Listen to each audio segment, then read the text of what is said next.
Jennifer Walters, known to the world she left behind as the sensational She-Hulk, never imagined that one day she would find herself, quite literally, among the stars.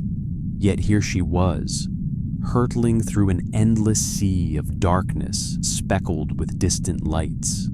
One moment, Jennifer had been in her own world, a courtroom in Los Angeles to be exact, and the next, a blinding flash of energy had engulfed her. When her vision cleared, Jennifer found herself lying on the cold, unfamiliar floor of a vast room that hummed with the gentle vibration of machinery. The air smelled different, sterile, filtered, and tinged with something electric. As she pushed herself up on one elbow, her senses still reeling, she realized two startling things. First, she was no longer in California or anywhere remotely close to home. Second, she was surrounded by people in strange uniforms, all staring at her in astonishment and alarm. "Where am I?" Jennifer murmured. But even before the last word left her lips, her survival instincts kicked in. She-Hulk had experienced her share of unusual situations, from alien invasions to battles with titanic villains, but waking up in a mysterious high-tech chamber was a new one, even for her. Around her, the room's occupants sprang into action. A broad-shouldered man with a ridged forehead and intense dark eyes stepped forward, positioning himself protectively between Jennifer and the others. His hand hovered near a device strapped to his hip. A weapon? Instinctively, Jennifer tensed, her muscles coiling with the power that always simmered beneath her skin. She had learned long ago to control her strength, but she also wasn't about to let herself be taken advantage of by any threat. Behind the imposing man, an older, bald human in a red and black uniform raised a hand calmly. His voice cut through the sudden tension. "Lieutenant Worf, stand down," he ordered firmly, authority ringing in every syllable. The protective man Worf hesitated, eyes never leaving Jennifer. After a heartbeat, he slowly lowered his arm, though his posture remained guarded.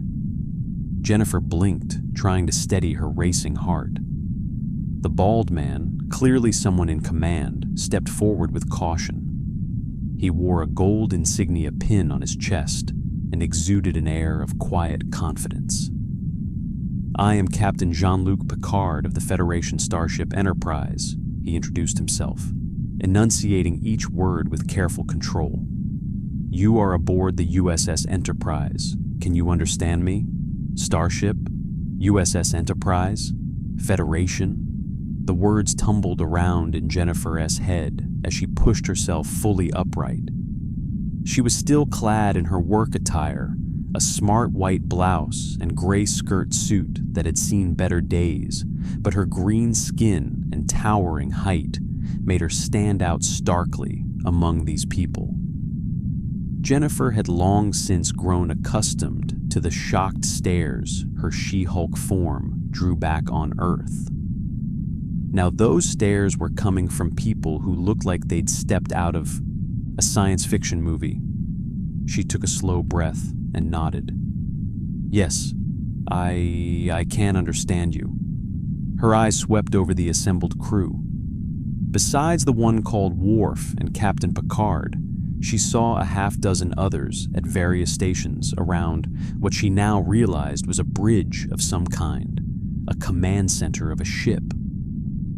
A man with a distinctive visor covering his eyes peered at her with clear curiosity, and a striking dark-haired man with a trimmed beard in a similar uniform stood near Picard's shoulder, observing intently. At the helm, a young dark-skinned woman in a gold uniform glanced back over her shoulder in concern, while another officer, an enigmatic pale-skinned man with golden eyes, studied Jennifer with open fascination. "I am Jennifer Walters," she managed, finding her voice a bit at a time. She decided it was best to introduce herself before things got any more tense. "Some people call me She-Hulk, and I think there's been a mistake. I don't know how I got here." Her words hung in the air of the bridge. Jennifer couldn't help but notice how every person present seemed to be looking at her, not only with concern, but with a measure of awe. It dawned on her that she had arrived here in her She-Hulk form, green-skinned, 6'7", and powerfully built. In her confusion and the stress of whatever just happened, she hadn't reverted to plain Jennifer Walters. For now, she stayed as She-Hulk. She felt safer being in her stronger form in this unknown situation. Captain Picard exchanged a brief look with the bearded man at his side, then returned his steady gaze to her. "Miss Walters," he said carefully, "I assure you, you are safe now. We detected a sudden spatial anomaly, and you appeared on our bridge." His brow furrowed, as if he too found the situation baffling. "May I ask, what is the last thing you remember before arriving here?" Jennifer slowly rose to her full height. Worf stiffened, clearly ready to react if she made any sudden moves. She raised her hands placatingly. "Easy there," she said softly, casting the big security officer a reassuring smile. "I am not here to hurt anyone, okay?" Worf's scowl deepened, but he didn't move to stop her. She turned back to Picard and answered, "I remember being in a courtroom. I was about to give my closing argument in a case." She glanced around at the bizarrely advanced surroundings again, her gaze finally drawn to the large panoramic window, or was it a screen, dominating one wall. Beyond it lay the stars, endless, beautiful stars arranged in unfamiliar constellations. Her breath caught for a moment. Then something happened. A flash of light, an energy surge. I'm not sure. One second I was standing there, and the next I fell onto your floor. She gestured to the spot where she had been sprawled moments ago. The crew exchanged looks of concern and intrigue. The pale, golden-eyed man tilted his head curiously. "Fascinating," he said, in a measured, almost childlike tone of wonder. "Captain, internal sensors did register an unusual quantum flux just before Ms. Walters appeared." Picard nodded sharply. "I see. Lieutenant Commander Data, what is the status of that anomaly?" The android Data, Jennifer noted, turned to a console at his station, and his hands flew over the controls with inhuman speed. "Sir, the anomaly has dissipated," Data replied. Its readings were consistent with a localized interdimensional rift.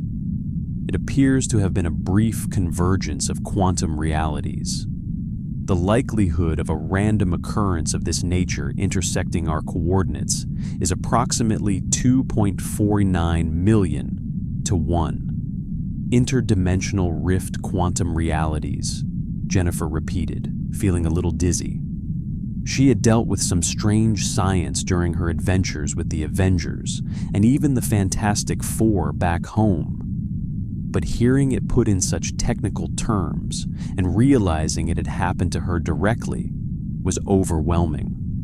The bearded officer stepped forward, offering a gentle smile. There was a charming, almost roguish air about him. "If I may, Captain," he said. Picard gave a nod of permission, and the man addressed Jennifer. "Commander William Riker, First Officer," he introduced himself. "Jennifer, it sounds like you were not from around here. Possibly not even from our universe. It wouldn't be the first time something like this has happened on the Enterprise." He shot her an encouraging grin, as if being flung across universes was just another Tuesday for them. Jennifer let out a breathy half-laugh of disbelief.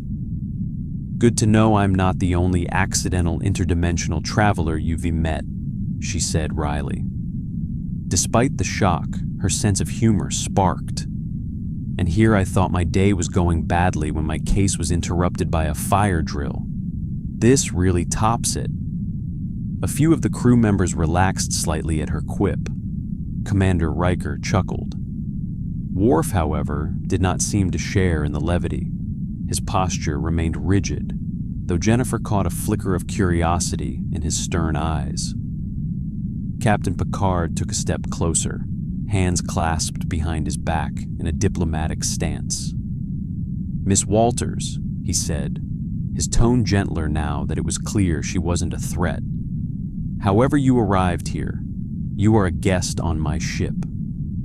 We will do everything we can to help you understand what occurred and, if possible, return you to your rightful place."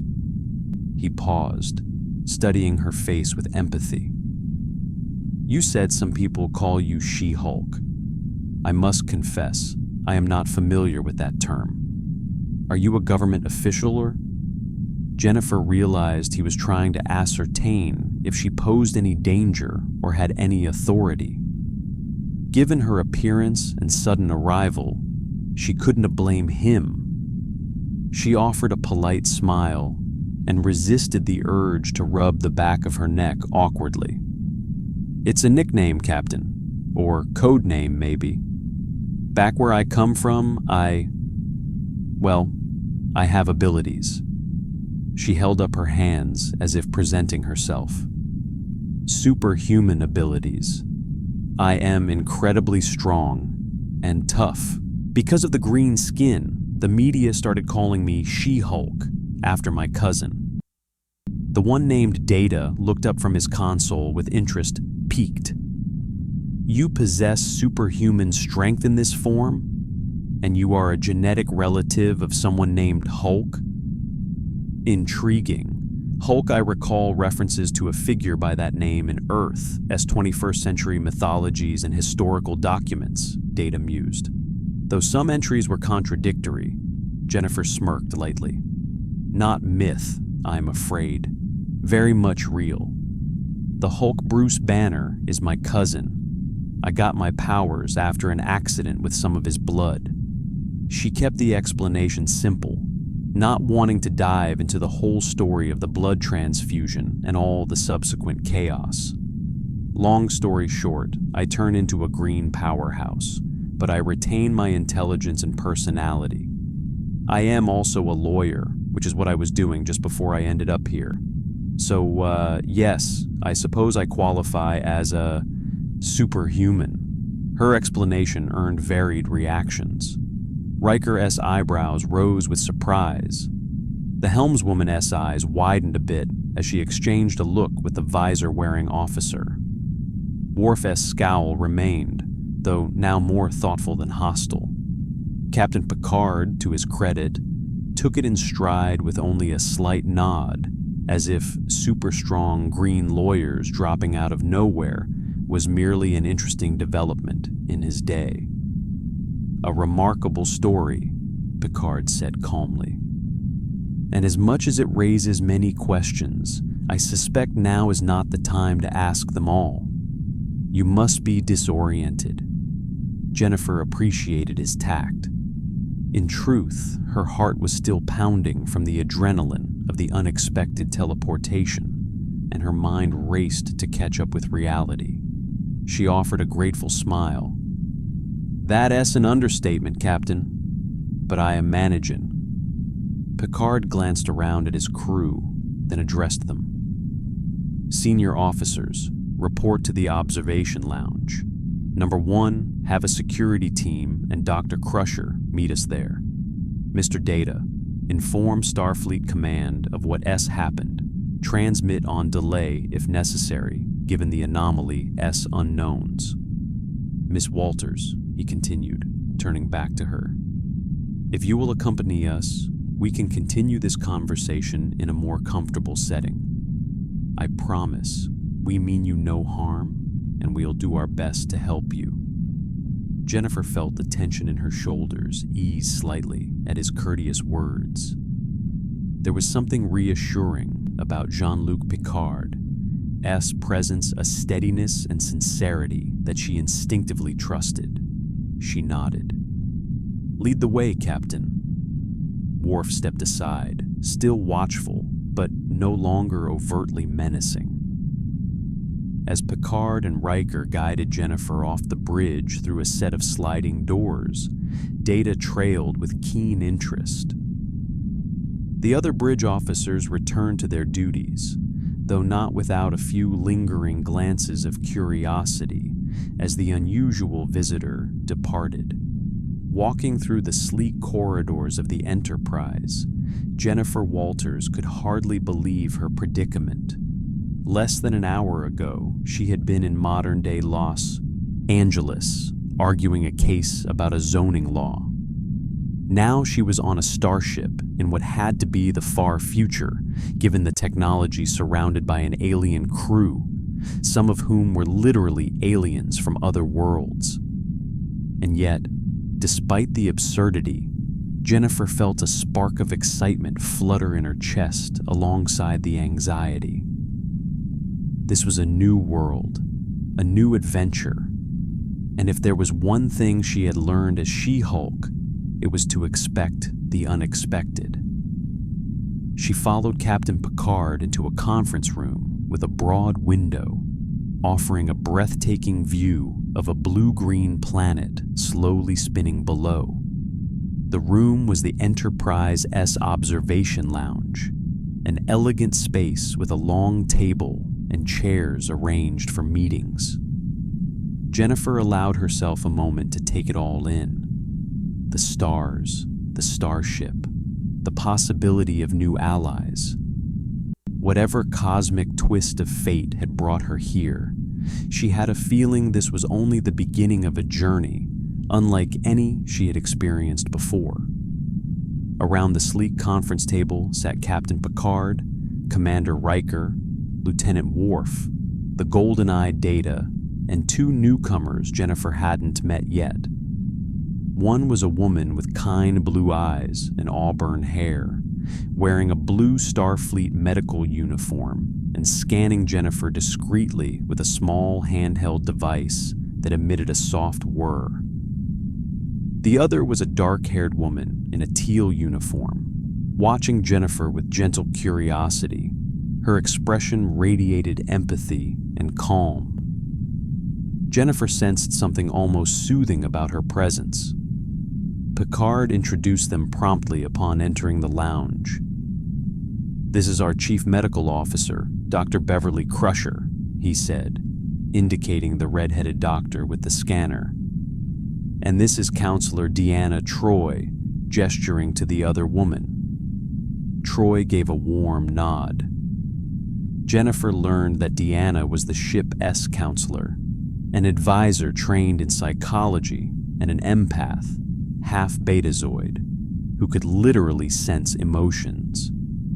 The idea of an empath on a starship intrigued Jennifer, though she made a mental note to keep her wild feelings in check as best she could. Now Jennifer sat at the table's end, every eye on her, as she recounted in more detail who she was and how she might have arrived here. Dr. Crusher's medical tricorder hummed as it passed over Jennifer's arm and shoulder. The doctor gave Jennifer an apologetic smile for the examination. "Your vital signs are surprisingly normal, considering the circumstances," Crusher said. "One heart, beating strong, and I am detecting an unusual energy signature in your cells. Gamma radiation, very high but stable. It is a part of your biology." Crusher's tricorder emitted a few more chirps as she scanned. "Fascinating. I've never seen a human with this kind of cellular activity. But you appear to be in good health." "Gamma radiation signature," Jennifer repeated, nodding. "That would be from the Hulk side of me. It's what gives me my abilities. I promise it's not harmful to others, if that's what you were worried about. Crusher nodded reassuringly. It doesn't appear to be emitting any dangerous levels beyond your own body, more like it is contained within you as a power source. Counselor Troy leaned forward slightly, her dark eyes warm. How are you feeling, Jennifer? I can imagine what you are going through. Being suddenly taken from your home and thrown into all this must be very difficult. Jennifer appreciated the question. She took a moment to consider her feelings, a swirling mix of fear, astonishment, concern for her life back home, and oddly, a thrill at the adventure. Honestly, I'm still in shock, she admitted, giving a small shrug. I've dealt with some weird scenarios as a superhero and as a lawyer, but I've never time traveled or dimension hopped before. So, this tops the list. Part of me is, well, pretty anxious. I have friends and family at home who will wonder where I disappeared to, not to mention my clients. She laughed nervously, then ran a hand through her dark green hair. But another part of me is kind of amazed by all this. I mean, I am on a starship, and what the future? Commander Riker nodded, arms relaxed on the table. The year is 2369, if that helps ground you. This is the 24th century, and we are currently near a Federation starbase, Starbase 310, on the outskirts of Federation space. He shared a look with Picard. We were actually on our way to a diplomatic summit when you arrived. 2369, Jennifer echoed softly, shaking her head in wonder. Over 300 years from my time, everyone I know will be long gone. Saying it aloud made the reality sink in a bit more, and an ache tugged at her chest. Bruce, her father, her friends in the present day in this universe or timeline, they were centuries in the past. Perhaps not even born in this continuity if history diverged. She felt a wave of loneliness and grief wash over her briefly. Counselor Troy's gaze saddened slightly, and she interjected gently, "We will do everything we can to help you, Jennifer. You were not alone here." Troy's voice was sincere, and Jennifer felt a subtle, calming sensation, as if the counselor's empathy were soothing her turmoil at the edges. Picard cleared his throat softly, drawing attention. "Miss Walters, as Commander Riker mentioned, we are en route to a diplomatic summit at Starbase 310. The Enterprise will arrive there by this evening. We will be meeting a Klingon delegation along with Federation diplomats. Under the circumstances, I would prefer to keep you nearby, where we can ensure your safety and work on a way to return you home. That means, unless you object, you will remain with us on the Enterprise during this mission." Jennifer straightened a bit in her chair, gathering herself. "Of course. I mean, I hardly have a choice, do I?" She offered a weary smile. "But I appreciate that, Captain. I'd feel a lot better with you all than being stranded out. Wherever." She paused, then continued earnestly. "And if there's anything I can do to help, I will. I know I am the odd one out here. I don't want to disrupt your mission. I can try to stay out of the way if that's best. But I also have some experience with negotiations and, well, law." She wasn't sure how a lawyer from 2025 would fit into a spacefaring future scenario, but she wanted to contribute rather than be a burden. "My skill set is probably very different from what you need on a starship, but I thought I'd offer." Riker exchanged an amused glance with Troy, while Worf raised a skeptical eyebrow. Picard gave a thoughtful nod. "Your willingness to assist is noted. In fact, your background is unique. You mentioned you are a lawyer, an attorney. In our time, the practice of law still exists, though our society has evolved in many ways that might surprise you. Still, Diplomatic negotiations often hinge on legal principles and agreements. Perhaps your perspective could be useful in an unexpected way. Data chimed in, his voice brightening. Captain, if I recall correctly from her description, Ms. Walters specialized in law cases involving superhumans. That suggests she is accustomed to complex legal and ethical situations, sometimes involving multiple jurisdictions or unusual circumstances. Such expertise might indeed prove valuable, especially since the summit at Starbase 310 will involve negotiating interstellar legal frameworks. For example, trade agreements and territorial treaties with the Klingon Empire. Jennifer raised her eyebrows in surprise. "You were extremely well informed," she said to Data. Picard allowed a slight smile. Mr. Data has access to a great deal of information and never forgets a detail. One of the perks of having an android officer. It still blew Jennifer's mind a bit a real android, serving in a starship crew as an equal, casually sitting across from her. She-Hulk's world had advanced tech and even androids like the Vision, but Data seemed to be a fully integrated member of the crew. It spoke volumes about how society had advanced. Worf, who had been silent, finally spoke up, his voice deep and rumbling. "Captain, permission to speak freely?" "Of course, Lieutenant," Picard answered. Worf narrowed his dark eyes at Jennifer, though not in open hostility, now more like appraisal. "I would caution that bringing an unvetted civilian, especially one with such extraordinary abilities, to a sensitive diplomatic function could be risky. The Klingons are a proud people. They might see her presence as unusual. It could raise questions." Jennifer met his gaze.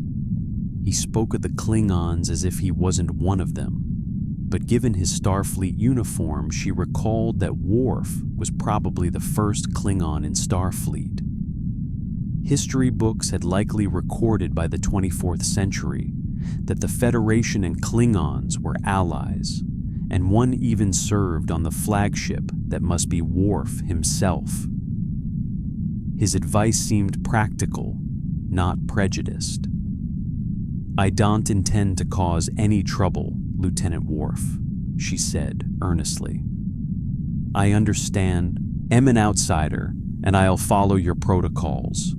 The last thing I want is to offend anyone or jeopardize your mission." Worf grunted in acknowledgement.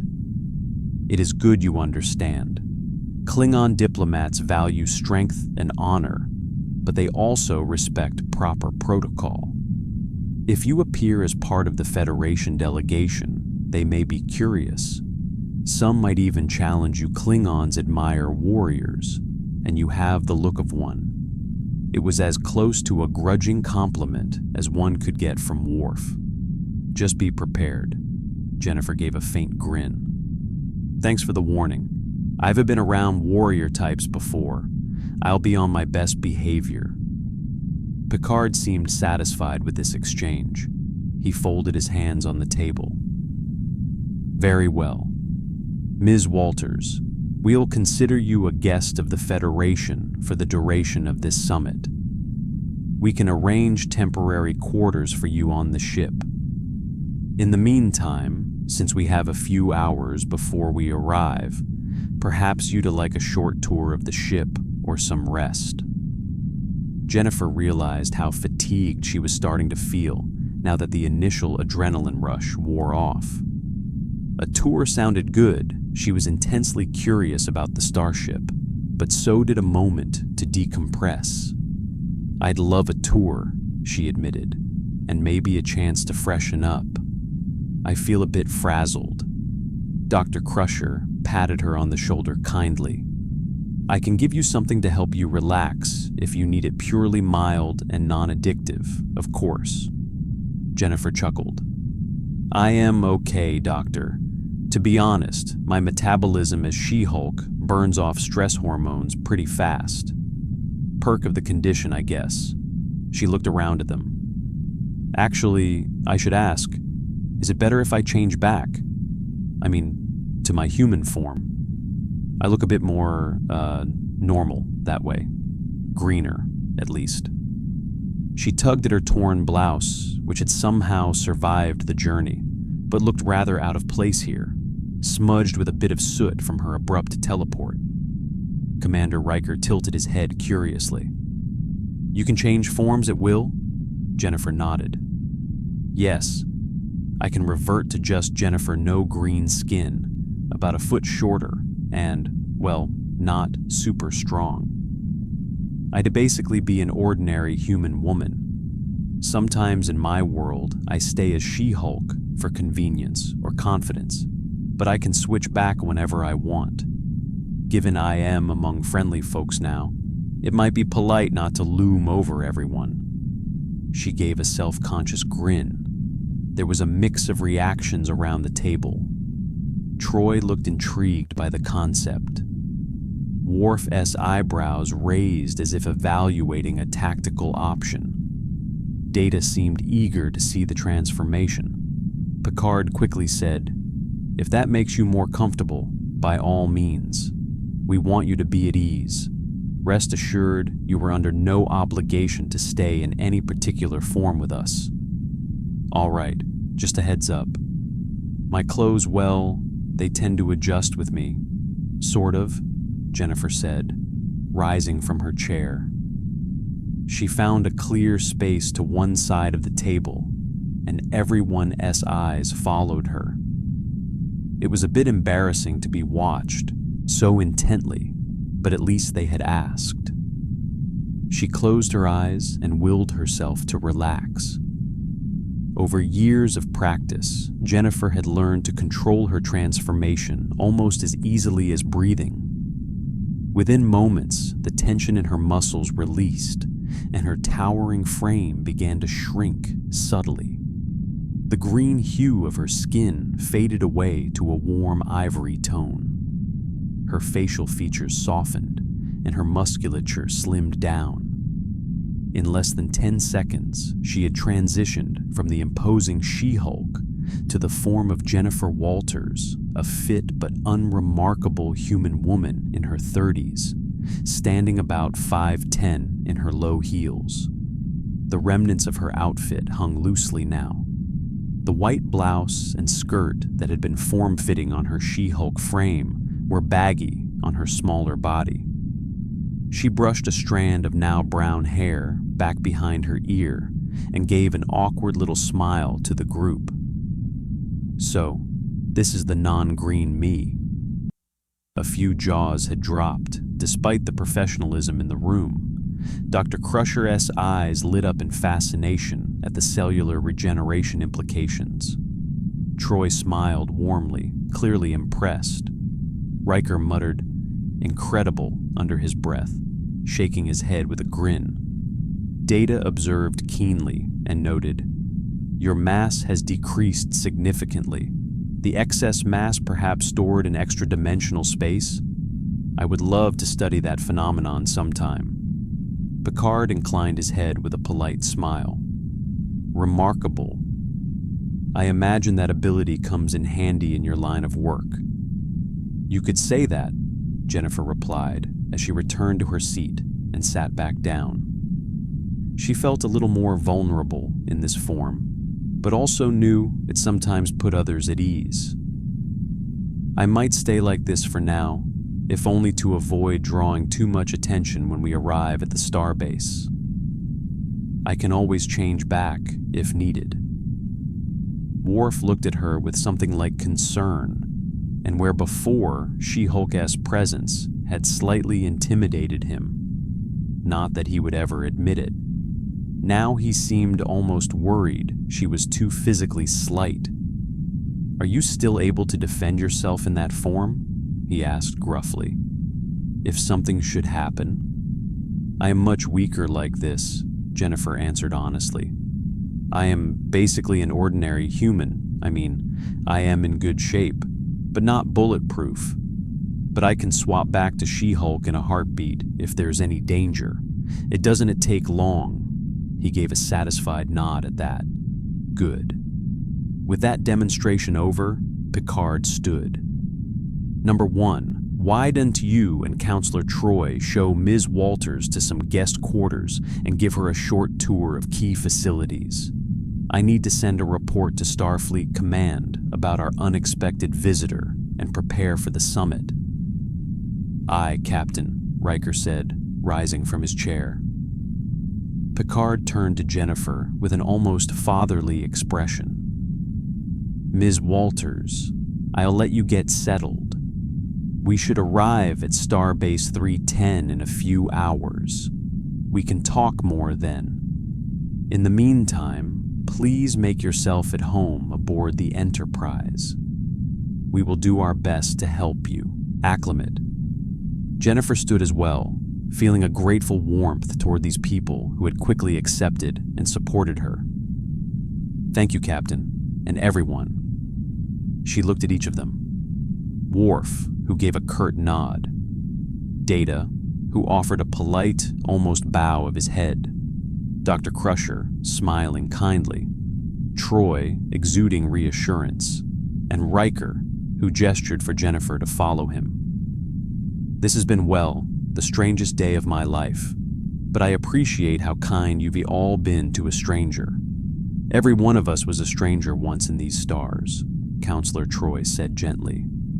You are among friends now.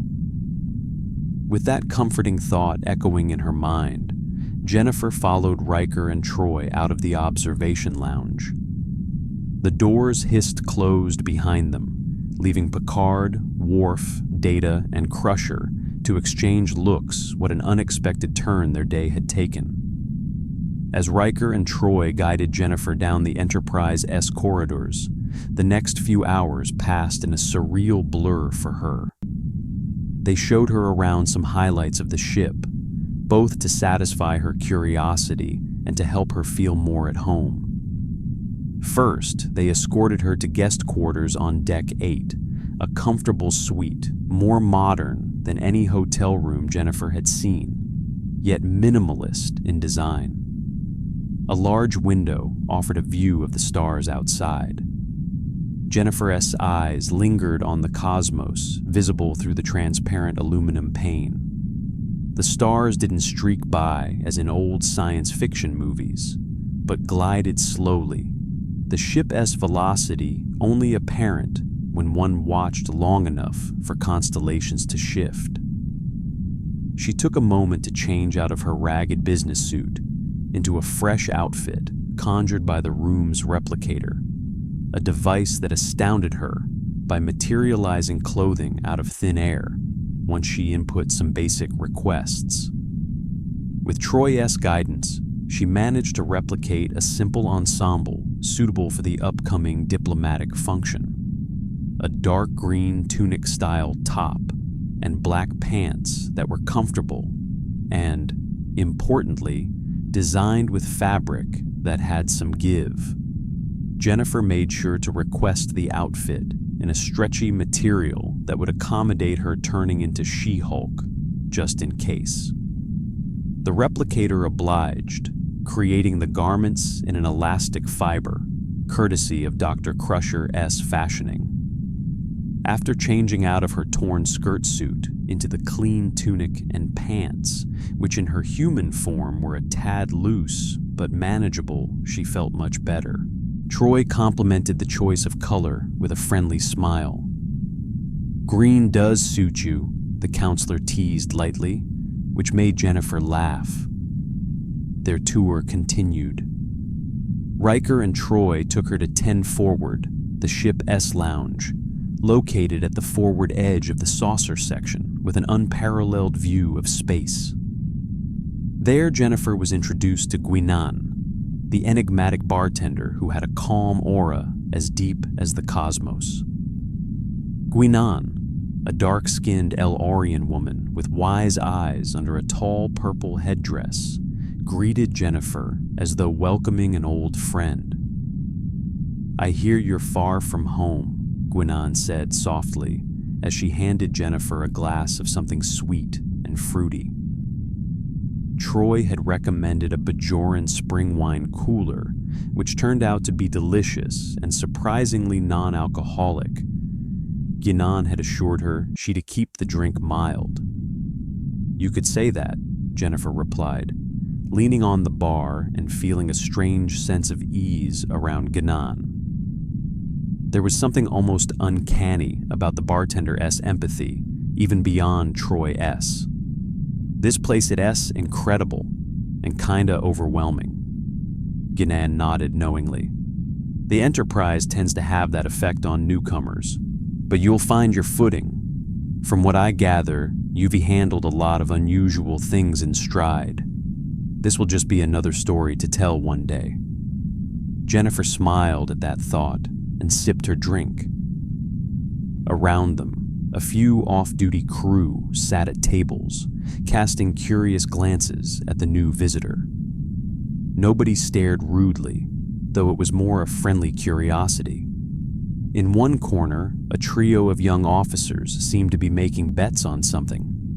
From their periodic glances and grins, Jennifer suspected it might have to do with her, perhaps guessing if she was an alien or a time traveler. She smirked and turned her attention back to Riker and Troy as they pointed out the glowing silhouette of a nearby starbase visible through the lounge S windows. Starbase 310 loomed ahead, a sprawling structure floating against the velvet darkness of space. It resembled a huge mushroom, a central spherical core with saucer-like docking rings extending outward. Lights twinkled along its hull, and Jennifer could even see other starships docked at its ports like tiny fish around a whale. The Enterprise was on final approach. Riker explained, "We'll be docking shortly. The summit officially begins tomorrow, but tonight there is a reception dinner to welcome the delegates. Captain Picard and some of us will attend, along with the Klingon delegation and Federation representatives." Troy added gently, "Captain Picard has requested that, if you feel up to it, you join us at the reception. Purely as a guest, of course. There's no need for you to speak for the Federation or anything like that, but he thought it would be better than leaving you alone on the ship. And it might be interesting for you to see." Jennifer straightened, a flutter of nerves in her stomach. "You want me to come to the fancy space dinner?" She had handled countless high-profile events back on Earth, galas, fundraisers, superhero charity banquets, but this was entirely different. Still, part of her was eager to witness it. "I'd be honored, as long as the Klingons or whoever don't mind an extra strange face around." Riker chuckled. "Mind? They'll probably be curious. And knowing Klingons, if anything, they'll appreciate someone with as formidable a presence as She-Hulk, even if you remain in this form. They might not recognize you if you do, though." Jennifer considered that. "True. If I walk in like this," she gestured to herself as plain Jennifer, "they want to bat an eye. But if I hulk out, I might cause a stir." Troy chuckled softly. "Well, let us try to avoid stirring things up unnecessarily. But do whatever you feel is appropriate in the moment. I have a feeling events will unfold as they must." It wasn't exactly a prediction, but Jennifer sensed an undercurrent in Troy's words, as if the counselor's intuition or empathy was picking up on something coming. Soon after, a gentle voice over the comm signaled the docking of the Enterprise at Starbase 310. It was time. Starbase 310's interior was bustling with activity when Jennifer stepped through the docking port, flanked by the senior staff of the Enterprise. The docking bay's corridors were brightly lit and broad, lined with windows revealing other parts of the starbase and the curved hulls of docked ships. Jennifer's eyes darted around, trying to take in everything: the mix of Starfleet uniforms and civilian attire, the occasional alien figure among the crowds. She saw a pair of tall, gray-skinned aliens with elaborate crests on their heads walking side by side, not a species she recognized from Earth-S records. She also spotted a familiar species, a Vulcan with the trademark pointed ears and calm demeanor, speaking in low tones with a human admiral. It hit her again. This was real. She was in the future, among beings from dozens of worlds. Picard led the way, with Riker to his right. Jennifer kept a half step behind Troy and Dr. Crusher. Worf and an Enterprise security officer flanked them. Worf, ever the vigilant bodyguard. Jennifer noticed Worf had armed himself with a phaser sidearm, likely standard for these situations, given his role. She had no weapons, of course, but she herself could be considered one if it came to it. They reached a large reception hall off the Starbase S main promenade. It was a grand space, currently decorated with banners showing both the Federation emblem, a blue field with a circle of stars and a planet, and the Klingon Empire S emblem, a trefoil-like symbol in red and black. The sight of the Klingon banners sent a thrill through Jennifer. She remembered hearing that by the late 23rd and 24th centuries, Klingons were not the villains of Earth-S old TV shows, but staunch allies of the Federation. Here was proof of that alliance. A cluster of Klingons had already arrived in the hall. Jennifer counted about 10 of them, most in ornate dark military uniforms with high armored shoulders and bandoliers across their chests. A few wore ceremonial daggers at their belts. Their ridged foreheads, tall stature, and generally imposing demeanors gave them an intimidating presence. Yet their body language among themselves seemed convivial, deep voices laughing at some joke, clanking glasses of some drink. As Picard-S group entered, the Klingons took notice. One step forward from the rest, a middle-aged Klingon man with sharp eyes and a heavy brow. He wore a flowing black and silver robe over his armor, suggesting a formal role. Jennifer guessed he was the lead ambassador or official. He broke into a broad grin and strode over. "Picard!" the Klingon boomed in a resonant voice that turned heads across the hall. "It is good to see you again. We were beginning to think the Enterprise got lost on the way." His tone was jocular. Picard offered a polite bow of his head and a slight smile. "Ambassador Tal, my apologies for keeping you waiting. We encountered a minor unexpected event en route, nothing serious. It's as good to see you as well." Tal, as the ambassador was called, clapped Picard's shoulder in a friendly, if forceful, manner. His gaze then swept over the others and landed on Worf. "Ah, Worf, son of Mog. It honors us that you are here," Tal said warmly in Klingon, clasping Worf's forearm. Worf returned the gesture respectfully and replied in Klingon with formality. A brief exchange between them in their guttural tongue followed Worf introducing some of the other Klingons to Picard-S crew, perhaps. Tal's eyes then fell on Jennifer, who had hung back slightly next to Troy. In her human form, she did not cut nearly as striking a figure as She-Hulk, but something about her presence, or simply being the one unfamiliar face among the Enterprise group, drew the ambassador's curiosity. "And who," he asked, his voice carrying, "is this? I was not aware we had additional Federation guests beyond the listed delegation." Picard was about to respond, but Jennifer spoke up first, remembering her manners. She stepped forward and extended her hand in greeting, an instinctive Earth gesture. "Jennifer Walters, sir. I am, a friend of the Enterprise crew. Sort of a last-minute addition. She offered a friendly smile. It is an honor to meet you, Ambassador. K'Tal eyed her hand curiously, then let out a short laugh and instead grasped her forearm in the Klingon way. Jennifer quickly adjusted, taking his forearm as he took hers, hoping she matched the expected firmness. He squeezed. Even in her human form, Jennifer was strong for a normal person, and she returned a firm grip. The ambassador's grin widened, evidently pleased that she didn't shy away. Friend of the crew? You seem different from these Starfleet officers. He sniffed the air dramatically. I smell no fear on you, at least. Jennifer is a legal advocate from Earth, actually.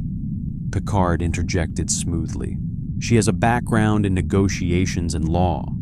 She is here as an observer, to learn about our time, a kind of cultural exchange.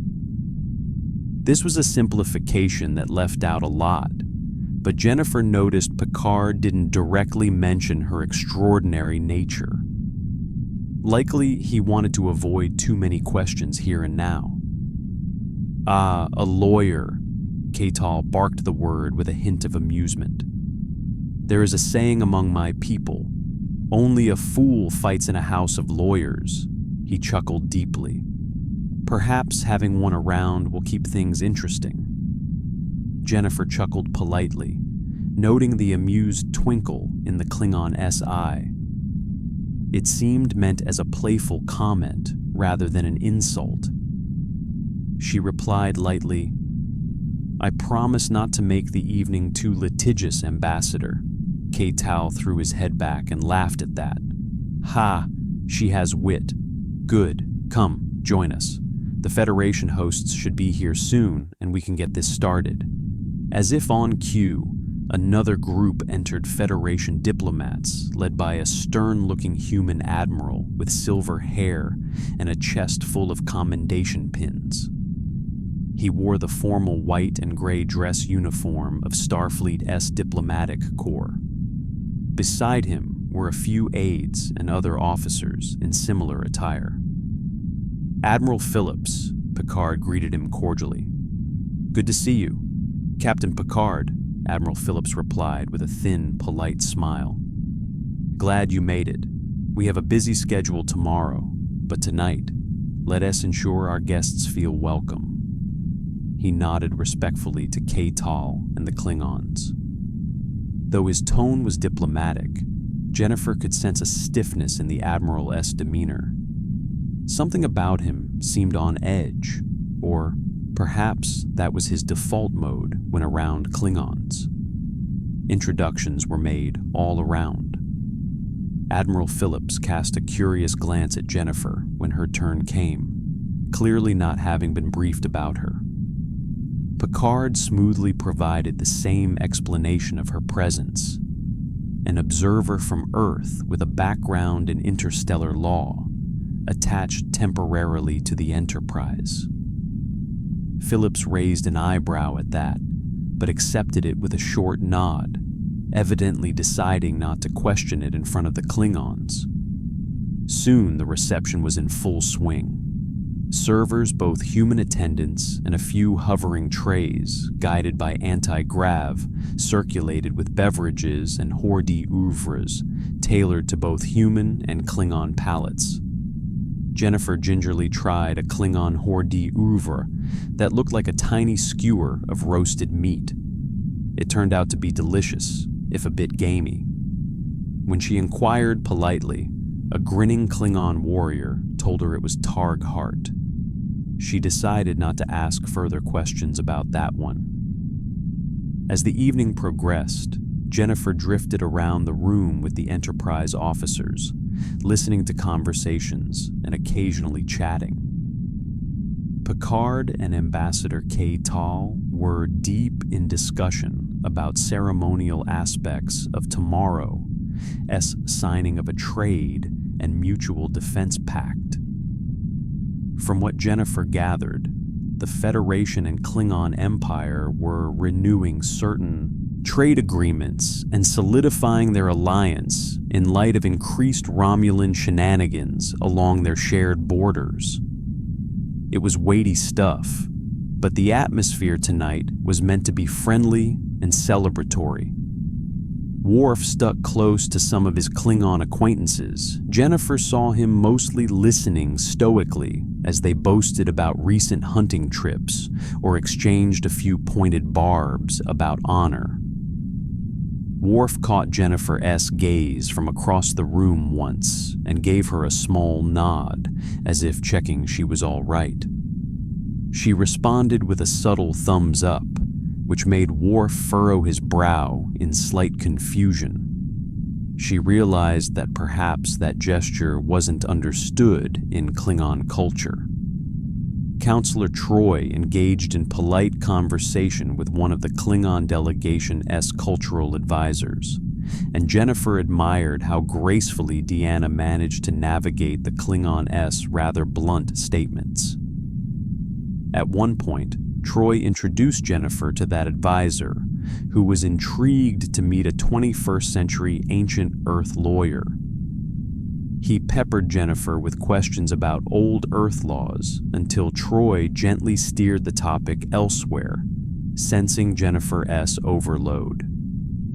Commander Riker spent much of the reception charming one of Admiral Phillips' aides, a tall woman with a wry sense of humor, though Jennifer also saw him wander over to intercept a pair of Klingons who were challenging each other in a drinking contest, just to join in the fun.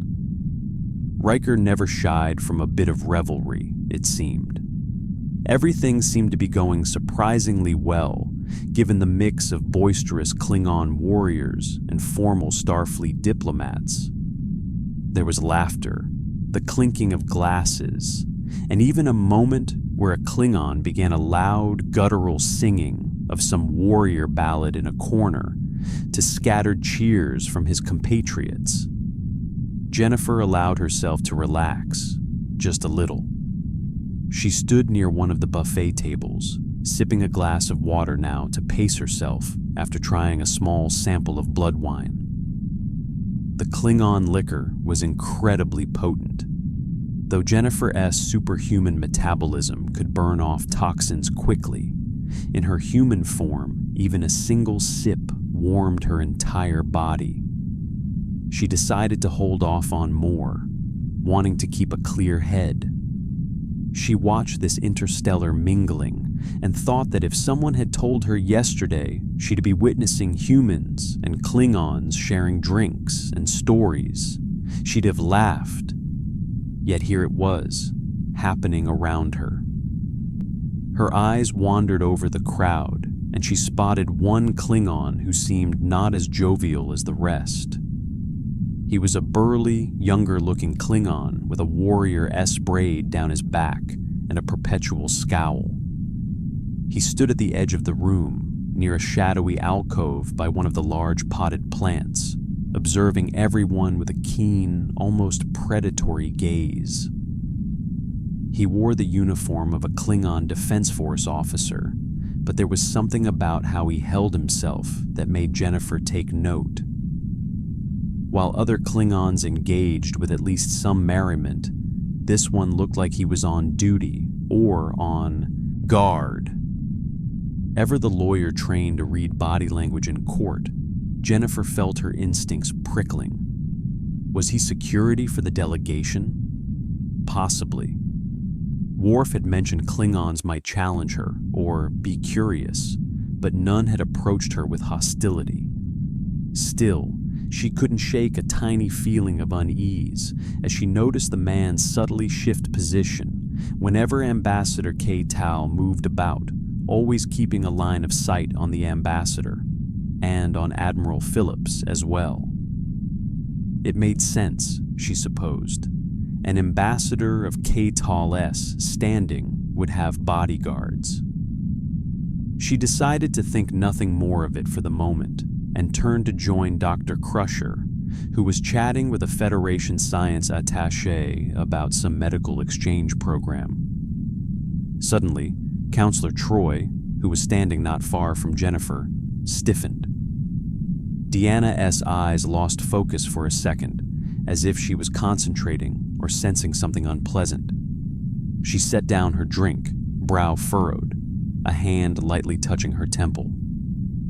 "Deanna, are you all right?" Jennifer asked quietly, noticing the change in the counselor's relaxed demeanor. Troy opened her mouth to respond, but before she could, a commotion erupted across the hall. A loud crash resounded as a small serving table was shoved violently aside. Admiral Philip stumbled back with a cry, his glass of wine toppling and shattering.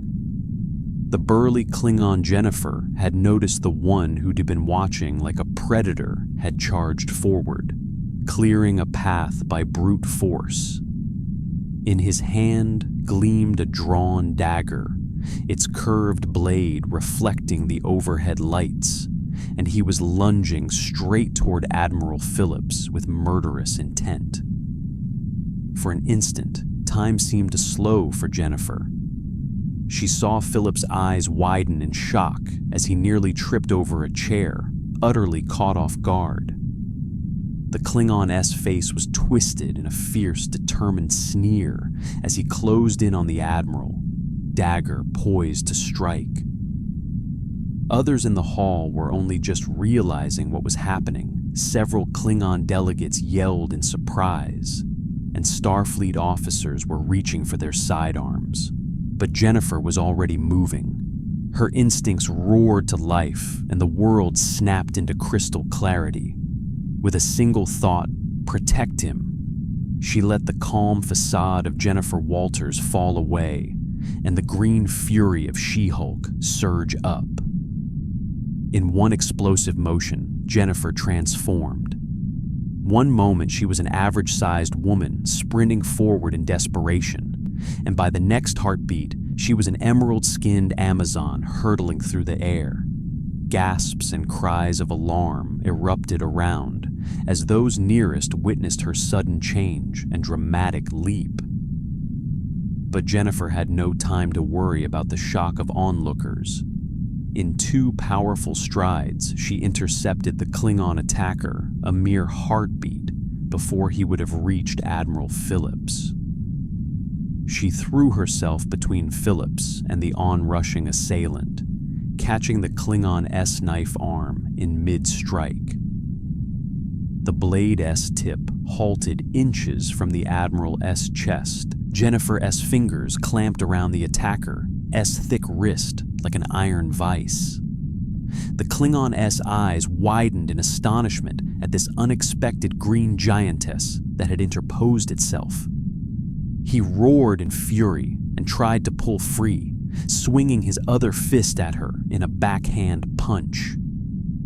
It connected solidly with the side of her jaw, a blow that would have likely knocked out a lesser human or even fractured a skull. She-Hulk's head snapped to the side from the impact, but she barely flinched, quickly turning back with a glare. "Bad move," she growled, with controlled force more than a human, but measured enough not to kill. She-Hulk squeezed the wrist she held and twisted sharply. The Klingon attacker snarled in pain as bones in his arm gave an audible crack under the pressure. His dagger clattered from his numb fingers to the floor. He drove his knee upward, attempting to ram her in the ribs, but it was like striking a wall of muscle. She-Hulk barely budged. Summoning her strength, Jennifer slammed her open palm into the Klingon's chest in a powerful thrust. He was lifted off his feet and sent hurtling backward. He crashed onto the long banquet table behind him, the heavy wooden structure collapsing under his armored bulk.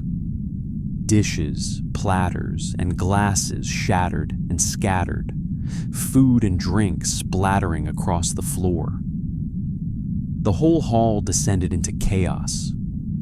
Klingon delegates jumped up from their seats, some drawing their own daggers or reaching for disruptor pistols hidden in their jackets. Starfleet officers and security details shouted commands and pulled their phasers, uncertain where to aim. Screams and bellows echoed as people scrambled for cover or moved to intervene. "Everyone, hold your fire!" Picard's voice rose above the din, commanding and urgent. But tension was primed to erupt. Two of the Klingon warriors rushed forward toward She-Hulk, perhaps thinking to aid their comrade in what looked to them like a brawl or an attack on their delegation. Worf intercepted one, stepping in front of the charging Klingon with hands raised. In Klingon he barked, "Mev! Yaj ha diba!" in order to stop, calling him a fool. The Klingon warrior hesitated, recognizing Worf as one of their own and also as a Starfleet officer. The second Klingon froze as Riker and a Starfleet security ensign swiftly trained their phasers on him in warning. Admiral Phillips, pale but unharmed, staggered back behind Picard and Troy. Troy herself looked alarmed, but was already focusing on the downed attacker with intense concentration, perhaps trying to gauge his state of mind or intentions. She-Hulk stood near the center of the room, chest heaving as she restrained the urge to completely pulverize the attacker. In her mind, she knew she had done what was necessary to stop a murder. But now she found herself the sudden focus of dozens of startled, angry eyes, particularly those of the Klingon delegation. The would-be assassin groaned and tried to rise from the wreckage of the table. Miraculously, he was still conscious, despite being flung by a superhuman across the room. Klingons were tough, indeed. He staggered to his feet, one arm hanging at an odd angle where his wrist was broken, but he reached to his belt with his other hand and drew a disruptor pistol. With a blood-chilling snarl, the Klingon aimed wildly in She-Hulk's direction. She-Hulk tensed. She was durable, but a point-blank disruptor blast could still hurt or even kill if powerful enough. Before the attacker could fire, however, Worf lunged from the side and delivered a ferocious punch across the Klingon's jaw. The battered attacker, already dazed, collapsed to the floor again, the disruptor slipping from his grasp. Within seconds, Worf had that disruptor in hand and was aiming it down at the fallen Klingon, whose head lolled, consciousness fading in and out. "Do not move," Worf growled. Ambassador K. Tal stormed forward, face contorted in rage and humiliation. "What is the meaning of this?" he bellowed, addressing no one in particular and everyone at once. "Captain Picard, control your people." He pointed an accusatory finger at She-Hulk, who was still standing protectively in front of Admiral Phillips. "That woman attacked one of my aides." Picard had stepped protectively in front of Admiral Phillips as well, and now he quickly sought to defuse the confrontation. "Ambassador, please, something is clearly wrong here. There seems to have been an attempted attack on Admiral Phillips." "It appears your man was attempted attack," K-Tal interrupted, incredulous and angry, unwilling or unable to believe what he hadn't clearly seen.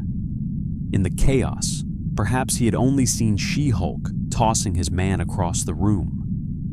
"My man, Commander M. Vac, is a loyal warrior of the Empire. He would never dishonor us by attacking an ally at a peace banquet. This is outrageous." Admiral Phillips, still catching his breath, stepped forward, voice shaky but loud. "Ambassador, I assure you, I was the target. M. Vac lunged at me with a knife. If it weren't for..."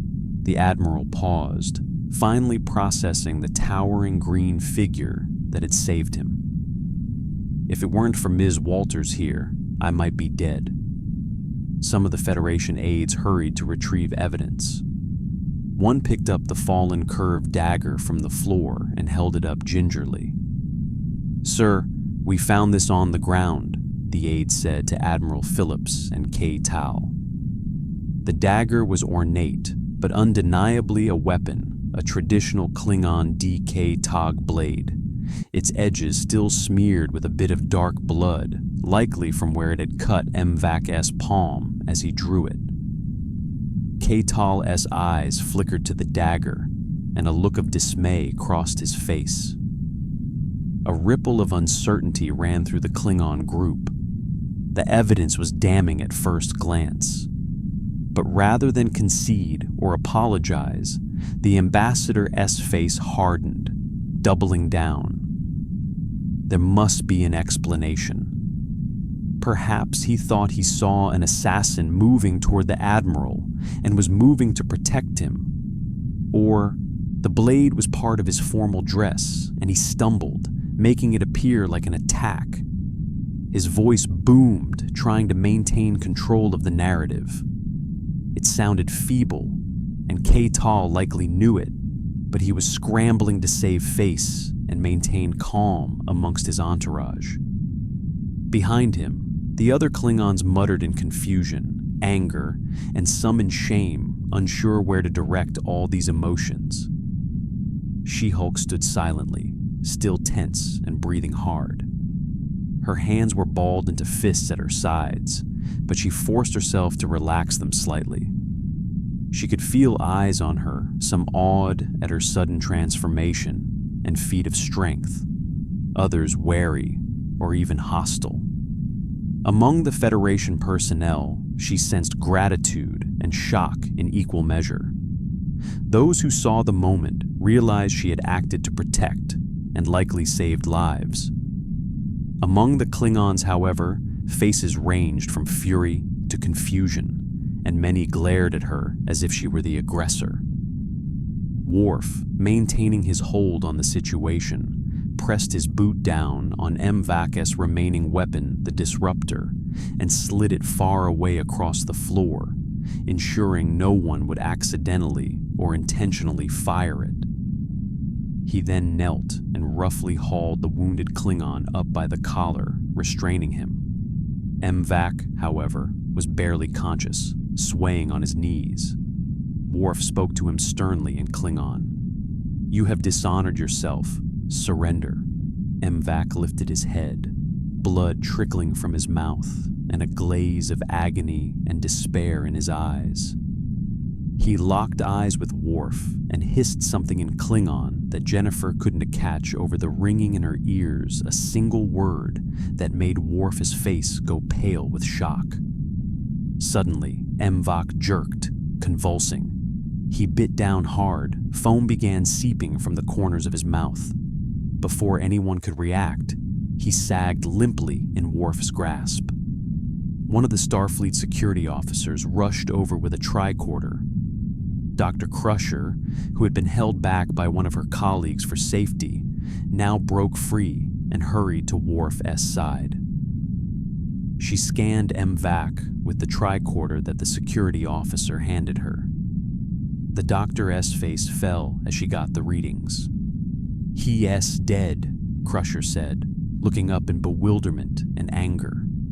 Her scanner showed the telltale signs MVAC had a false tooth with a suicide poison capsule. He had chosen death in custody rather than face what came next. A heavy hush fell over the room. The reality was unmistakable.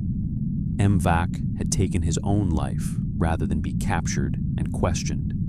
He had effectively chosen death over dishonor or revelation. The Klingon delegation erupted into turmoil at this revelation. Some warriors howled in outrage and grief that one of their own died here.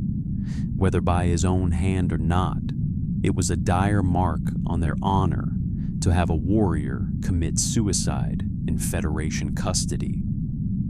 Others glared at the Federation contingent with suspicion and fury, as if accusing them of foul play. Ambassador Kay-Tal looked genuinely stricken. He shouted at his men in Klingon, to be silent and stand down, then turned to Admiral Phillips and Picard with a tortured expression. "This is a disgrace. I don't understand what would drive Vok to such an act. If he truly intended to assassinate you, Admiral, then this is unforgivable treachery, but I will not believe it without a thorough investigation. There are forces that would see our alliance crumble. We must consider if he was coerced or if this is a frame-up." He eyed She-Hulk warily as he said that last part. Clearly, some part of him still wondered if this was all some elaborate Federation trick. A mysterious, super-strong woman appears, and his aide dies in custody. Moments later, it smelled like a setup to paranoid minds. Captain Picard's voice remained steady and diplomatic. "Rest assured, Ambassador, we want the truth as much as you do. If someone put your man up to this, we will find out who and why. And if he acted alone, we will uncover that truth as well. But accusing one another without evidence will only play into the hands of whoever might want to disrupt our peace." Admiral Phillips agreed, though his tone was more brusque and angry. "Lieutenant Worf is correct. This has just become a diplomatic and legal quagmire.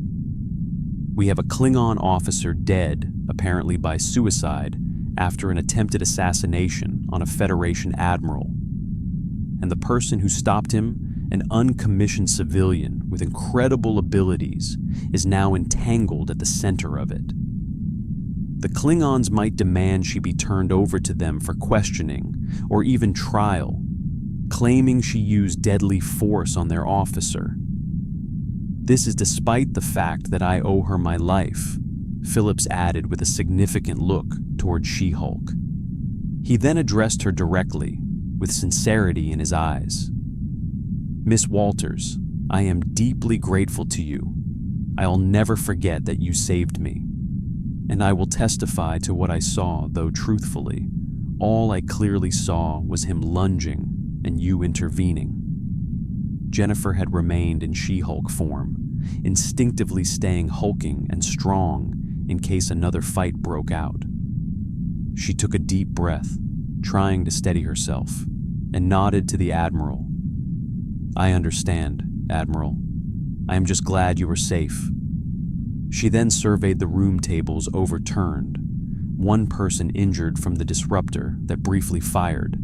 A Starfleet aide was nursing a burn on his arm, and pervasive shock on everyone's faces. "I know how this must look to some of you. But I didn't do anything wrong," she said, voice steady, though her heart pounded. "I only did what I had to stop him from killing the Admiral." Ambassador K-Tal's face had gone through a storm of emotions: anger, confusion, outrage, and now a simmering combination of all three. He stomped over toward She-Hulk, and Worf stepped between them defensively. K-Tal stopped short, practically nose to nose with Worf. "Stand aside, Starfleet. I will speak to her." Picard raised a hand. "Ambassador, please. Emotions are high right now. Perhaps we should all take a step back," and Number K-Tal's tone was cold. He peered around Worf at Jennifer, craning up to look her in the eye. Even as a tall Klingon, he was a few inches shorter than She-Hulk. "By what right do you involve yourself in Klingon affairs?" he snapped, voice low and dangerous. "You are no Starfleet officer. You are an outsider, a random unknown element that appears, and within hours, a Klingon officer is dead by his own hand, and a peace summit is in ruins. Why should I not demand you be taken into Klingon custody this instant?" Jennifer felt a flare of anger at that. She stepped forward, gently nudging Worf aside to confront the ambassador directly. Several people tensed, expecting possibly another confrontation, but Jennifer kept her cool. She fixed K-Tal with a firm, unwavering gaze. I involved myself by the right that I was standing there and saw an innocent life at risk, she said, voice ringing out so that everyone nearby could hear clearly. I wasn't about to just watch someone be murdered. You can thank your gods that I did, Ambassador, because if Admiral Phillips had been killed by your man S. Blade, what do you think would be happening right now? We'd be at war. K'Tal's eyes widened at her bold retort. Behind him, one of his aides bristled and began to pull his own dagger in anger at her tone, but K'Tal raised a hand without even looking back, halting the subordinate. The Ambassador and She-Hulk stared each other down for a tense moment. You were welcome, by the way, Jennifer added more softly, but with an edge, for saving an ally's life. A few of the Federation attendees held their breath at her boldness. But Klingons respected strength and candor, and K'Tal, despite his rage and grief, seemed to begrudgingly acknowledge her courage. He let out a rough huff of breath and stepped back. His eyes flicked to Worf and then to Picard. This is not over, Picard, K'Tal declared, drawing himself up. Someone will answer for this. If M'Vak betrayed me, I will see his name erased in shame. If someone in your Starfleet is behind this to make Klingons look like villains, I will uncover it, and vengeance will be swift. His eyes went to She-Hulk once more, a mix of emotions behind them. And as for her, we still have the matter of a Federation citizen who spilled Klingon blood. Regardless of the circumstances, a life was taken. Klingon blood has been spilled. There will be a reckoning for that. She-Hulk lifted her chin. He took his own life. I didn't kill him. I knocked him down because he was trying to kill the Admiral. That's all. K'Tal narrowed his gaze, clearly not fully appeased. He simply grunted in response. Captain Picard quickly stepped in. Ambassador, Admiral, everyone at S, clear, this tragedy has many layers. I propose we handle this through proper channels. A full investigation, a joint inquiry. We have to show both Starfleet and the Klingon Empire that we can resolve this fairly and peacefully, or else whoever orchestrated this will get exactly what they want. Admiral Phillips straightened his uniform, trying to recover his composure. Agreed. Ambassador K'Tal, I'll speak with Starfleet Command at once. We'll likely convene an immediate hearing here on the starbase tomorrow to get to the bottom of this. For now, I recommend we all retire and cool off. There's nothing more to be accomplished tonight amid so many frayed tempers. K'Tal's jaw worked, but he gave a curt nod. Yes, fine. We will withdraw for now, but mark my words, this will be addressed under the law. Klingon justice or Federation justice, it matters not, but there must be justice for what happened here. He motioned sharply to his delegation. We return to our ship. Now. The Klingon guests, muttering among themselves and shooting dark looks back at the Starfleet contingent, and especially at She-Hulk, began filing out with their ambassador. Torlek, one of K'Tal's aides, the one Jennifer had noticed pick something up earlier, kept his eyes averted as he passed by Worf, who still stood near M'Vak's body. In the scuffle's aftermath, Torlek had discreetly pocketed the disruptor M'Vak dropped. No one in the Federation side seemed to have noticed that small act amid the chaos. As the Klingons departed, Starfleet personnel were left in the ravaged reception hall, littered with broken glass and overturned furniture. The mood was a mix of relief and dread. Relief that a potential slaughter had been averted, dread at the political fallout now unfolding. Admiral Phillips sighed heavily and rubbed his forehead, looking 10 years older than he had at the night's start. What a damn disaster, he muttered to Picard under his breath. Picard, always one for order even amid crisis, was already focusing on next steps. He directed his security officers to carefully secure MVAC-S body and the dagger for evidence. Medical personnel gently placed the Klingon-S corpse on a gurney under a sheet to be examined later. The smashed furniture and catering could wait. Picard then approached She-Hulk, who still stood alert as if expecting another shoe to drop. He gently placed a hand on her forearm, drawing her attention. The gesture was surprisingly comforting to Jennifer, who realized only now that her heart was thundering and adrenaline still coursed through her veins. "Jennifer," Picard said quietly, so only she and Troy, who had come up beside him, could hear. "Are you all right?" She looked down at him, processing everything that had just happened in the last few minutes. The entire reception had turned into a battlefield in a blink. "I am okay," she answered, though her voice was a bit unsteady with emotion and exertion. "I am sorry if I made things worse." Picard shook his head immediately. "You likely saved the Admiral-S life. There is no need to apologize for that. If anything, I owe you thanks." However, he glanced around at the disturbed room and lowered his voice further. "The political situation is now very precarious." Troy came to Jennifer's side, her face full of concern. "I felt it, Jennifer, just before it all happened. A sudden swell of deadly intent from that Klingon. I was about to warn the Admiral when you acted. You were incredibly fast, and I am so grateful you were there." She-Hulk exhaled and nodded. "I just reacted. I've dealt with enough surprise attacks to know one when I see one." Riker joined them, rubbing a bruise on his cheek from where he had dived to avoid a stray punch. He let out a breath, trying to lighten the mood.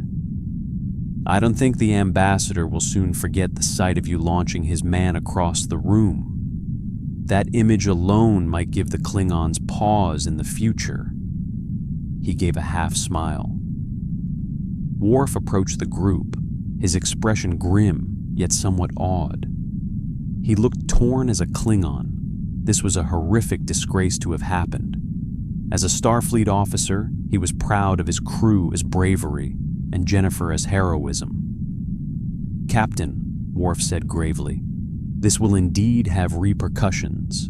The ambassador is duty-bound to demand an accounting for Commander MVAC-S death. Even though it appears he was acting dishonorably, they will want to assert Klingon jurisdiction over the incident, especially regarding..." He glanced at She-Hulk, her involvement. Admiral Phillips overheard this and stepped over, straightening his uniform jacket with a scowl. His expression toward Jennifer was complex gratitude, tempered by the headache of what came next. "Lieutenant Worf is correct. We have a diplomatic crisis. We'll need to convene an immediate inquiry first thing in the morning. Likely an extradition hearing of sorts." He looked at Jennifer with concern. "They may formally demand you be handed over to them, but that won't happen without due process, I promise you." Hearing the word hearing actually eased something in Jennifer's mind. A legal process that was her wheelhouse. "Admiral, Captain," she said, standing a bit straighter, "if there's going to be a hearing or legal proceeding, I'd like to be actively involved in my defense. After all, I am a lawyer. I might as well put that to use here." A faint smile touched Picard's face, despite the tension of the moment. "I suspect you wouldn't have it any other way," Phillips nodded. "Fair enough. We'll sort out counsel and arrangements. Captain, I'll coordinate with Starbase S Judge Advocate Office and the Klingon legal reps. Ms. Walters, you should probably remain on the Enterprise, or at least with Captain Picard's detail, until the hearing. For your safety and to avoid any misunderstandings. Jennifer understood essentially she was to consider herself under protective custody, whether to protect her from angry Klingons or to show the Klingons she wasn't escaping, or both. It made sense. "All right, I am not going anywhere," she assured them. "I want to see this through and get the truth out." Picard gave her an approving nod. Then he raised his voice for all Starfleet personnel remaining. "Everyone, I think that concludes this ill-fated reception. Let us secure the area and get back to our ships. We have a lot of work ahead of us." With that, things moved quickly. Jennifer, still in She-Hulk form, was gently guided out of the banquet hall by Troy and Riker. Worf and a couple of Starfleet security officers formed a subtle protective ring around her as they walked, in case any Klingon decided to take a rogue shot. None did. Data stayed behind with Picard and Admiral Phillips to help gather physical evidence from the scene, scanning for residual energy signatures or any clues that might explain MVAC's motives. As they made their way back toward the Enterprise-S docking port, Jennifer felt a wave of emotion hit her as the adrenaline subsided. She'd just lived through an assassination attempt and a near melee, and now was apparently facing the prospect of a formal hearing where her actions would be scrutinized. Part of her worried about being scapegoated or caught in alien legalese despite doing the right thing, a fear any attorney who had seen bad verdicts knew well. But she also felt a steely resolve. She'd just have to ensure the truth was laid bare. Troy, walking beside her, noticed her distress and gave her arm a reassuring squeeze. "We'll figure this out, Jennifer. You have friends here." Worf, still adrenaline-fueled and conflicted, added in a low voice, "You showed courage and honor in that hall. I will speak on your behalf to any Klingon who questions it. They may not listen to a Starfleet officer over their own, but they know me as one of them too. My voice may count for something." Jennifer offered Worf a grateful, somewhat surprised smile. "Thank you, Worf. That means a lot to me." Riker managed a grin, ever the one to try and buoy spirits. "Look at it this way. You wanted to help out with law on a starship mission, and you got more than your share on day one." Jennifer couldn't help but laugh at that, a short, genuine laugh amidst the stress. "Careful what I wish for, huh?" They stepped through the airlock back onto the Enterprise. The starbase security and remaining personnel watched them go with a mixture of respect and apprehension. Jennifer had to wonder if, by tomorrow, all of Starfleet Command would know about the She-Hulk incident. She took a deep breath. The fight might be over, but the battle for the truth and for justice, both for her and for the situation, was just beginning. Jennifer Walters, She-Hulk, attorney at law, was determined to see it through. The following morning, a formal hearing was convened on Starbase 310 to address the previous night's incident. News had traveled fast through official channels. A Klingon officer dead, an attempted assassination, and an extraordinary outsider at the center of it. The stakes for the Federation-Klingon alliance were high. Both sides had agreed grudgingly to hold an extradition hearing, a sort of legal arbitration to determine how to proceed and whether Jennifer Walters, She-Hulk, would face Klingon justice or be cleared under Federation law. The hearing chamber was a large, circular room in the Starbase's judicial wing. Rows of seats rose in tiers where observers and delegates sat.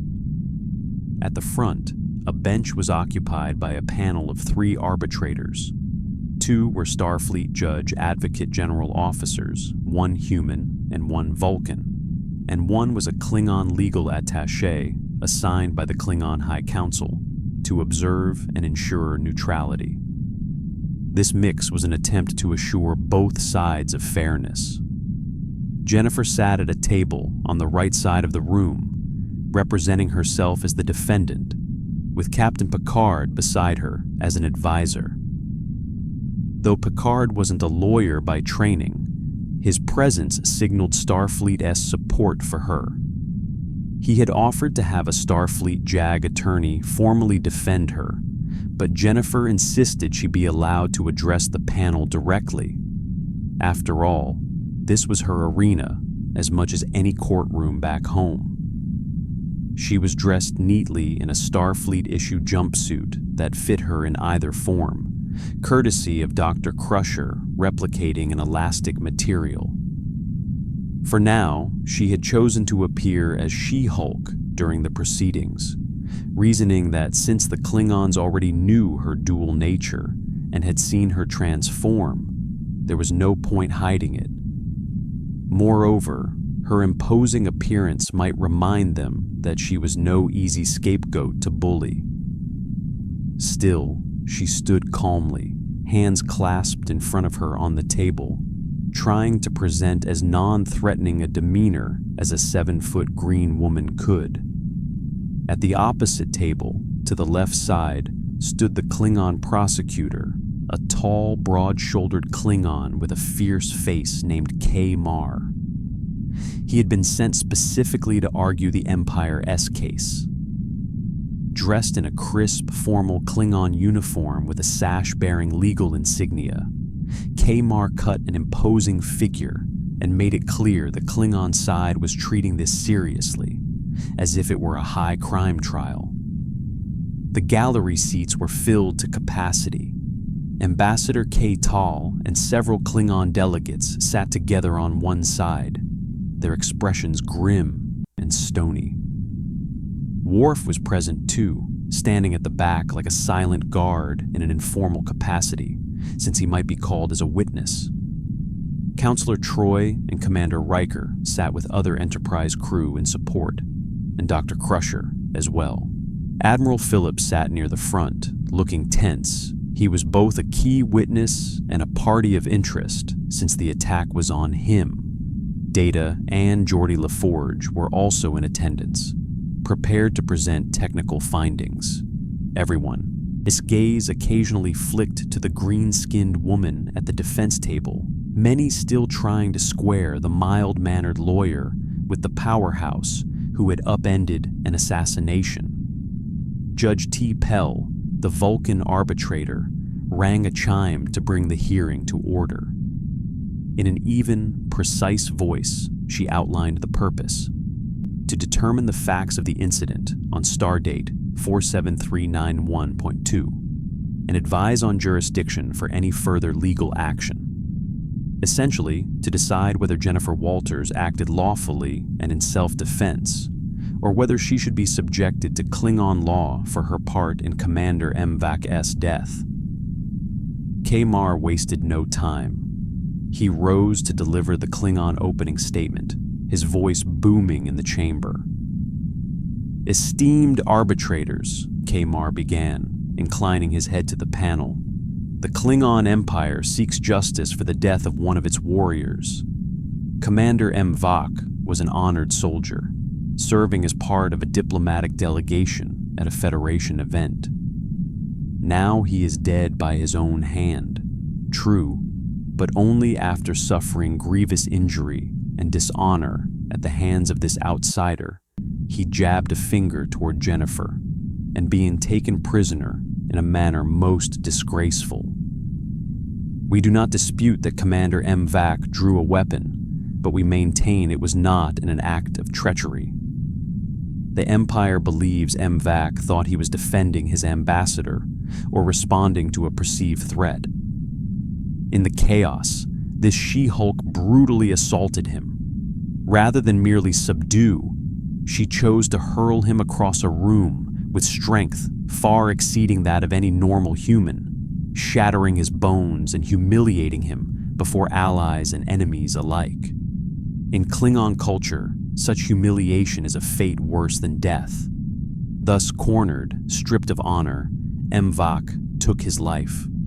His blood and his dishonor lie at her feet. Jennifer felt her temper flare at that characterization. It twisted the facts horribly. She clamped down on the impulse to interject. She reminded herself to trust the process, to wait for her turn. Under the table, she flexed her fingers and then relaxed them, an exercise in keeping calm. Picard placed a calming hand on the table near her, a subtle gesture of support. Kamar continued, pacing slightly as he addressed the panel. "We appreciate that a Federation admiral believes he was being attacked," he said, almost dismissively glancing at Phillips. Perhaps there was a misunderstanding amid the excitement of the evening. But even if, for the sake of argument, M'Vak's intent was malicious, the Empire is entitled to handle that matter internally. Instead, our man was effectively executed without trial publicly, at a diplomatic function, and he then chose death over captivity. This cannot stand unaddressed. The accused should be remanded to Klingon jurisdiction to answer for her actions against a Klingon officer. He stepped back with a flourish of his cape-like coat, having delivered the broad strokes of the Klingon argument. That Jennifer's intervention was unjustified, disproportionate, and that even if M'Vak was at fault, she had no right to mete out such force in that context. Judge T. Pell thanked him and made a note. Then she turned to the defense table. "Miss Walters, you may make an opening statement or reserve comment until after testimony, as you prefer." Jennifer stood, pushing aside the chair gently. The eyes of the arbitrators Vulcan, human, and Klingon all fell on her, as did dozens of others in the gallery. Her heart was pounding, but this was her domain now. She took a deep breath, feeling the familiar steadiness of addressing a court.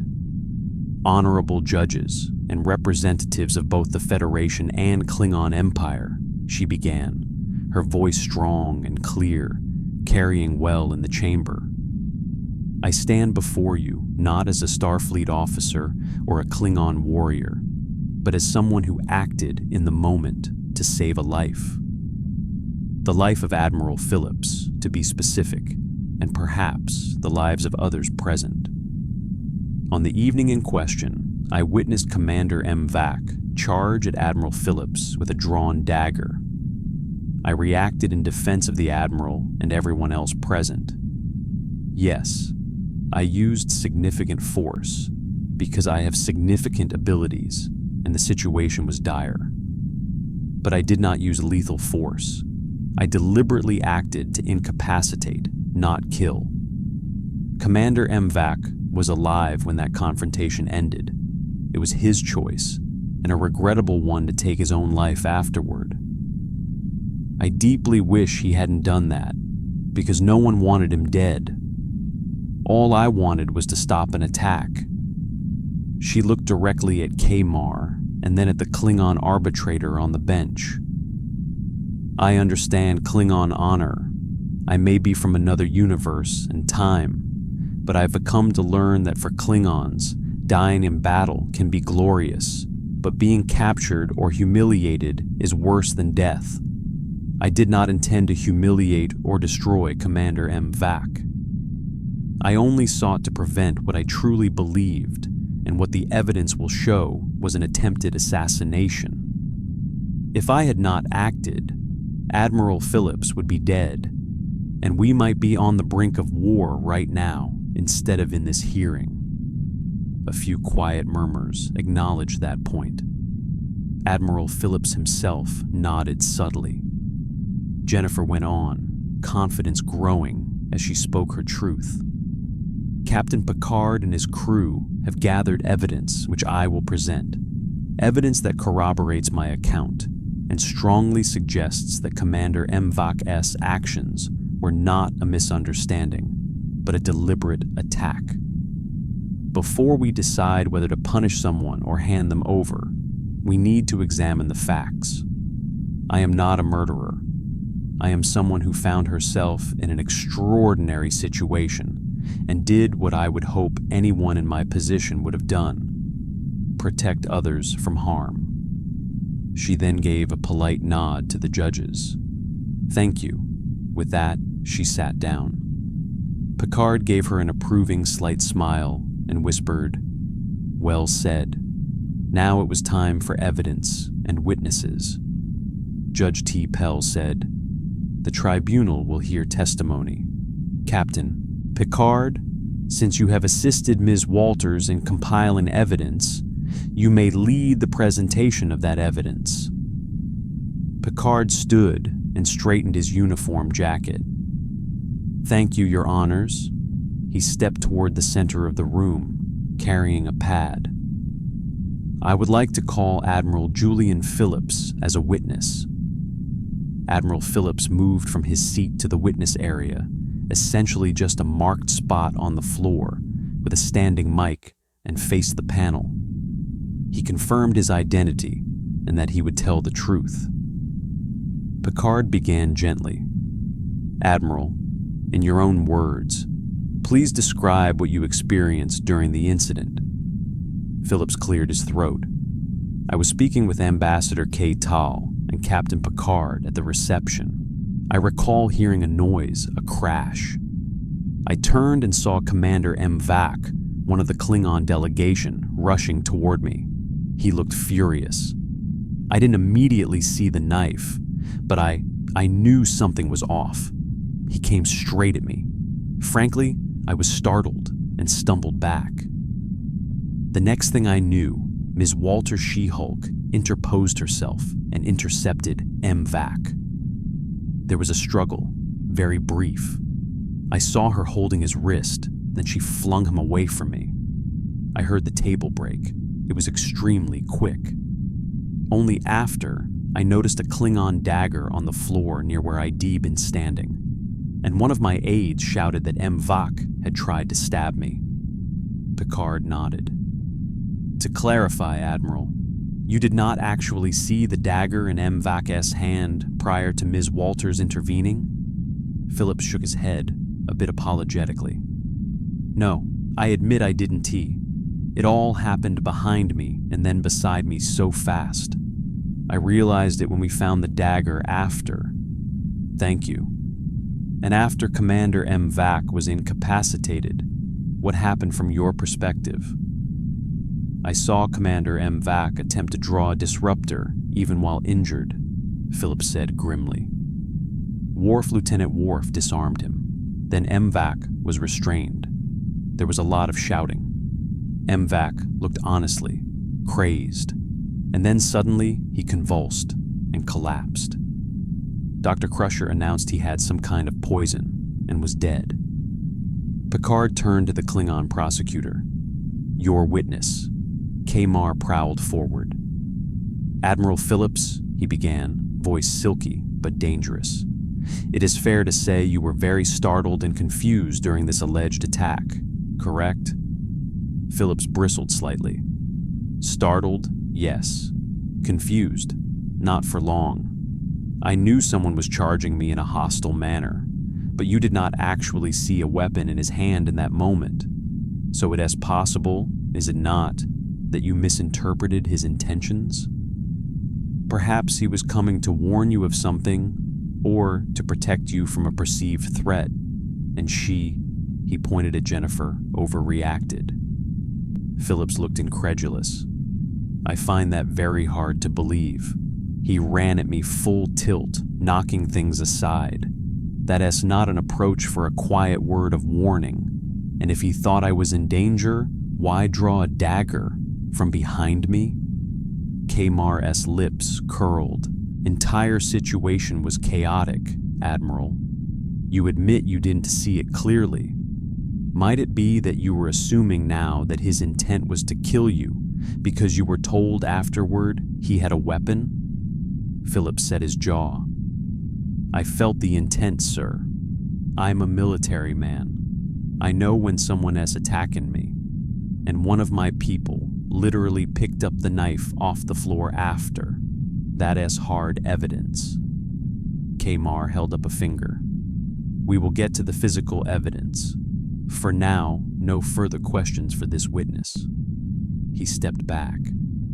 Phillips was excused and returned to his seat. Picard next called Counselor Deanna Troi. Troi took the stand, her hands clasped in front of her. After identifying herself and her role, Picard asked her to share what she sensed during the incident. Troi spoke calmly, her gentle voice carrying. I am half betazoid, and I have empathic abilities. I was present at the reception, not far from Admiral Phillips. Shortly before the altercation, I sensed a sudden surge of intense, I can only describe it as homicidal intent. It was emanating from Commander M. Vak. I've been around Klingons, and I am familiar with their general emotional baseline of fervor and aggression, but this was very specific, a focused, lethal rage directed at the Admiral. I realized what it was almost at the same moment Jennifer did. I even started to raise a warning telepathically to Captain Picard, but before I could, Jennifer had already moved to protect the Admiral. She paused, then added with a hint of pain.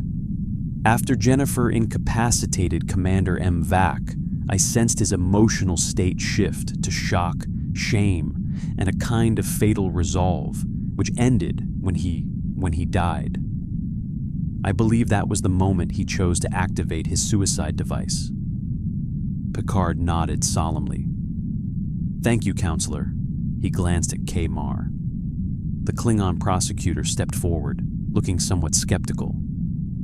Counselor Troi, you say you felt Commander M. Vak's intent?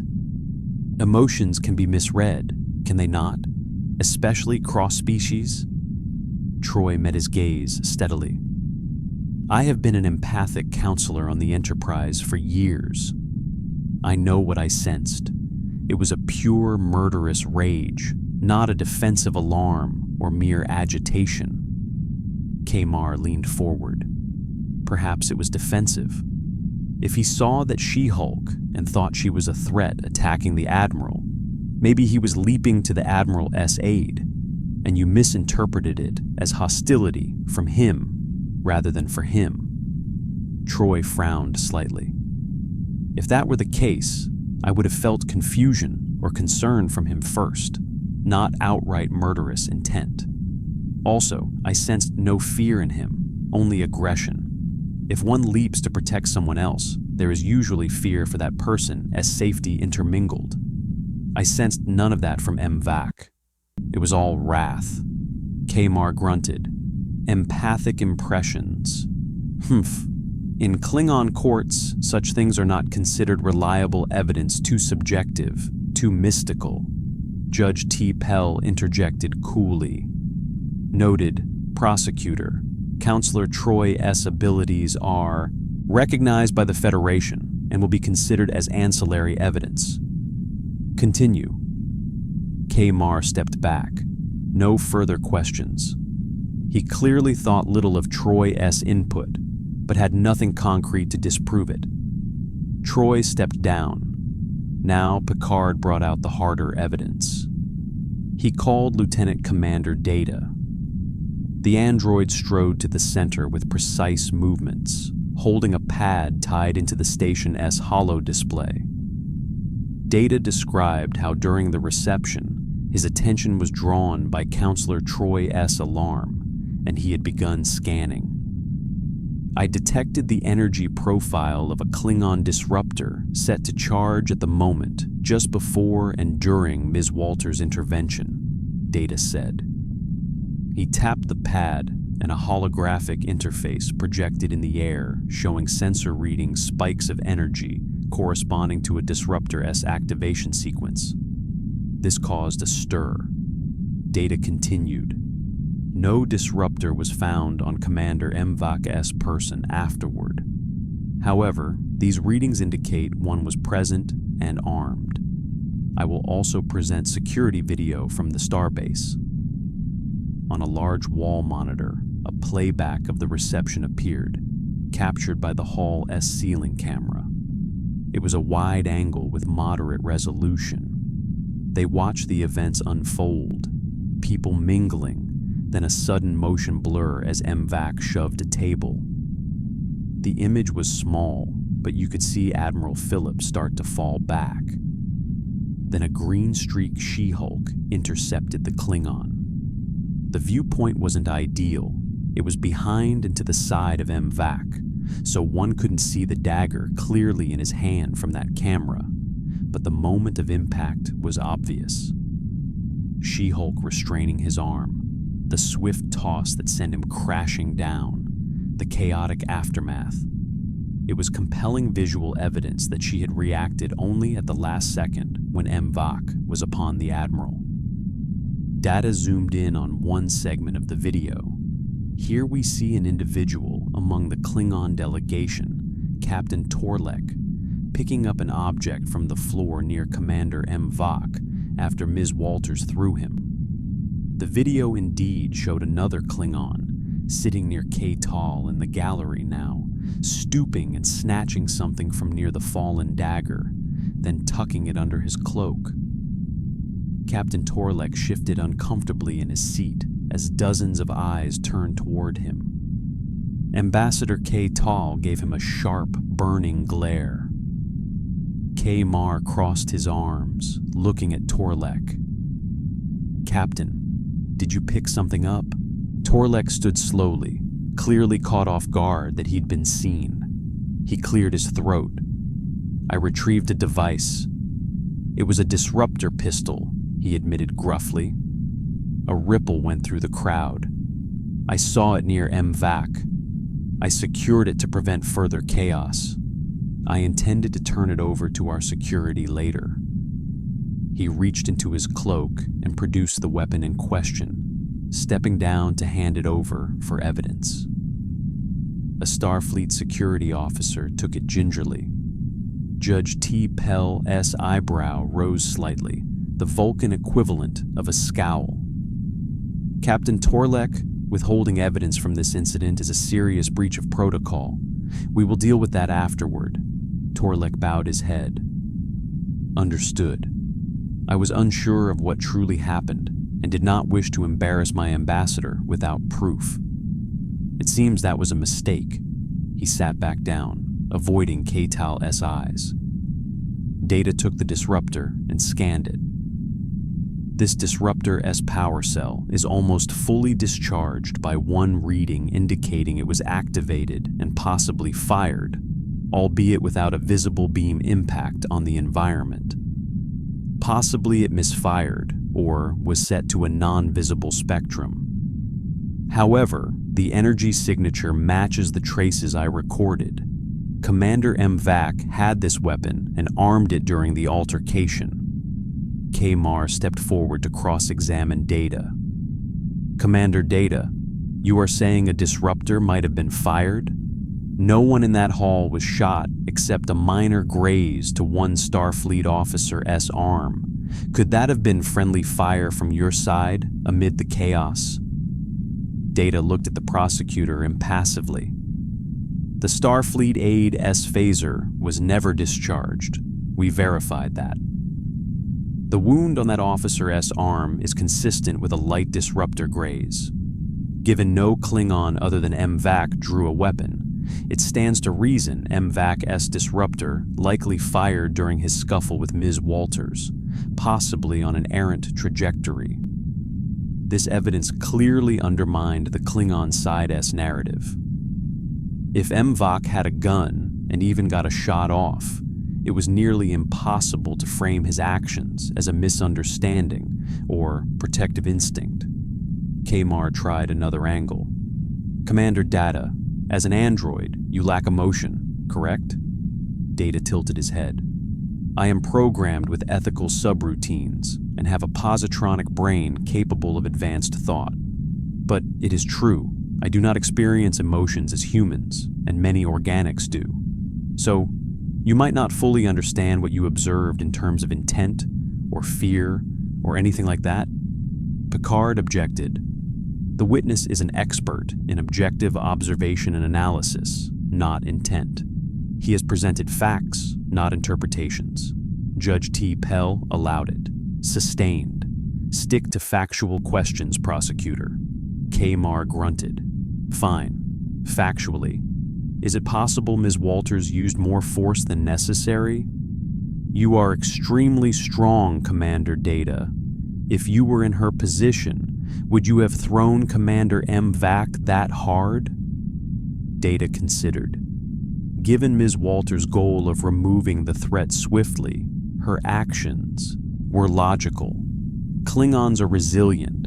The force she used, while significant, was non-lethal and succeeded in disarming and incapacitating him without others getting hurt. If I had intervened, I would have aimed for a similar result: immediate neutralization.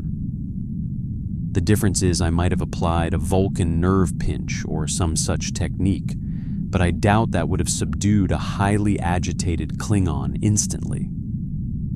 Ms. Walters' response was effective and within reason for the threat level.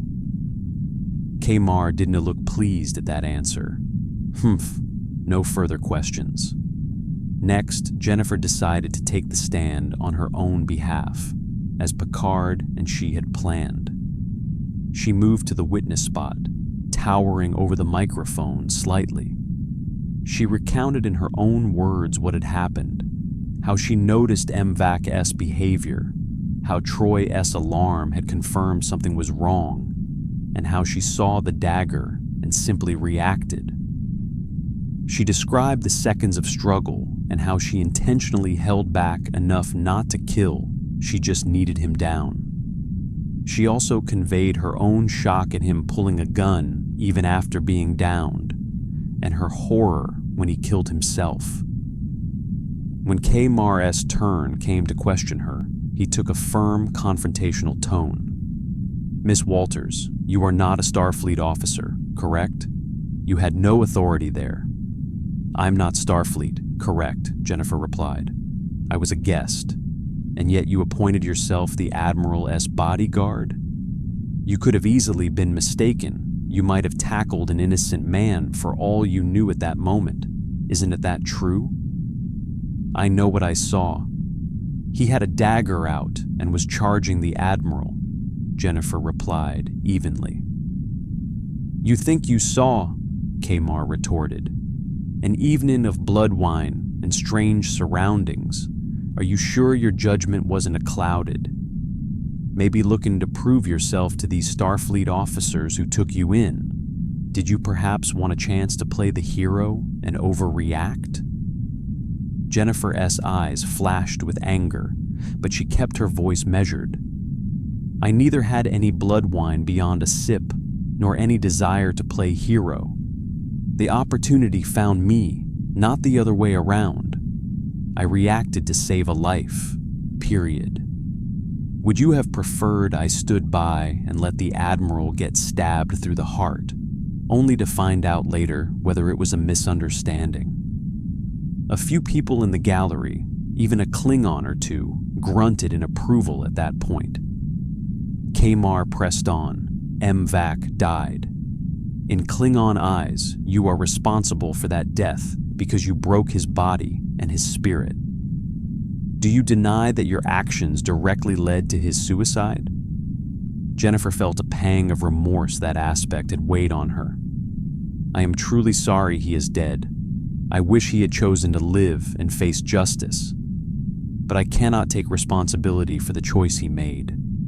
I did not execute MVAC. He made that decision himself. I even tried to prevent any loss of life by disarming him without killing him in the first place. Kamar sneered. Convenient. You deliver him such shame that he kills himself, then wash your hands of it. She-Hulk's temper flared at that, and she took a step forward, her voice rising, echoing in the hall. He created his own shame by attempting murder in a peace banquet.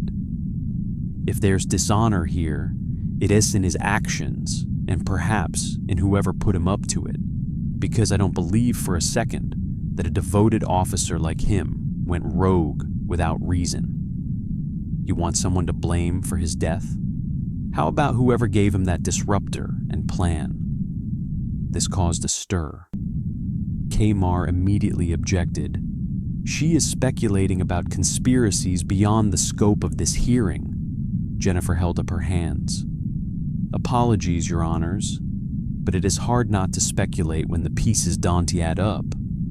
However, she looked directly at the panel. That's a matter for investigation outside this room. We here to talk about what I did, and I stand by what I did. If I hadn't acted, we'd be having a funeral for Admiral Phillips, and likely many others from the chaos that would be ensued. Instead, we have one tragic death, the person who caused the problem in the first place. The Klingon arbitrator, a grizzled officer named D. Carr, actually grunted in what sounded like reluctant agreement.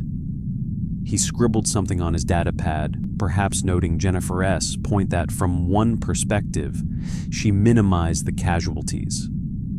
Kamar, seeing his momentum slipping, decided not to push Jennifer further into a corner where she shone. No further questions, he bit out, stepping away. Various other witnesses gave brief input. Lieutenant Worf was asked by the Klingon arbitrator about Klingon customs. Worf affirmed that Mvak's suicide under those conditions indeed indicated he felt irredeemable dishonor. Kamar tried to twist that as caused by her fee, but Worf responded, had Mvak succeeded in killing the Admiral, the dishonor and consequences would have been far greater for the Klingon Empire. Ms. Walter's intervention averted a catastrophe. I believe Mvak must have realized, once disarmed, that he had no honorable justification for his deed and could not bear to face the shame that is on him. Coming from a Klingon like Worf, who was both Federation and still respected in the Empire, this carried weight. The Klingon arbitrator nodded thoughtfully at Worf's explanation. After all testimony was done, each side made closing remarks. Kamar took a harsher stance, though it had lost some edge given the evidence. The Empire does not deny that the situation is complex, but the fact remains, a Klingon warrior lies dead, and the chain of events that led to that started with this woman's interference. In Klingon culture, when one causes the death of another, even indirectly, there is a blood debt. The Empire cannot simply walk away without some satisfaction. If we allow a Federation citizen to kill or push someone to die and face no consequences because she meant well, what precedent is that? I respect what I've heard about her intentions, but intentions do not erase outcomes. Perhaps Ms. Walters should not be executed. I am not unreasonable, but the Empire could demand her exile from any dealings with Klingons, or some formal censure. At minimum, we demand recognition that Klingon lives and honor cannot be disregarded without due ramifications. He was clearly pivoting. Seeing outright extradition or punishment was unlikely given the evidence. He was laying ground to at least get a face-saving compromise. Finally, Jennifer rose for her closing. She looked at the panel and then around at everyone. I know many of you Dante know me. I dropped into this universe just a day before all this happened. I am an attorney by profession.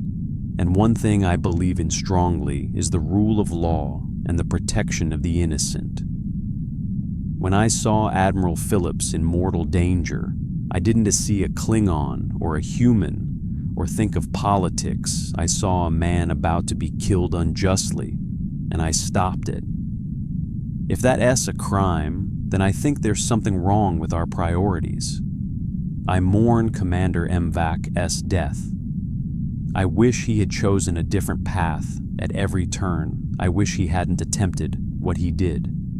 And failing that, I wish he hadn't taken his life afterward. But everything I did was to prevent loss of life, not cause it. I believe the evidence has shown that clearly. I took care not to kill or even gravely wound him. I simply neutralized him. He was alive and well, and still armed, as it turns out, when that part was over. If we are to maintain any justice here, we have to acknowledge who the aggressor was. It wasn't me. It was the person who came at an unarmed man with a knife and a hidden gun in the middle of a peaceful gathering. Whether he acted alone or not, he created this situation. I reacted to end it with minimal harm. Would the Klingon Empire truly prefer I had done nothing and let events unfold? I doubt it, because that path leads to bloodshed and war, not just personal dishonor. I hope we can all take a step back and realize we were nearly manipulated by MVAC, or by whoever may have been pulling his strings into fighting each other, into destroying the alliance that so many on both sides have worked for. That didn't happen, largely because of the quick actions of people in this room, including me. Don T let anger and pride punish the very outcome that avoided a greater tragedy. In closing, I acted to save lives and uphold peace. That is not a crime in either Federation or Klingon law that I am aware of. In fact, it is usually commended. I ask this tribunal to find that I did nothing warranting any punishment or extradition. Instead, the focus should be on finding out why Commander MVAC did what he did, and ensuring anyone else involved is brought to justice. That's all I have. When she finished, there was a notable silence. Even K. Mar did not have a retort. He folded his arms and looked down. The arbitrators murmured among themselves and called a short recess to deliberate. Jennifer sat, finally, allowing herself to feel the adrenaline crash. She glanced at Picard. He gave her a proud nod. Troy flashed an encouraging smile from the gallery. Worf gave her the slightest respectful incline of his head from the back. Ambassador K. Tall was harder to read. He sat rigidly, staring forward, but not with the same anger as before. Perhaps he was considering the totality of what he heard. He had lost a good officer in disgrace. He wanted to blame someone, but it was harder now to blame the woman who demonstrably saved his ally and may have saved the alliance. Still, politics are politics. The judges returned and looked prepared to announce their recommendation. Judge T. Pell was about to speak when suddenly a side door to the chamber burst open and a junior Starfleet officer hurried in, looking alarmed. He went straight to Admiral Phillips and whispered something urgently. Phillips' face blanched. He stood. "Your Honors, I'm receiving an emergency report," he said. The judges allowed him to speak. "There's been an unauthorized weapons discharge and explosion reported in the Klingon delegation's guest quarters on the starbase just moments ago." "What?" K-Tal barked, standing up. As if answering, the red alert lights in the hearing chamber began flashing, and a klaxon blared. A voice came over the station intercom. "All personnel to alert status. Security teams to Deck 5 explosion near VIP section. Possible boarding incursion detected." No sooner had that message sounded when a thunderous boom reverberated through the station. The floor bucked throwing a few people off their feet. A distant roar of destruction made the walls tremble. The station had been hit by something. Gasps and cries filled the chamber. Through the high windows of the hearing room, one could see out into space. Jennifer's eyes widened as she caught sight of a Klingon bird of prey warship peeling past the station, green disruptor bolts blazing from its wingtips.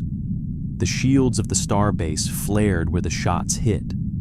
The bird of prey roared by at attack speed. "It's the Gror-Uth that is one of our escort ships," Ambassador K-Tal said, aghast, recognizing the vessel. "They must have gone rogue." The station's internal comm was a cacophony of reports. Bird of prey decloaking shields hit they were demanding standby, demanding we turn over the She-Hulk, or they will continue the attack. Jennifer felt her stomach drop. Everything was happening at once. So this was the conspirators' next move. If the legal route didn't break the alliance, use brute force, and specifically threaten her as the price. "Security breach on Deck 5, came another announcement. "Unauthorized transporter signals Klingon boarding parties detected." Almost on cue, a section of the wall in the hearing room blew inward with a shower of sparks, a breaching charge. A trio of heavily armed Klingon warriors rushed in through the smoke, disruptors firing. The room erupted in pandemonium once more. Delegates dove for cover. The Starfleet security detail that had been present returned fire with phasers. Energy blasts crisscrossed the once solemn chamber. Worf wasted no time. He tackled Ambassador K-Tal to the ground behind a row of chairs, possibly saving the ambassador's life as a disruptor bolt sliced through the air where K-Tal's chest had been a second before. Picard pulled Jennifer down behind the defense table as cover. She looked at him and shouted over the noise. "They here for me!" Picard grimaced. "It appears so. We can let them take you, or anything happen to you." One of the Klingon boarders leapt onto the bench platform, engaging the Klingon arbitrator D-Car in hand-to-hand. The older arbitrator surprisingly drew a knife and parried, holding his own. She-Hulk assessed the situation rapidly. Roughly 5 Klingon commandos had stormed in, some still in the corridor exchanging fire with Starfleet guards. These weren't diplomats, likely soldiers from the rogue ship. The station shuddered again from an external hit, indicating the bird of prey was still firing. She could also hear distant phaser fire from what sounded like Enterprise security teams or station teams engaging elsewhere. Admiral Phillips was on the floor, phaser in hand, firing at a Klingon who had jumped on a table. Jennifer realized staying here would only lead to more bloodshed with all these dignitaries caught in the crossfire. The attackers' demand was clear. They wanted her surrendered. Over the din, she shouted to Picard, "If I leave, maybe they'll stop firing on the station." Picard grabbed her arm. "No, that's out of the question. They'll just take you and likely kill you. We do not negotiate with terrorists." A disruptor blast hit the table, blasting a chunk of it to smoking ruin. Jennifer shielded Picard from debris. Her uniform was singed, but her skin was unharmed. Her eyes darted to the blown-open section of wall. Through it, she could see the shimmering blue of the station's deflector shield protecting the gap from vacuum. Beyond, space and the flicker of weapon fire between the bird of prey and another ship, the Enterprise. The Enterprise had undocked and was moving in, firing a warning shot near the Klingon vessel to draw it off. In that instant, Jennifer made a decision. She turned to Picard. "Get everyone out of here safe. "I'll handle the ship." Before he could ask what she meant, Jennifer bolted toward the jagged opening in the bulkhead. With 2 mighty strides, she leapt up and through the breach, hitting the emergency force field that separated the room from the void. The force field flared around her outline, resisting, but She-Hulk poured on the power, pushing her way through by sheer strength. With a soundless pop, she forced herself through the thin energy barrier, an impossible feat, as it should have held against any normal intruder. But then, she wasn't normal. The field shimmered, destabilized for a second, enough for her body to squeeze through, and then it re-established, sealing the hole once more. In those brief seconds, a gust of air whooshed out, tossing papers and light objects in the room about. But the field closed again immediately after she breached, preventing explosive decompression from killing everyone inside. Suddenly, Jennifer was outside the starbase, in the raw, open expanse of space, nothing between her and infinite night, but a clinging aura of atmosphere that dissipated in an instant. There was no air, no sound, just silent stars and the green and silver hull of Starbase 310 behind her. Her eyes bulged with the shock of vacuum exposure, and her lungs burned, but She-Hulk's body was resilient and could tolerate the vacuum for a short time. She kicked off the hull with her powerful legs, propelling herself in a lunge toward the bird of prey that was sweeping by perhaps 100 meters away. In the hearing chamber, those who saw her go were momentarily stunned, Klingon and human alike. Ambassador K. Tal, peeking from cover, muttered, "By Kales, she jumped into space!" Picard ran to the breach, arriving just as the force field resealed. He saw in the distance the green figure of She-Hulk flying through the vacuum, aimed at the bird of prey's hull. "Mon Dieu," he whispered in combined horror and awe. Commander Riker's voice came over Picard's comm badge, sounding as though he had rushed back to the Enterprise-S bridge. Enterprise to Picard. "Captain, sensors show Ms. Walters outside the station. She's on a trajectory to the Klingon ship." Picard tapped his badge. "I see it, number 1. Try to beam her back, now." On the Enterprise, they tried a golden transporter beam latched onto Jennifer's form as she tumbled through space. But the bird of prey's shields were still up, and its cloak device partially active, causing interference that scattered the transport beam. She remained resolidified in place, the transport failing. Now Jennifer slammed into the bird of prey's hull, managing to grab onto a hull-plating ridge near the starboard wing.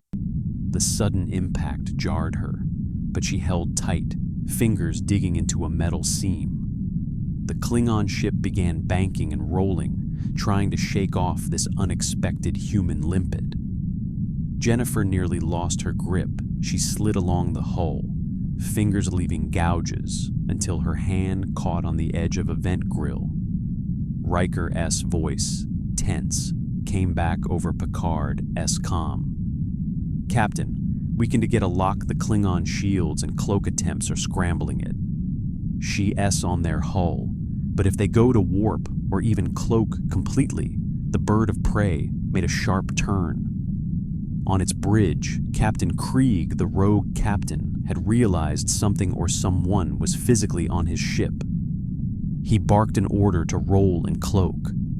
The Giar-Oth began to shimmer as the cloaking device engaged, and simultaneously it spun around, hoping to fling off the clinger before jumping to warp. Jennifer felt the ship rotate under her. The stars wheeled around her dizzily. Centrifugal force pried at her. One hand lost its hold, and she found herself dangling by the other, feet flailing to find purchase on the smooth hull. With a silent snarl of effort, she reached up and grabbed the lip of what looked like a maintenance access hatch. Her lungs were burning fiercely now she needed air, but her healing factor fought off unconsciousness a bit longer. Gritting her teeth, She-Hulk punched at the maintenance hatch with her free hand. On the third blow, the panel dented in and cracked open. Inside, she saw circuits and conduits, likely something critical like a power junction. She jammed her hand in and started ripping out anything she could grab. Inside the bird of prey, lights flickered as various systems went offline. The cloak faltered, half engaged. The ship shuddered from the imbalance of power. Bridge crew shouted that there was a hull breach on the wing. Krieg cursed. That cursed woman was ripping his ship apart from outside. "Shake her loose! Full impulse!" he roared. The bird of prey surged ahead at high impulse, twisting. Jennifer S. body lifted off the hull slightly, but she managed to wedge her leg into the hatch opening she'd created. Still, she knew she couldn't hold on indefinitely. Her vision was darkening at the edges from lack of oxygen. "Back on the Enterprise," Data announced. "Captain, the bird of prey's cloak has failed. We have a window. I detect one life sign on its hull, Ms. Walters. Still alive, but weakening. Riker didn't wait for Picard's command. Beam her out of there now." In space, just as She-Hulk finally lost her grip and drifted free from the bird of prey's hull, swirling slowly in the void, the Enterprise-S transporter beam locked onto her fully. In a sparkle of golden light, Jennifer-S unconscious form dematerialized, whisked away to safety. Freed of its unwanted passenger, the damaged bird of prey immediately cloaked fully and jumped to warp, fleeing the scene. Enterprise phasers lanced out, but only grazed where the ship had been an instant too late. On the starbase, the boarding Klingons, seeing their ride vanish, fought even more fanatically. It was now a suicide mission for them. But Starfleet reinforcements quickly overwhelmed them. One was stunned by a phaser, 2 others cut down. The remaining one let out a blood-curdling scream of defeat and aimed his disruptor at Ambassador K. Tal, but a green disruptor blast from the side dropped him. Surprisingly, it was Captain Torlek, K. Tal's aide, who had fired the same man who had hidden evidence earlier. He had drawn MVAC-S recovered disruptor and shot the rogue Klingon, perhaps to redeem himself in his ambassador's eyes. In moments, the firefight in the hearing room was over. Smoke and the smell of ozone filled the air. Alarms blared. Medics rushed in to tend to the wounded, but fortunately, it seemed most were minor injuries, aside from the attackers. Ambassador K. Tal rose to his feet, surveying the carnage with a mix of anger and bewilderment.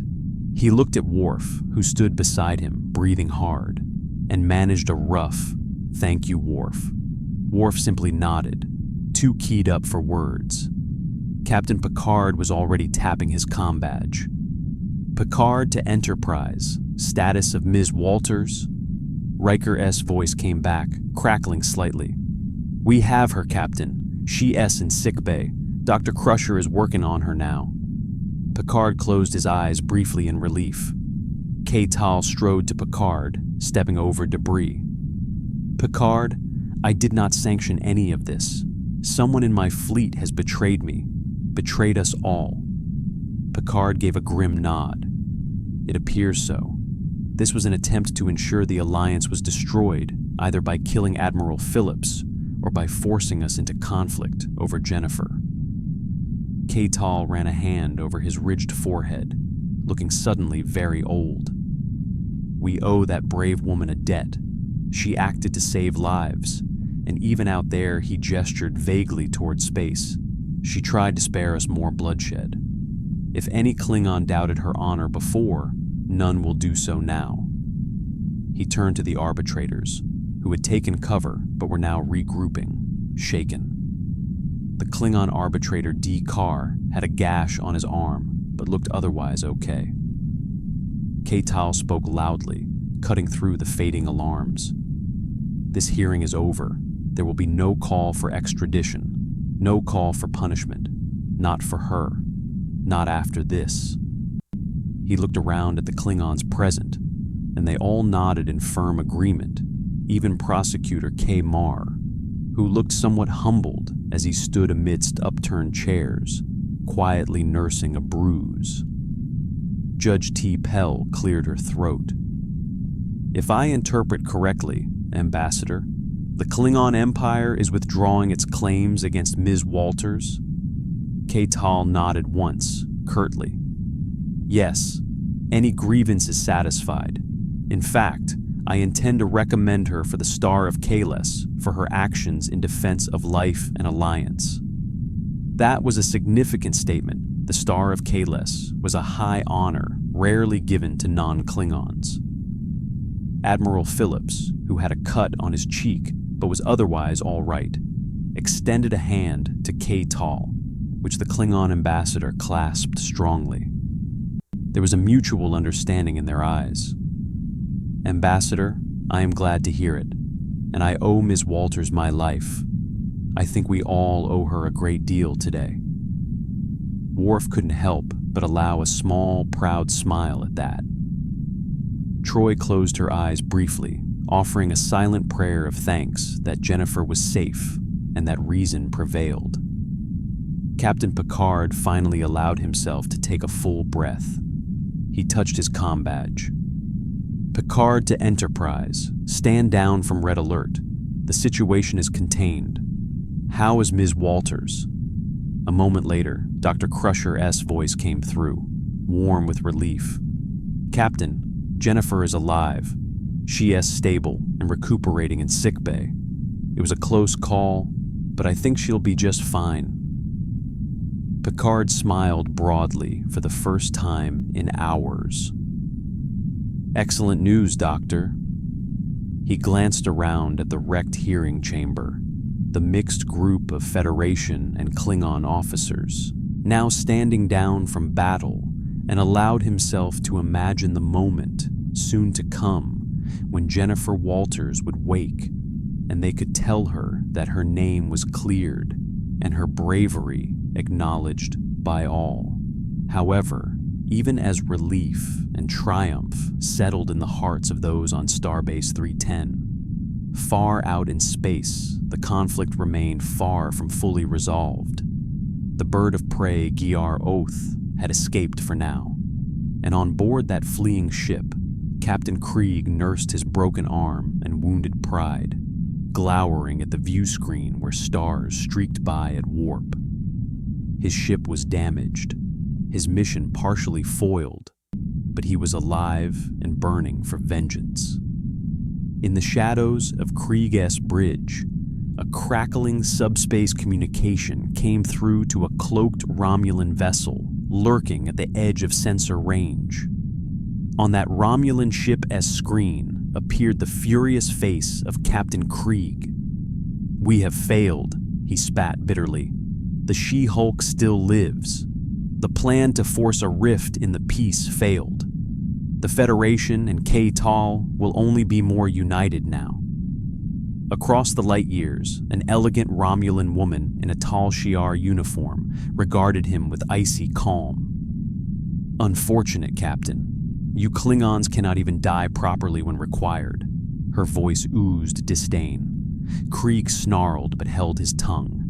What now? They'll hunt me, but I can still serve. I want another chance at that green witch. The Romulan operative gave a thin smile. All in due time. Phase 1 may not have gone as planned, but the game is far from over.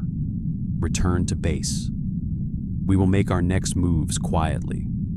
If we cannot break the alliance from within using this incident, We will try another approach. There are always more pieces to play." Krieg bowed his head, his honor in tatters, but his thirst for revenge burning hot. "Understood." The transmission ended.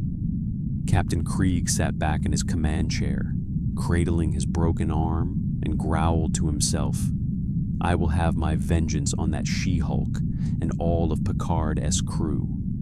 This, I swear."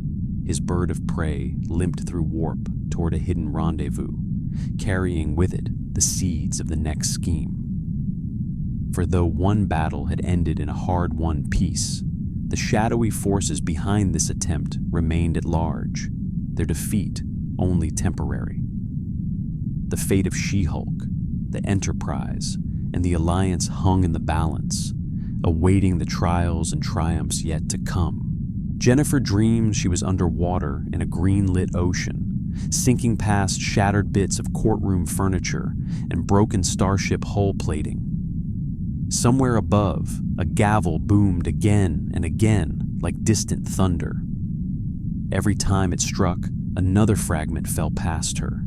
A Klingon dagger, a Romulan emblem, a Starfleet comm badge. The last thing to fall was a single bright star that became Admiral Phillips' face, his hand reaching toward her, mouth forming words she could not hear. Then the light shifted from murky green to clean white, and the pressure on her chest eased. The roar faded to a soft, rhythmic hum. She blinked awake to find a ceiling of gentle bioluminescent panels above her, and the familiar shape of a medical scanner arching overhead. The faint scent of antiseptic and metal told her she was in sickbay. The steady thrumming beneath the bed was the ship's heartbeat. Jennifer tried to sit up and instantly felt like she had done a full-body workout with Thor as her personal trainer. Every muscle ached, not in the sharp way of serious injury, but in the deep, bone-deep fatigue that came after pushing her limits farther than she should have. A hand eased gently against her shoulder. "Easy," said Beverly Crusher's voice. "You just went for a rather dramatic spacewalk without a suit. Give it a minute." Jennifer turned her head. Dr. Crusher stood at her bedside, tricorder in hand, auburn hair pulled back, blue eyes tired but kind. Beside her was Deanna Troi, who looked like she had not slept much either. The counselor's dark eyes were full of relief. Jennifer swallowed and discovered her throat was raw. "Sick bay again," she rasped. "Let me guess. I did something reckless and dramatic, and you had to mop up the pieces." Crusher gave a faint smile. "I might phrase it more as you did something suicidal, but spectacularly effective, and we were fortunate to get you back in time." "How are you feeling?" "Like I lost an arm wrestling match with a starbase," Jennifer muttered. She shifted experimentally and realized she was in her human form, not She-Hulk. Her skin was its usual pale tone, not emerald. Her limbs felt smaller, but still leaden. "Did we win?" she asked. "Or did that bird of prey use me as a hood ornament and fly off laughing?" Troi let out a soft breath that was almost a laugh. "You damaged their hull, crippled their cloaking device, and gave the Enterprise an opening to rescue you and drive them off. The ship escaped, but everyone on Starbase 310 is alive. That qualifies as a win in my book." Memories came rushing back, chaotic and fractured. The hearing chamber exploding into violence, Klingon warriors storming in, Picard shouting over phaser fire, the leap through the energy field, the ache of vacuum in her lungs, the impact on enemy hull plating. She shivered despite herself. "How long was I out?" she asked. "About 8 hours, Crusher said. "Your physiology is astonishing, Jennifer. You took in a fraction of a breath while breaching the force field. Your blood oxygen crashed. your body temperature dropped, and your cells started shutting down one by one. But the gamma-empowered structure of your tissues allowed them to bounce back once we got you into an oxygen-rich environment and stabilize the cellular damage. Another minute, and even She-Hulk-esque resilience might not have been enough. Good thing your transporter crew is fast, Jennifer said quietly. And thanks for the rescue. Again. Troy stepped a little closer. How do you feel emotionally? She asked gently. You went from a legal hearing to a ground zero battle and then threw yourself into space. That's a lot for anyone. Jennifer considered it. There was fear still itching under her ribs, the echo of vacuum and the cold eye of a warship. There was anger at Krieg and MVAC and the unseen Romulan pulling strings. There was also a strange, fierce joy that she had chosen action and lived.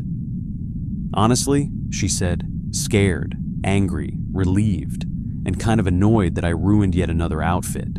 I am not getting my deposit back from the universe on that jumpsuit. Troy smiled. The normal mixture then, she said. Her eyes softened. You also feel guilty, very guilty, Jennifer sighed. Empath radar still working, I see.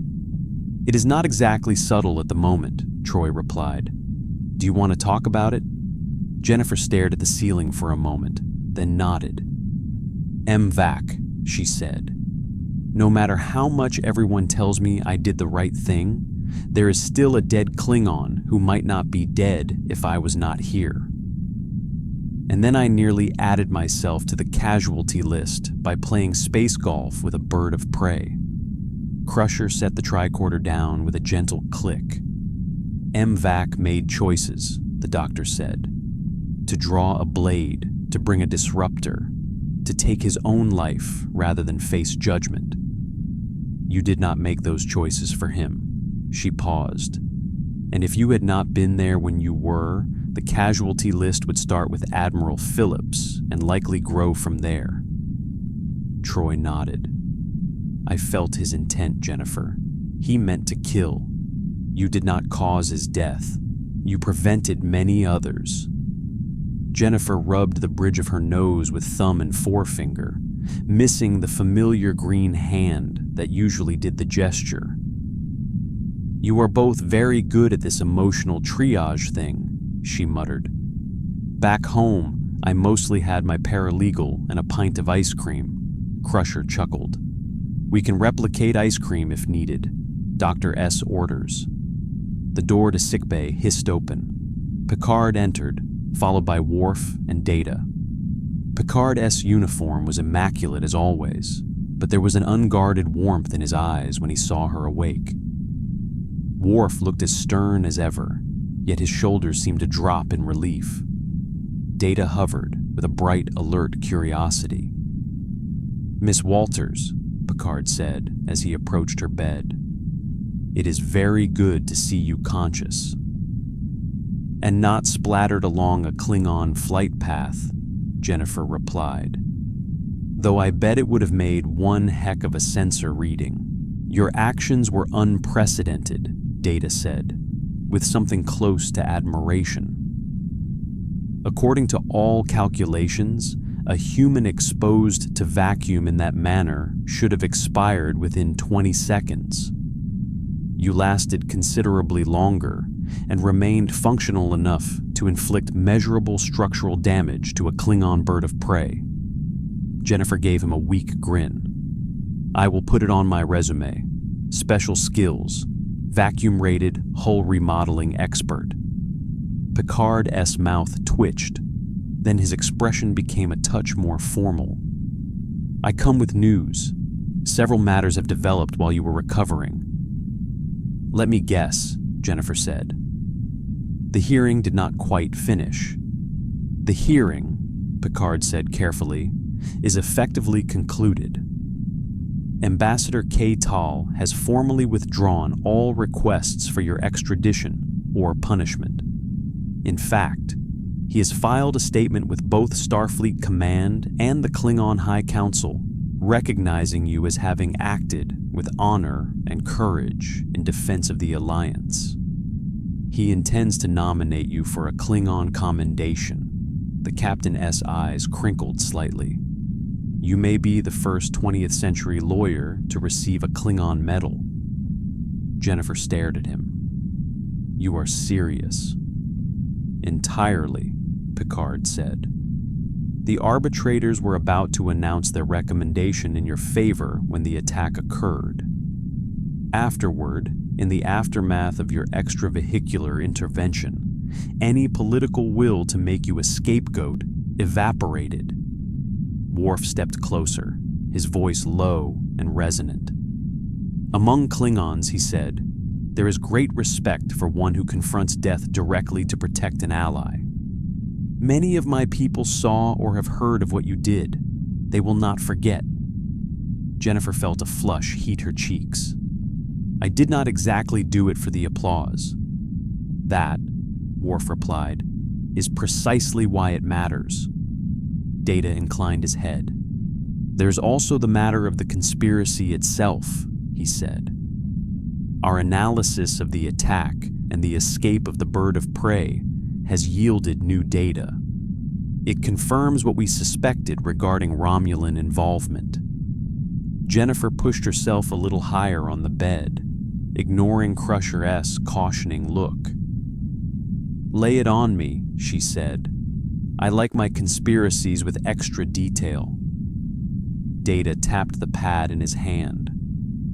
The disruptor signatures from the initial assassination attempt, as well as the energy pattern from the bomb detonated near the Klingon quarters, share modulation characteristics with certain Romulan weapons, not typical Klingon manufacture.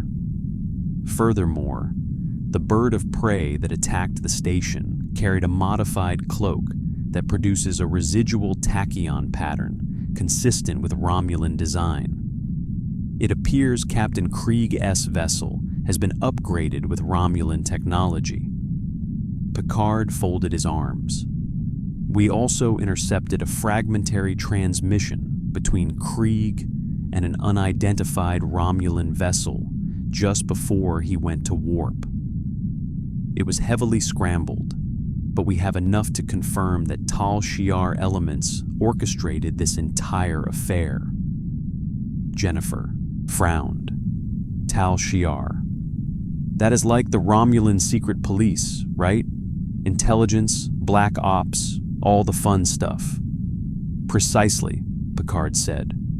Our allies among the Romulan government, such as they are, would almost certainly deny official involvement, but certain hardline factions have long sought to undermine the Federation and its alliances. Exploiting tensions between us and the Klingons is a familiar strategy. So I am their convenient chaos grenade, Jennifer said slowly.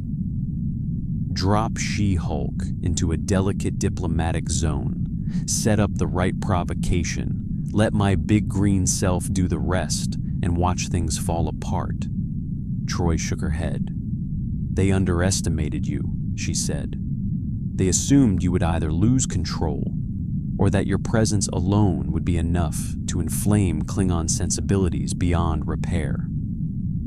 Instead, you controlled your power, you argued for justice, and you worked to protect the Alliance rather than break it. Jennifer snorted softly. That is humbling. I did not even get a chance to file a single motion before someone tried to stab the judge, metaphorically and literally. Picard's gaze was steady.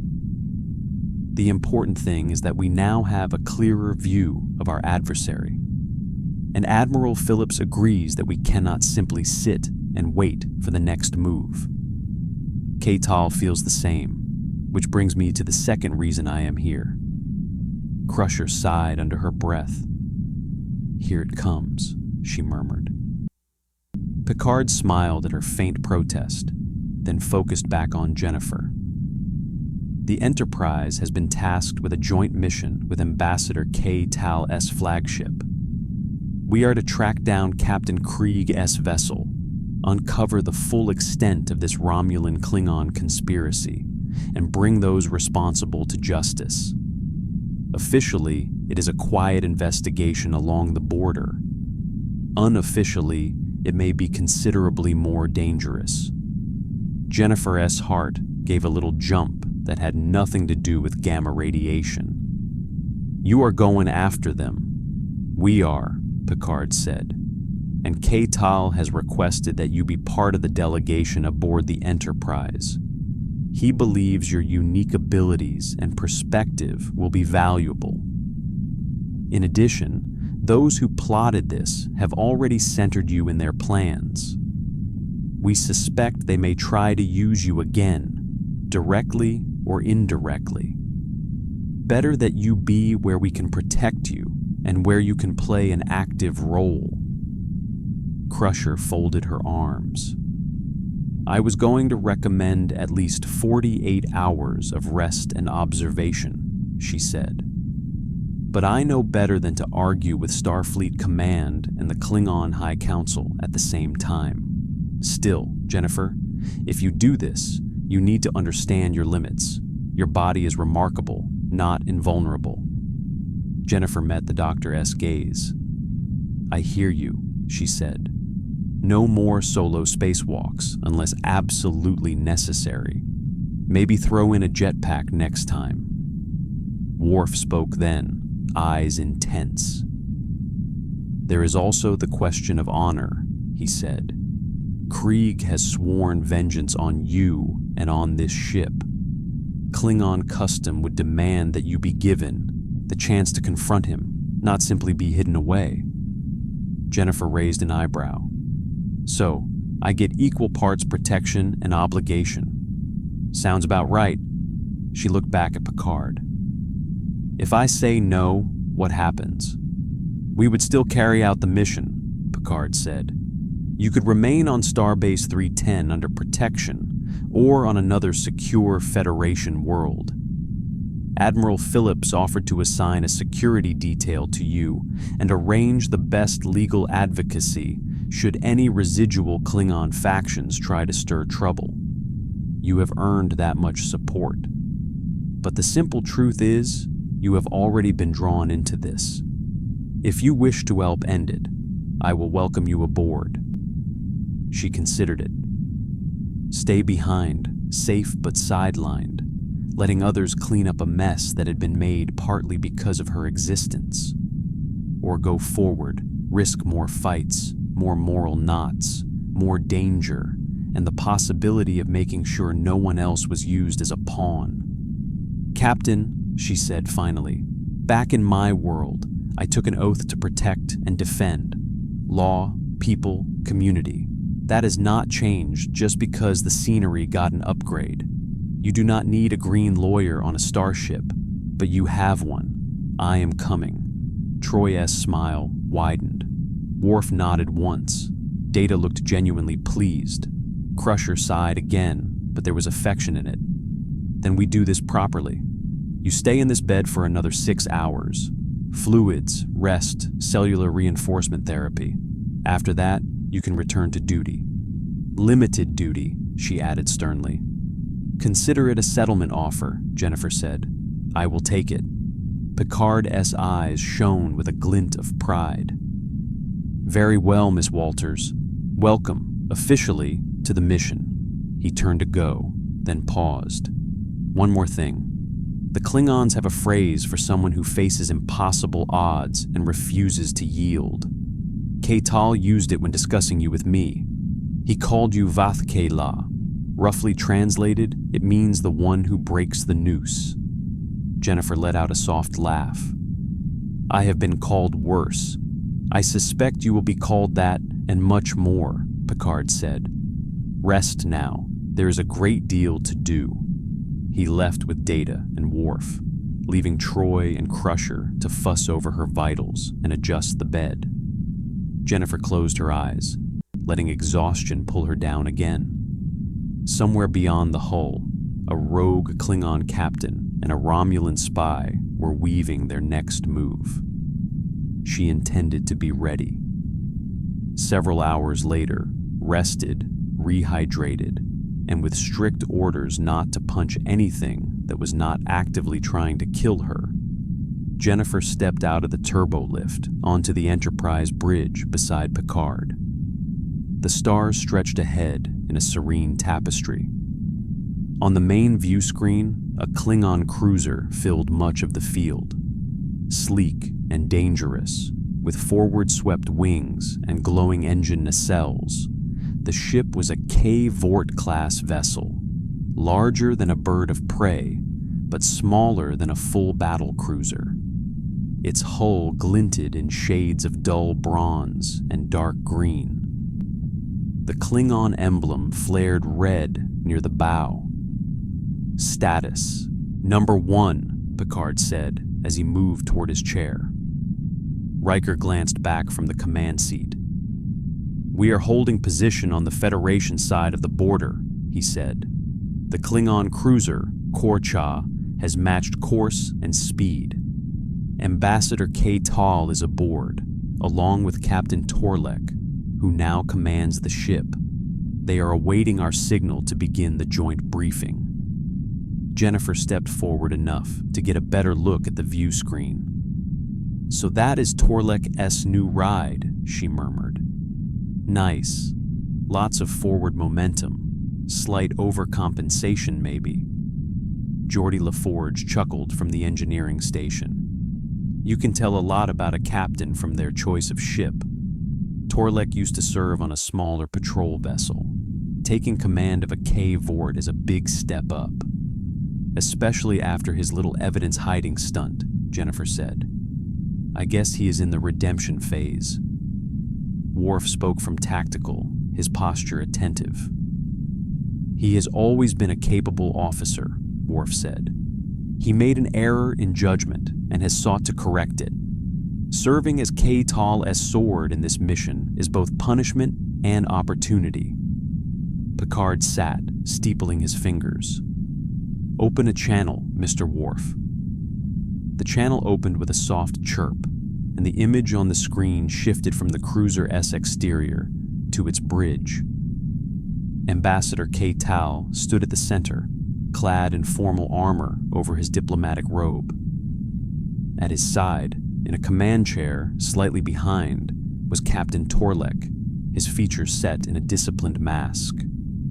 "Picard," K-Tal rumbled, "I see your guest has made a full recovery." His keen eyes flicked to Jennifer, who stood behind Picard as right shoulder. "Good. It would have been an ill omen if one who leaps into space had died in bed." Jennifer smiled faintly. "Happy to disappoint fate, Ambassador," she said. "Jennifer Walters, reporting for whatever this is." K-Tal's teeth flashed. "For the hunt," he said.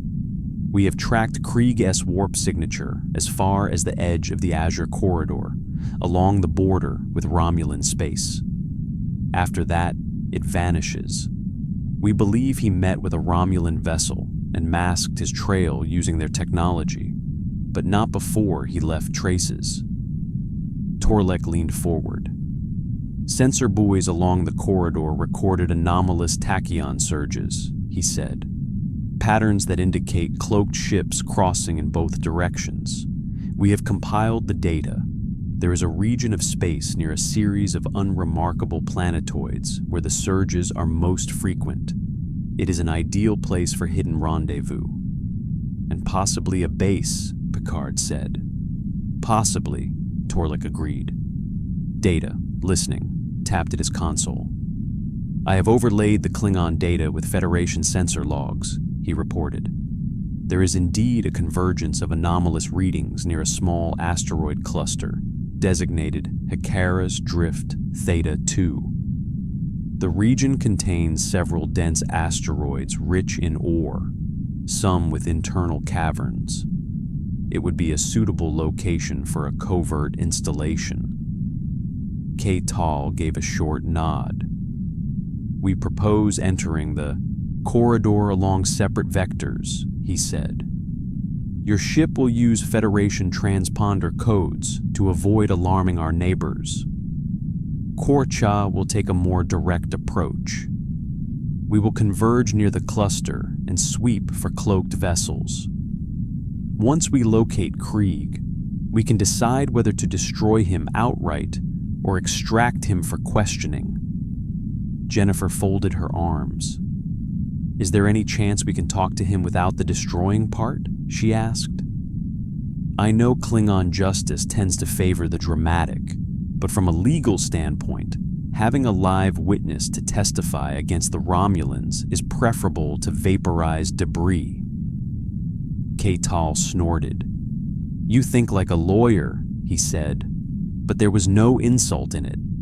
If we can capture Krieg, it will be done. He has already dishonored himself through alliance with Romulan cowards and by attacking a diplomatic target. There are those on the High Council who will want his blood, but also those who will want answers. If he survives, they can have both. Jennifer traded a glance with Picard. Then I would very much like to be present when he is questioned, she said. I have a few things to say to him. Torlek's eyes gleamed faintly. I look forward to seeing that, he said. Very well, Picard said. We will proceed. Ambassador Captain, may this collaboration be the first of many that thwart our common enemies. May it be bloody and successful, K'Tal replied. In the right order. The channel closed. The view screen shifted back to the endless star field and the looming shape of the Klingon cruiser turning away. Picard looked around the bridge. You heard them, he said. Set course for the Azure Corridor, Warp 6. Mr. Data, continue analyzing the combined sensor data. Mr. Worf, coordinate tactical protocols with Core Cha. Counselor, I want you in the joint briefing once we reach the corridor. There may be more at play in Klingon and Romulan motivations than we see on the surface. He turned his chair slightly toward Jennifer. And you, Miss Walters, should take this time to review Klingon and Romulan law as it pertains to espionage, treason, and cross-border incidents. If we find Krieg, we may need to negotiate custody agreements on the fly. Jennifer's face lit up, despite the looming danger. Now you are speaking my language, she said. I will hit the law books. Or law pads, I guess.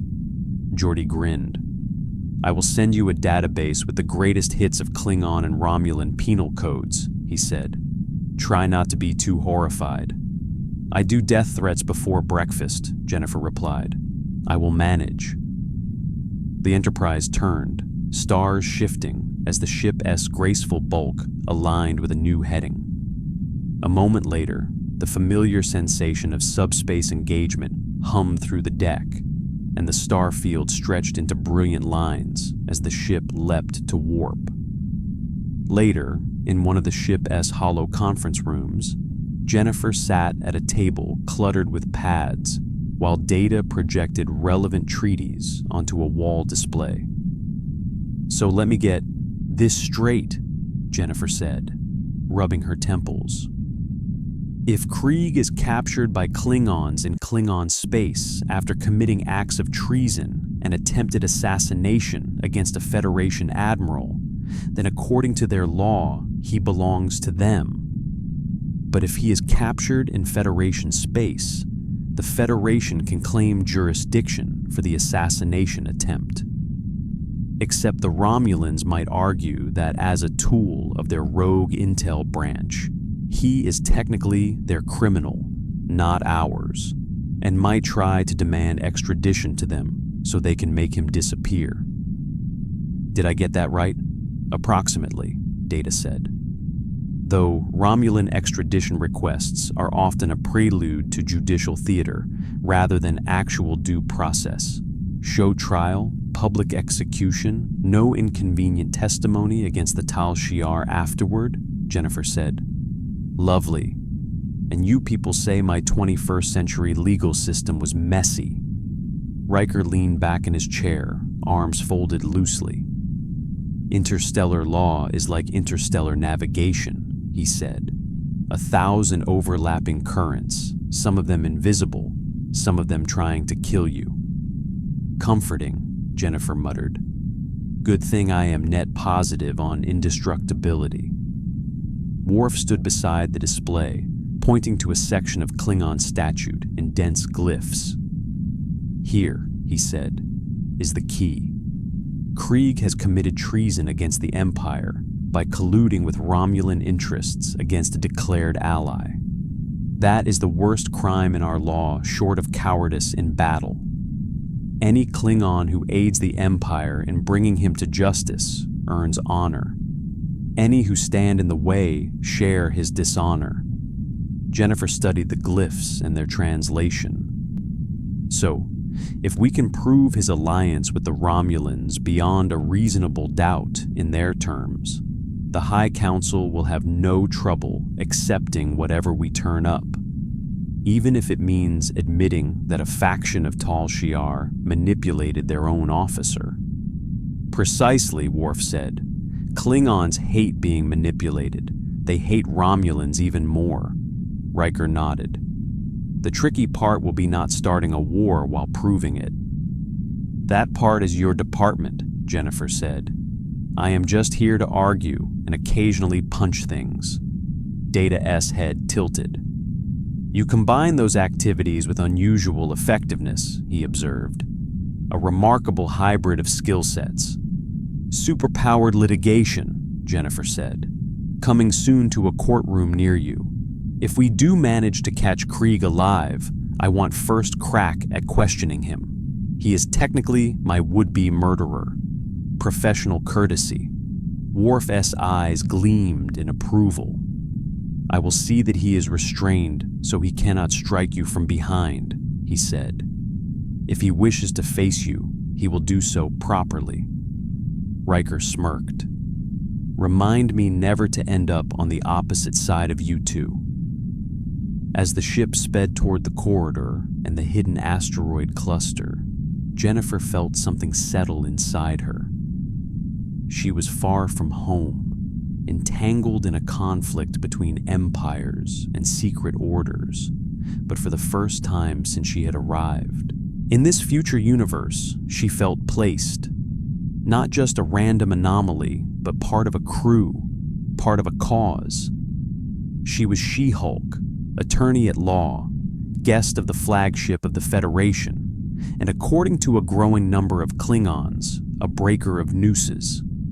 And somewhere ahead, in the shadows of a nameless asteroid, a captain named Krieg and a Romulan spy were about to learn that when you throw Jennifer Walters into your carefully constructed plans, you had better be ready for the whole thing to be cross-examined and smashed to pieces.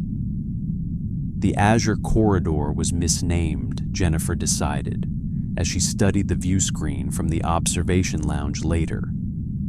There was nothing particularly blue about it. The starfield here seemed, if anything, slightly muted, like someone had turned down the saturation on the universe. Wispy bands of interstellar dust threaded through the region, giving a faint, ghostly glow when illuminated by distant suns. Somewhere within that haze, cloaked ships had been playing a dangerous game of hide-and-seek. Picard stood near the windows with K-Tal-S transmission on a tabletop display. Torlek-S voice faded as he finished reporting their arrival vector. We are in position, Torlek said. Our sensors detect faint remnants of warp plasma, decayed, but consistent with a Klingon bird of prey that passed through this region within the last 24 hours. There are also anomalies that suggest cloaked vessels have been present intermittently for several weeks. Picard nodded. We see the same on our side. We will begin a synchronized tachyon sweep, but I am concerned that conventional detection may not be sufficient. Our adversaries have had time to refine their methods. Jennifer sat at the table, hands around a mug of replicated coffee. She watched the tactical display Data had projected. The asteroid cluster, labeled Theta 2, floated in the center like a miniature archipelago. Several of the rocks had internal cavities, shown in hollow outline. "You said those caverns could hide a base," she said, pointing at one mid-sized asteroid. "If I were a paranoid Romulan or a disgraced Klingon captain, I would pick one with a nice thick shell and lots of internal pockets. Good for hiding ships, weapons, incriminating files, you name it." Data highlighted the asteroid she indicated. Asteroid Theta. 2-7 fits that description, he said. Density is higher than the others, with unusual internal structure and traces of refined metal in the core. That is atypical for a natural body of this type. Refined metal, Jennifer repeated, inside a rock in the middle of nowhere. That is either some weird natural quirk or someone has been doing construction. Agreed, Data said. However, we cannot simply fly up and scan it directly. Any hidden installation will almost certainly be protected by sensor dampening fields and possibly automated defenses. A careless approach could trigger a trap. K'Tal's voice rumbled from the tabletop display. "Ships can handle traps," he said. "We are Klingon." "Perhaps," Picard replied dryly, "but our goal is to obtain information, not debris. If we scare them too soon, they may destroy evidence and flee. We should consider a more delicate approach."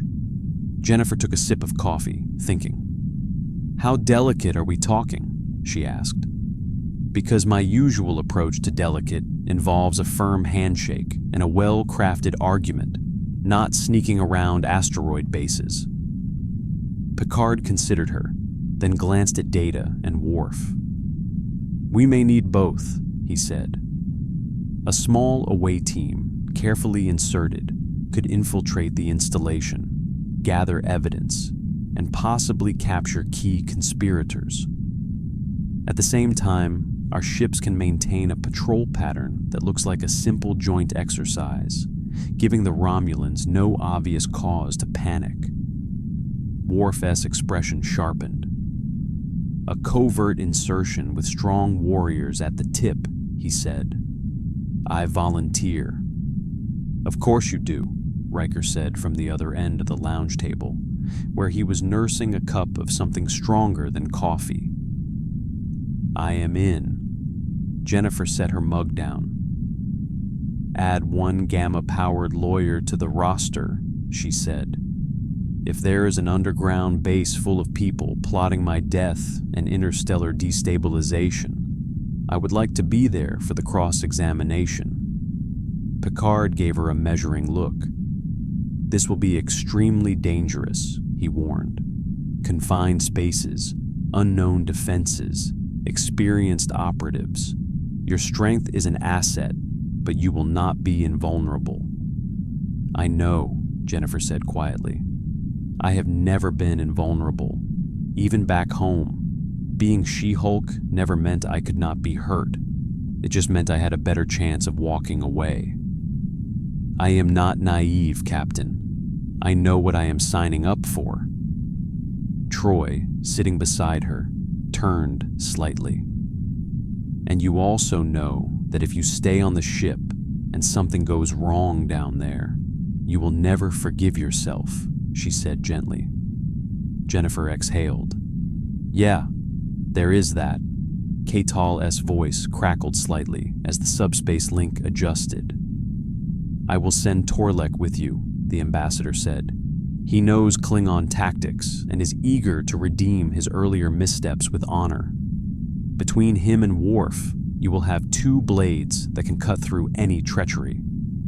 Jennifer smiled slightly. "So our team is a starship captain, a first officer, two Klingon warriors, an android, and a green lawyer. Sounds like the start of a very weird bar joke." Data looked genuinely puzzled. "I do not see the humorous structure," he said. "That is all right," Jennifer told him. "I will explain later, after we survive." The plan, such as it was, came together quickly.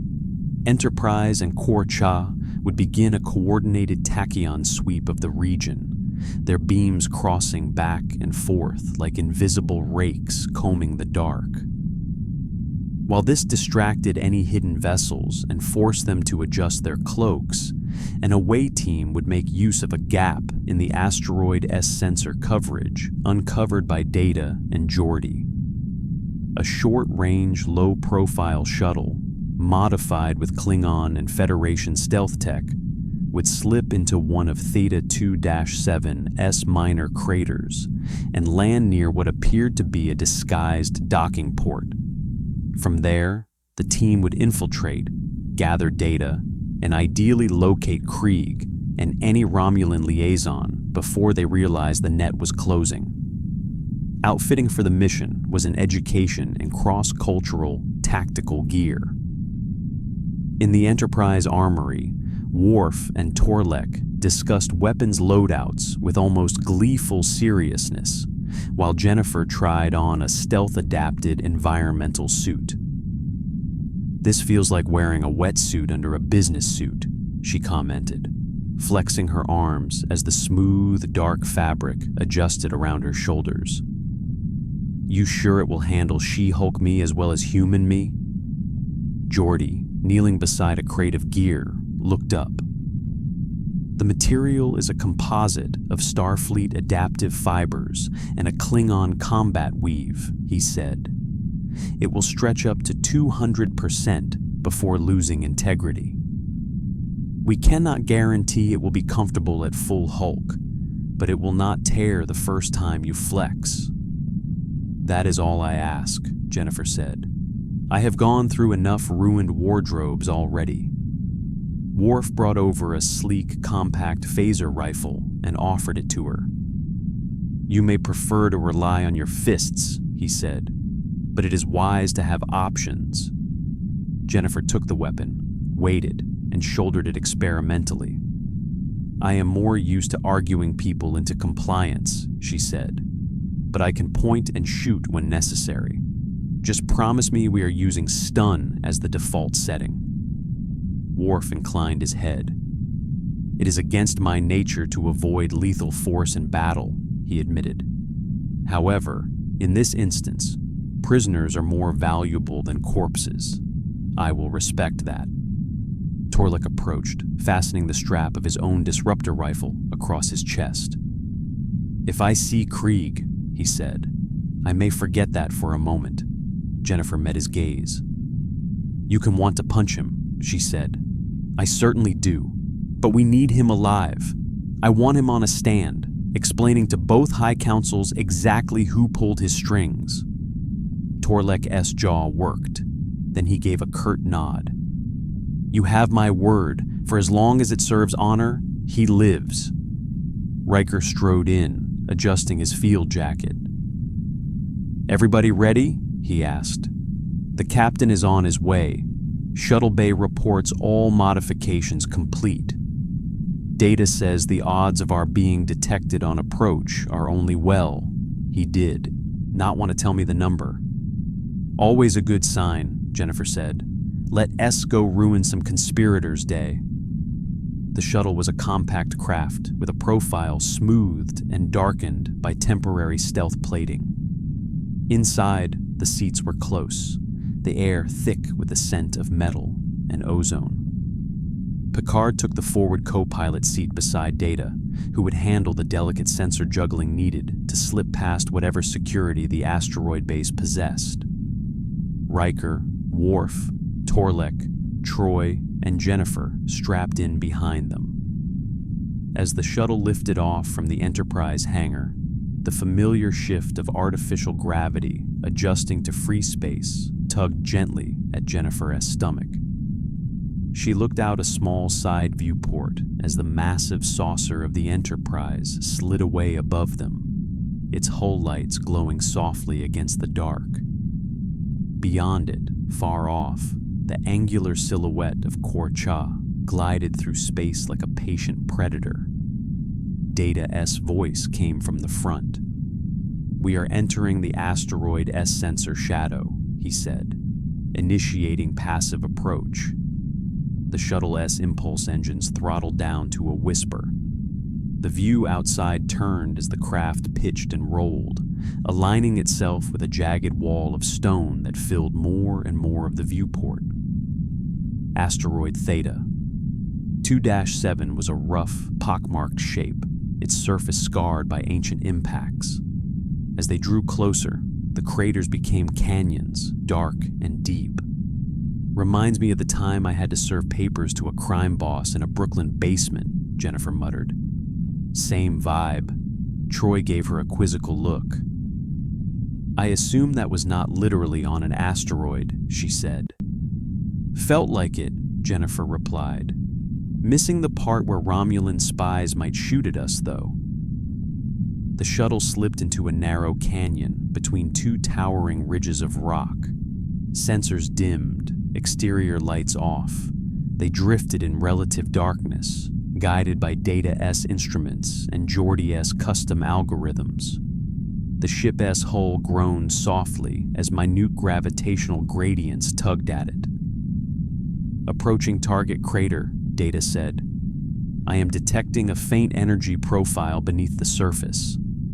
A power source, minimal output, likely on low standby. It is shielded, but not fully masked. There is also a structural weakness consistent with a retractable docking hatch.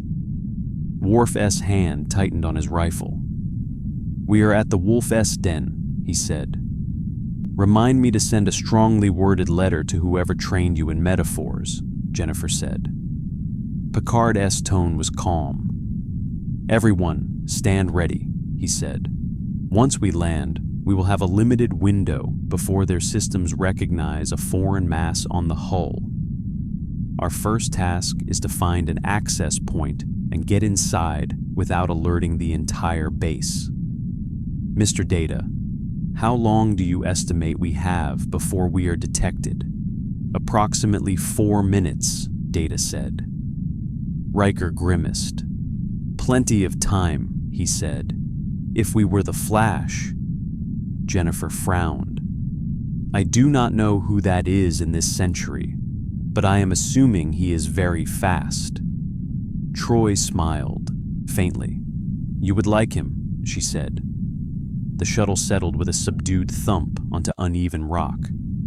Dust rose in pale streaks outside the viewport. The interior lights shifted to a softer red. Picard rose and turned to his team. This is it, he said quietly. Remember, our objectives are to gather evidence of Romulan involvement, confirm Krieg's presence if possible, and extract anyone who can testify. Engage only as necessary. Let us show whoever is down there that the Federation and the Klingon Empire can work together in more than just ceremonies and speeches. Worf thumped his fist lightly against his chest. For the Empire, he said. Riker mirrored the gesture in Starfleet style. For the Federation. Jennifer cracked her knuckles, feeling the familiar pulse of power ignite in her veins. She let She-Hulk rise, muscles expanding, skin flushing emerald. Her suit stretched, but held, clinging to her frame like a second skin. The world sharpened, colors more vivid, sounds more distinct. She smiled, not entirely kindly. For the record, she said, voice deeper now. For the victims, too. The ones who almost died because some politicians thought chaos was a good negotiation tactic. Torlek bared his teeth. Spoken like a Klingon, he said. The Shuttle-S rear hatch opened with a hiss. Cold air from the asteroid's surface rushed in, thin and biting. The team descended onto rough stone. Above them, the sky was mostly rock, with only a slit of star-dusted black visible where the canyon widened. Data moved quickly, tricorder in hand, scanning the crater wall. There, he said, pointing at a section of rock that was just a little too flat, a little too smooth. I am detecting a regular lattice of metal beneath the surface. This is an access hatch disguised as rock. Worf stepped up, running his gloved hand along the stone. Klingon engineering combined with Romulan stealth, he said. Crude, but effective. Jennifer flexed her fingers. Crude is my specialty, she said. Give me a spot. Data marked a faint outline on the rock with a small beacon. The locking mechanism appears to be here, he said. If we can disable it without triggering the alarm protocol, She-Hulk planted her hand against the indicated area. Or, she said, we can knock. With a controlled surge of strength, she pushed. The rock groaned, hairline fractures spiderwebbing from under her palm. She increased pressure, feeling the resistance of metal struts and hardened seals. Somewhere beneath, circuits sparked as the lock protested. Finally, with a grating screech, the outer layer of stone tore free, revealing a dark metal hatch underneath, half crumpled by the force. Data winced. That will certainly register on their internal monitors, he said. Then we hurry, Picard snapped. Inside, now. They pried the twisted hatch aside, revealing a narrow corridor bathed in dim red light. The air inside smelled of metal, recycled air, and something else, sharp, medicinal, faintly acrid. Romulan disinfectant, Jennifer guessed. Worf and Torlek went first, weapons up, moving with focused grace. Riker followed, then Troy, then Picard and Data, with She-Hulk bringing up the rear, stooping slightly to fit her bulk in the tight corridor. Alarm klaxons began to wail almost immediately, an ugly rising tone that vibrated through the structure. Red lights flashed in rhythm with the sound. So much for subtlety, Riker muttered. She-Hulk grinned grimly. Subtlety is overrated. The corridor opened onto a larger passage, where they encountered the first defenders.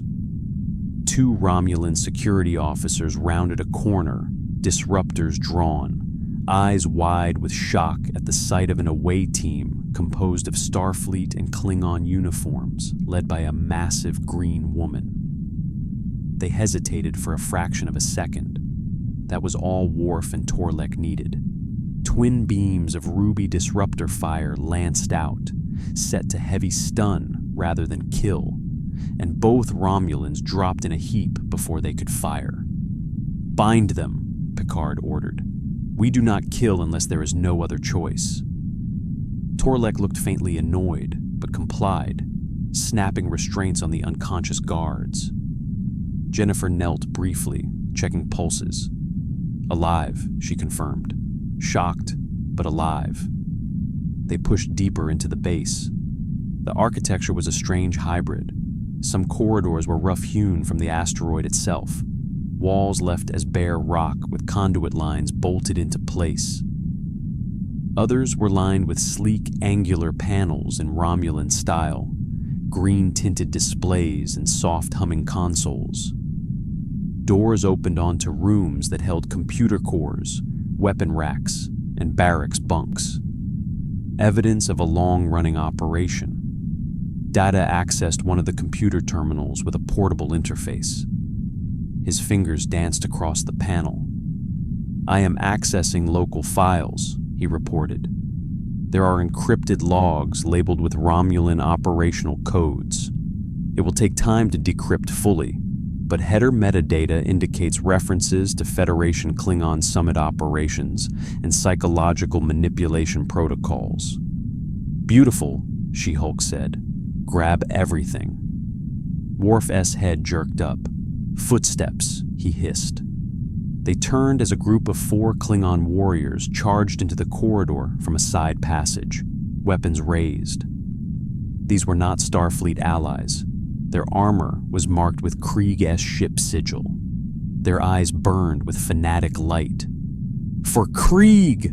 One roared, firing. Beams of green-white energy lit the corridor.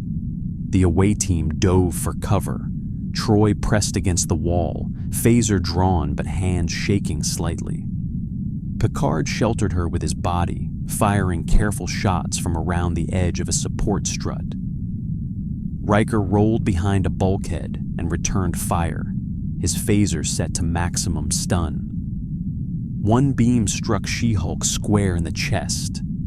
She staggered, growled, and then snarled, "Ow!"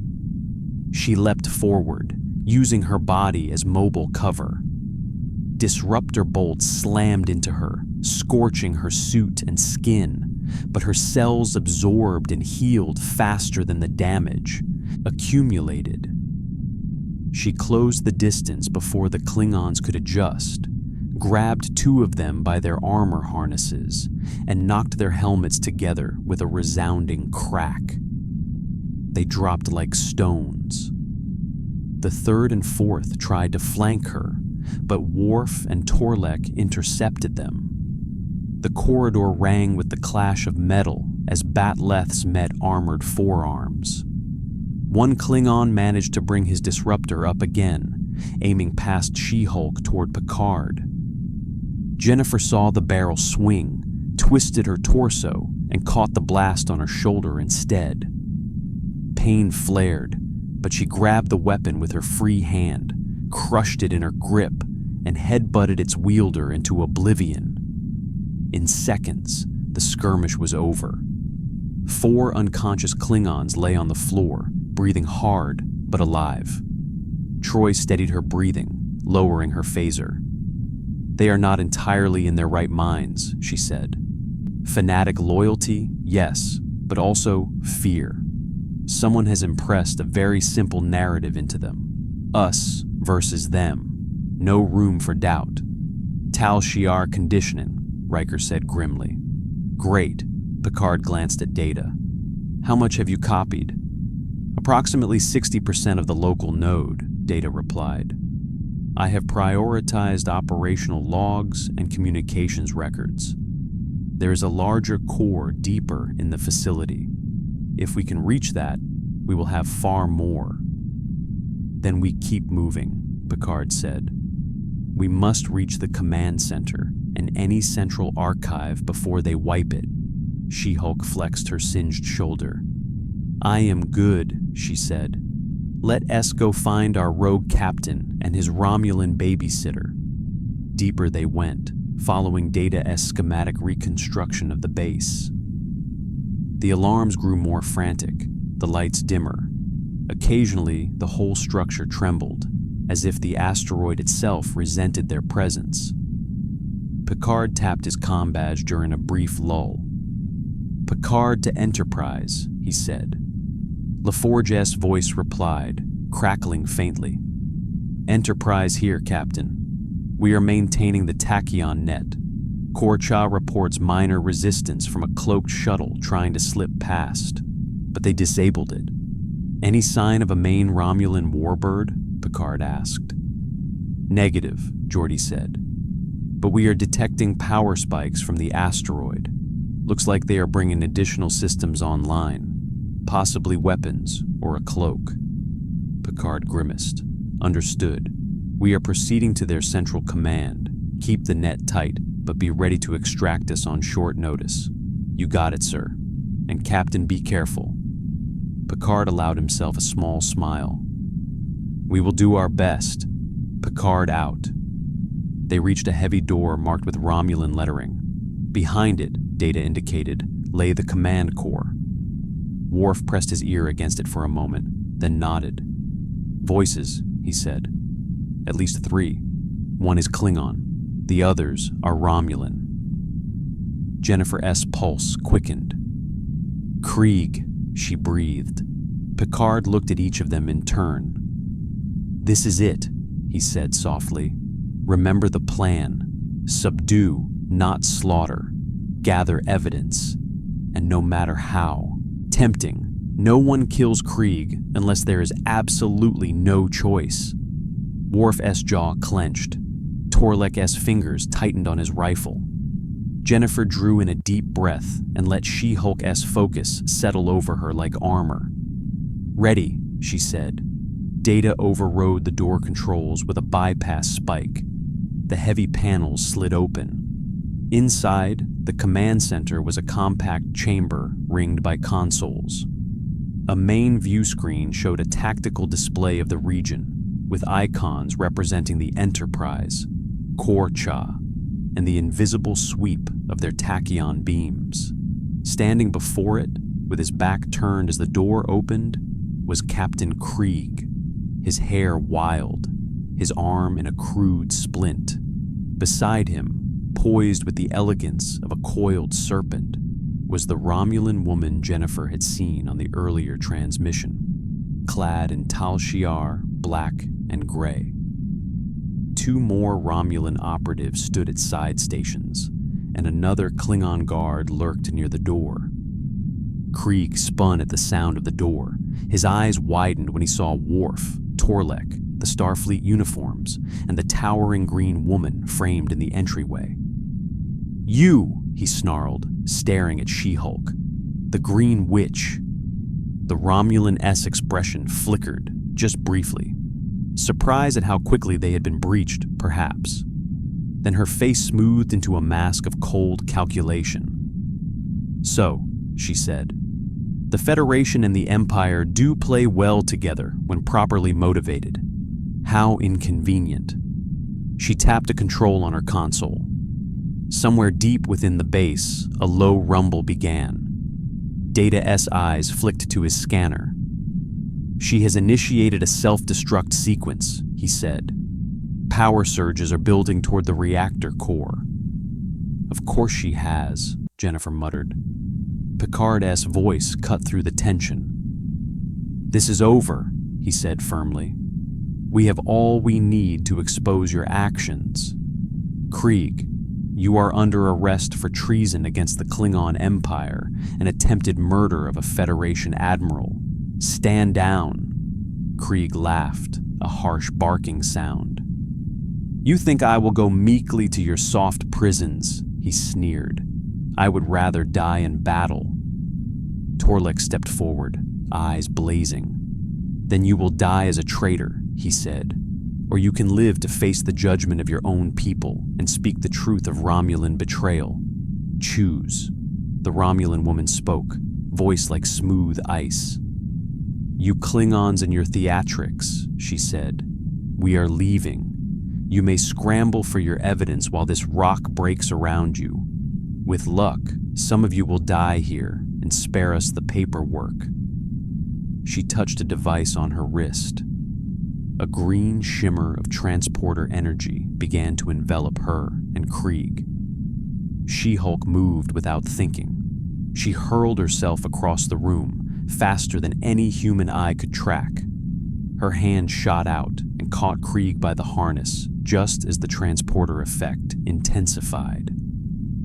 The field flared around both of them, unstable, stretched between the base and some distant cloaked ship. Jennifer felt a wrenching sensation, as if every cell in her body was being pulled in, 3 directions at once. She tightened her grip on Krieg, muscles screaming. The Romulan operative's eyes widened as the pattern destabilized. Data shouted numbers that made no sense inside the crackling field. Picard called her name. Worf roared something in Klingon. She heard none of it clearly, only her own heartbeat and Krieg's desperate snarl. The transporter beam sputtered and collapsed. The Romulan woman vanished, ripped away by the remote system. Krieg and She-Hulk fell together onto the command center floor, the residual energy crackling around them. Krieg lunged instantly, knife flashing from his sleeve. He slashed at her throat. She caught his wrist an inch from her skin, eyes locking on his. "No more surprises," she growled. They struggled, strength against strength. Krieg was powerful by human standards and fueled by fanatical rage. He twisted, kicked, drove his forehead into hers. She barely flinched.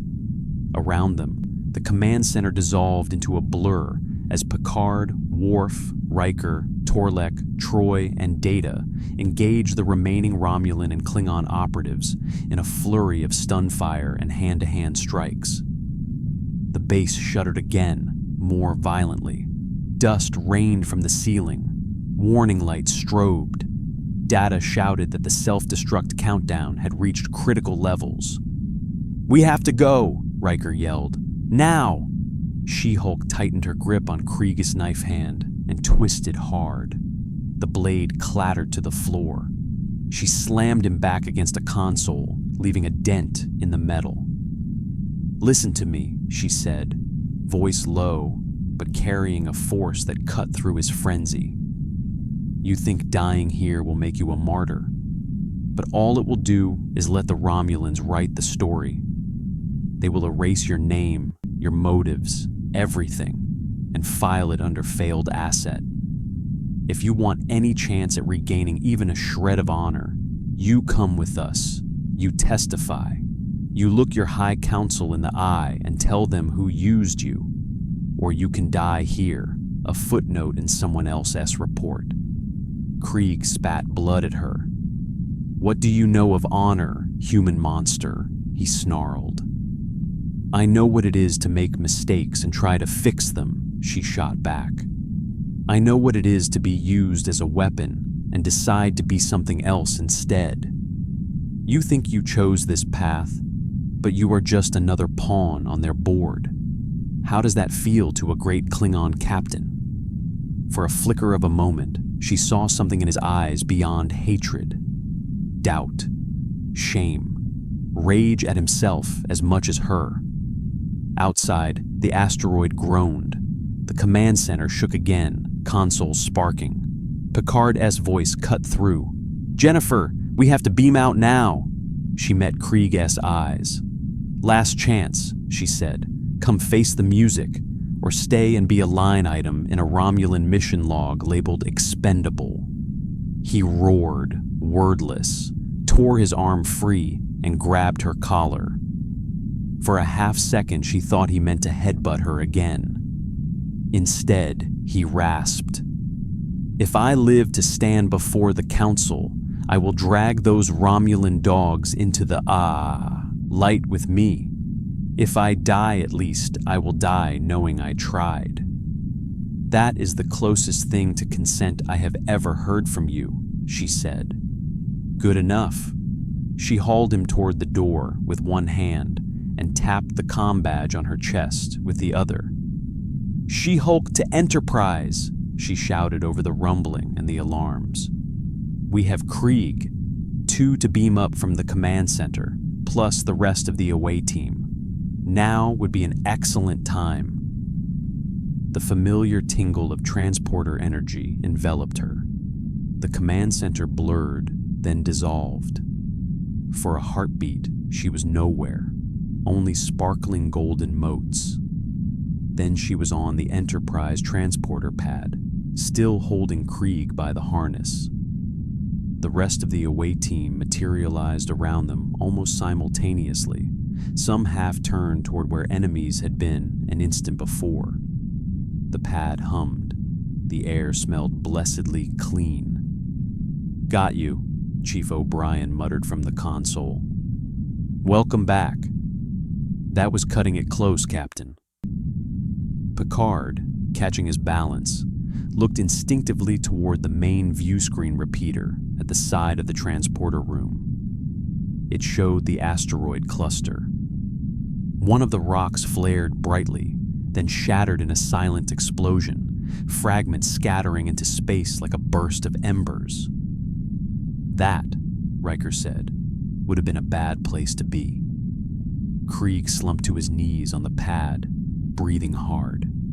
His eyes were fixed on the view screen, watching the destruction of the base that had been his stronghold and his prison. "Your Romulan friend escaped," She-Hulk said quietly, following his gaze. "But we have plenty of evidence, and we have you." Krieg's shoulders rose and fell. When he spoke, his voice was rough but steady. "Then let us end this properly," he said. "In a court, not a cave." Worf stepped forward, placing heavy restraints on the Klingon Captain S. wrists. "Krieg, son of Morvac," he intoned, "you are now in joint custody of the Klingon Empire and the United Federation of Planets. You will face judgment. Try not to embarrass our people further." Krieg lifted his chin, eyes hard. "I will speak," he said, "and when I do, the Tal Shiar will wish they had killed me." Troy watched him with a mix of caution and sympathy. "He means it," she said softly. "The fanaticism is still there, but it has been redirected. He wants redemption as much as revenge now." She-Hulk rolled her aching shoulder. "Good," she said, "because I have a whole list of questions, and I do not want him expiring from melodrama before I am done." Picard allowed himself a small, weary smile. "One step at a time, Miss Walters," he said. "First, we inform K-Tal and Admiral Phillips that the conspiracy has been exposed. Then we make sure the evidence we recovered is secured beyond anyone's reach but the proper authorities." He looked at Krieg once more, then turned to She-Hulk. "And then, I believe, there will be hearings. Quite a few of them. I hope you are ready to do what you do best." She-Hulk gave a tired, but determined grin. "Captain," she said, "I was born ready to argue." In the weeks that followed, the fallout from the asteroid base rippled across the quadrant. Sealed evidence packages traveled by secure courier to Starfleet Command and the Klingon High Council. Romulan ambassadors blustered and denied, only to go suspiciously quiet when decrypted logs were presented in closed session, logs that referenced Tal Shiar operations by name. Krieg stood in chains before a joint tribunal of Klingon and Federation representatives, with Worf and Torlek watching from the side. He spoke in a harsh, unvarnished voice about the promises the Romulan operative had made him. Power, respect, the chance to reshape the Alliance in a way that favored his vision of Klingon strength. He admitted his crimes. He named names. In return, the sentence recommended was life imprisonment in a Klingon penal colony rather than execution outright. A living warning of the cost of betrayal. Through it all, Jennifer Walters sat at Picard's side, advising, objecting, cross-examining when needed. She wore both her human face and her green one at different points, making conscious choices about how each was perceived. As Jennifer, she was the precise, calm attorney dismantling flimsy arguments. As She-Hulk, she stood as living proof that power did not have to mean chaos. Ambassador K-Tal, true to his word, nominated her for a Klingon honor. In a small ceremony aboard Korcha, attended by Worf, Picard, Riker, and a handful of Klingon officers, he pinned a heavy stylized emblem on the chest of a formal tunic, replicated in her size. "This is the Star of Kahless, Third Order," he said, his voice rolling through the quiet room. "It is awarded to those who, by their actions, preserve the Empire from catastrophe. That you are not Klingon makes this unusual, but you have done what many of my own people could not.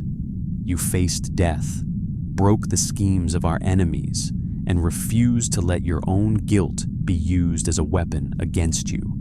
That is a strength we honor." She-Hulk, towering over most of the room's occupants, felt oddly small in that moment. "Thank you," she said. "I honestly do not know what to say."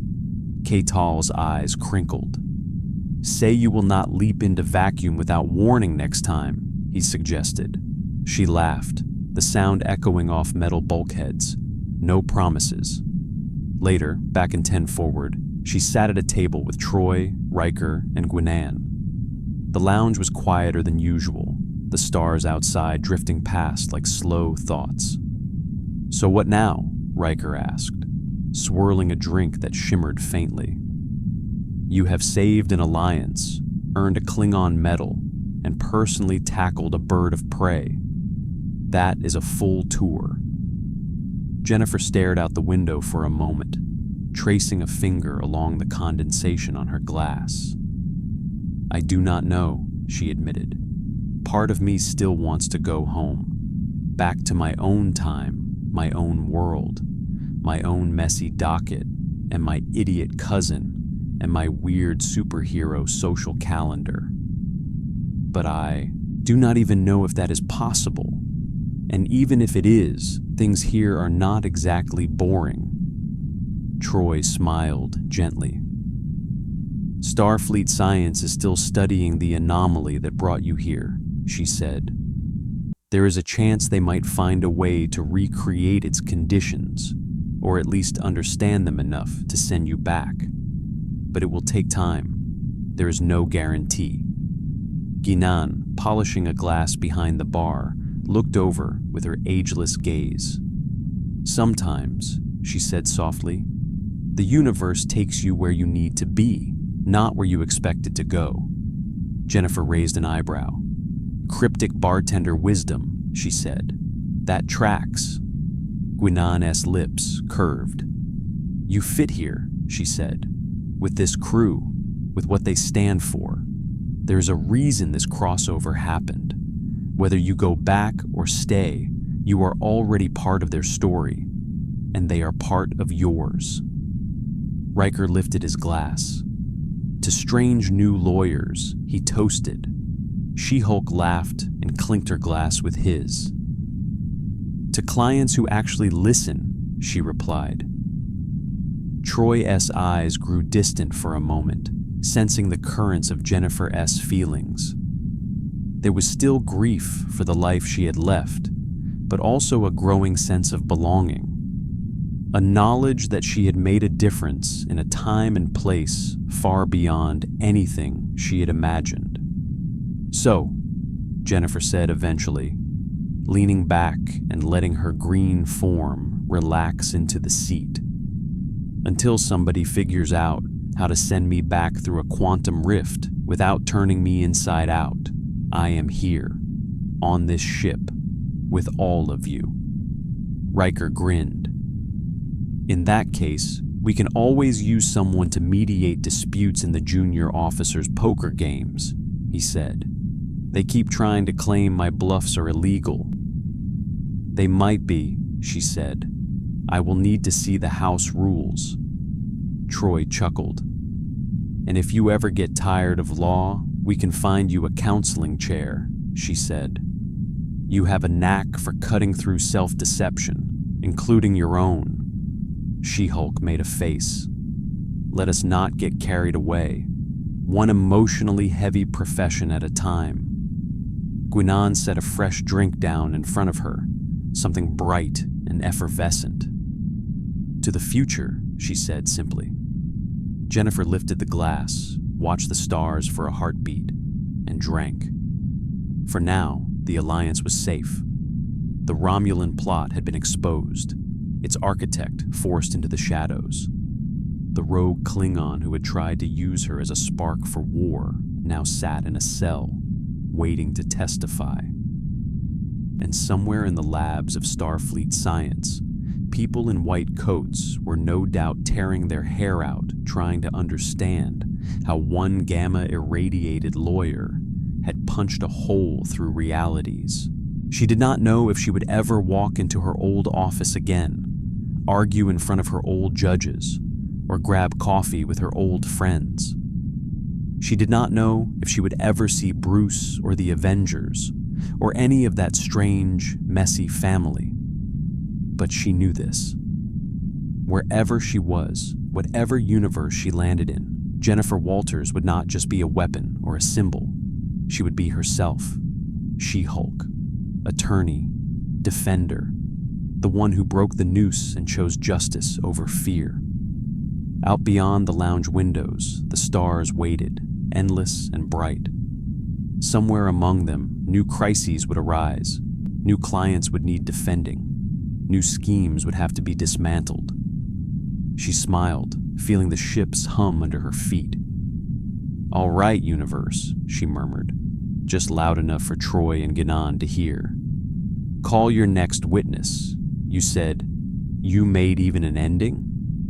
ChatGPT said, "Yeah, I did give you an ending in the earlier version, but only because you specifically changed the instructions and asked me to. Continue for me with 6,000 words and ending.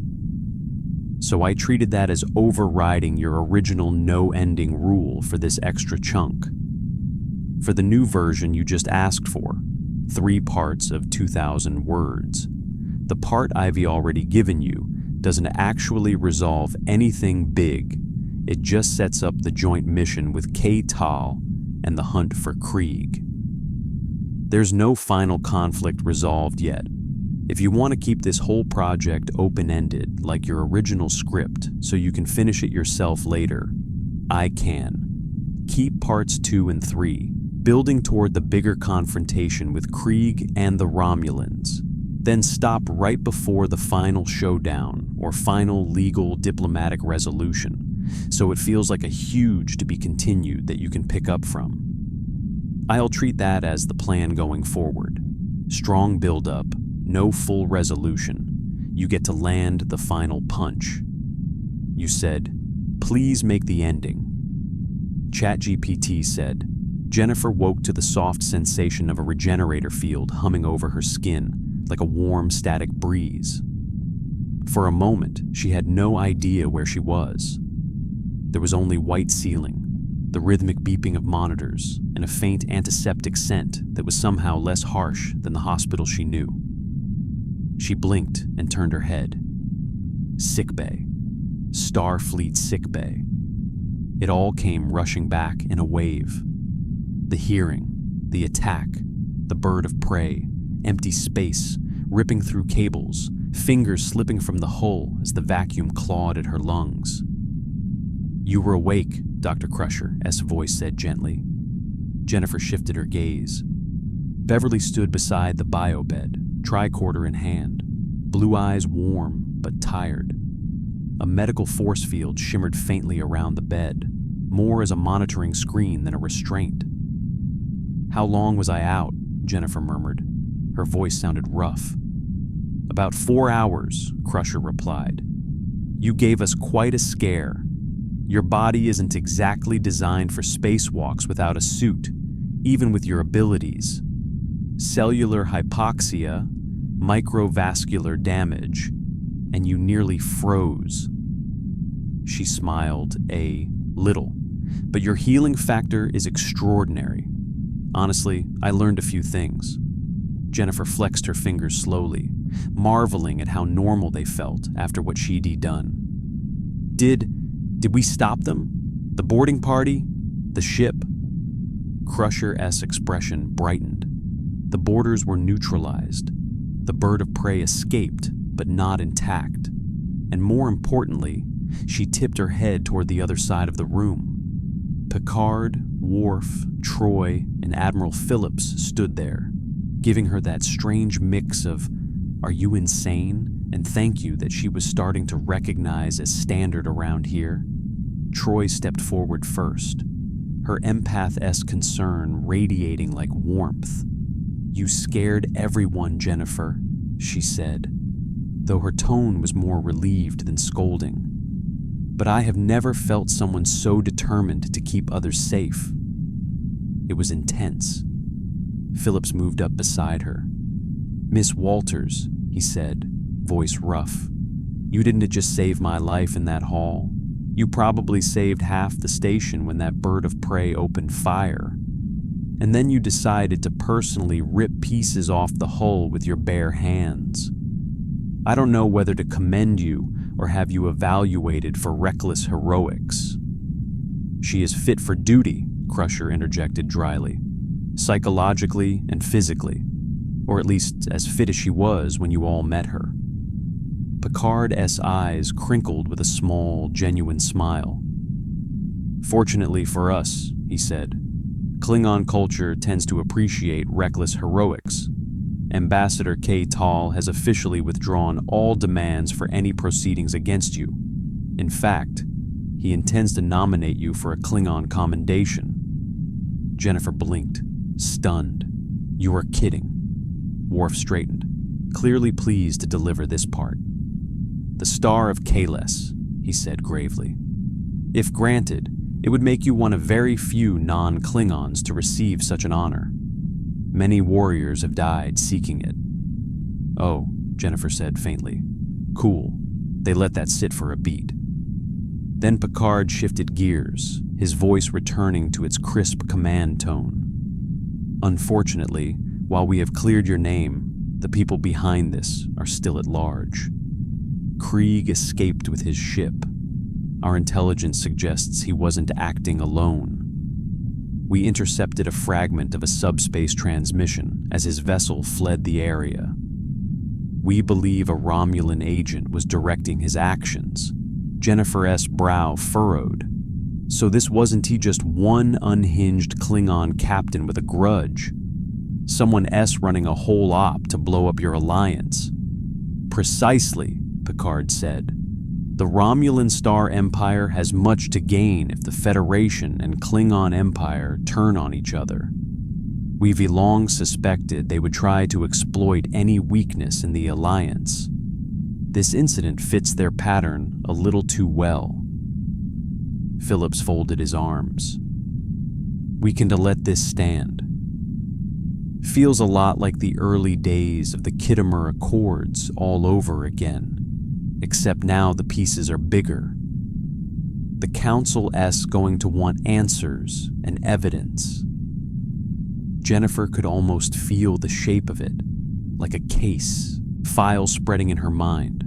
Motive, means, opportunity, Romulan shadow games, Klingon pride, Federation diplomacy. At the center of the mess, one green lawyer pulled in by accident. "Do you know where Krieg went?" she asked. Worf answered that one. "We traced his warp signature before he cloaked. It appears he is heading toward the Vandar Nebula, near the border between Federation and Romulan space. It is a region notorious for sensor interference and smugglers' routes." Troy added, "Intelligence reports have mentioned whispers about a hidden facility in that region. A place used for deniable operations, supply caches, things neither side wants to acknowledge." Her dark eyes met Jennifer's. "If the Romulans have been coordinating this, that would be a likely rendezvous point." Picard nodded. "Starfleet Command has authorized the Enterprise to pursue the matter, in coordination with Ambassador K. Tal's escort ship, the Vortak. We are to investigate the Vandar region, uncover any proof of Romulan involvement, and if possible, apprehend Captain Krieg and present him to Klingon justice. And," Phillips added pointedly, "we need clean, solid evidence. Not just so we can prove it to the Klingon High Council and the Federation Council, but so when the Romulans inevitably deny everything, we have something that makes the lie harder to sell." Jennifer pushed herself up on her elbows. "So, you're going after them?" "We are," Picard confirmed. Her next question came automatically. "And where do I fit into this?" Troy smiled gently. "Still in bed recovering, if Beverly has anything to say about it." Crusher placed her hands on her hips in a way that said she agreed. "You suffered a full-body exposure to vacuum. Your cells are still catching up from being flash-frozen and partially depolarized. I'd prefer you rest at least a day before taking another leap off a building or spaceship." Jennifer looked from one face to another. Picard, Worf, Troy, Phillips. She saw caution there, but also expectation, respect, maybe even trust. Then she thought of MVAC's hollow eyes before he bit down on the poison, of Krieg's furious vow to kill her and break the peace, of a Romulan operative somewhere, treating all these people as pieces on a board. "You can leave me out of this," she said quietly. "I'm already in it. I am the one they used as leverage, the one Krieg wants dead. Whoever S behind him isn't just attacking your alliance. They grabbed me from my universe for a reason. I don't believe that was random anymore." Worf's gaze sharpened. "You think your arrival is connected to this plot?" "I didn't know," Jennifer admitted. "But if the anomaly that pulled me here was artificial, if someone was messing with quantum fields, yeah, it could be. And even if it wasn't T, I am a loose end they keep trying to cut off." She sat up fully, swinging her legs over the side of the bed. The regenerator field winked off with a soft tone. "I am not going to hide behind containment fields while you go stick your heads into a Romulan Klingon Hornet S nest." Crusher sighed. "You realize you are a terrible patient." "You have no idea," Jennifer said with a wry smile. Picard studied her for a long moment. She didn't flinch under his scrutiny. Finally, he inclined his head. "Very well," he said, "under one condition. You follow my orders as if you were a Starfleet officer under my command. If I say fall back, you fall back. If I say we withdraw, we withdraw. This will not be a one-woman crusade." Jennifer extended her hand. "Deal, Captain." He clasped it firmly. "Good. In that case, get some nutrition. Let Dr. Crusher clear you for duty and report to the observation lounge in 2 hours. We'll brief the away team then." 2 hours later, Jennifer stood in the observation lounge in her adapted Starfleet jumpsuit, feeling strangely at home with the senior staff around the table. Out the wide windows, the streaking stars of warp space gave everything a subtle, unreal glow. Picard presided at the head. Riker lounged in his usual half-casual, half-ready stance. Worf glowered thoughtfully near the far end. Data sat with a pad in front of him. Troy, Crusher, and Geordi rounded out the Enterprise side. On the other side of the table, joining via secure hololink, were Ambassador K. Tal and Captain Korvac of the Vortak, a burly Klingon commander with a scar slashing across one eye ridge. Data tapped a control, bringing up a three-dimensional display of a cloudy, swirling nebula shot through with faintly glowing tendrils. "This is the Vandar Nebula," he began. "The region is composed of ionized gas and dense particulate matter, causing significant interference with long-range sensors. Within the nebula are several asteroid clusters.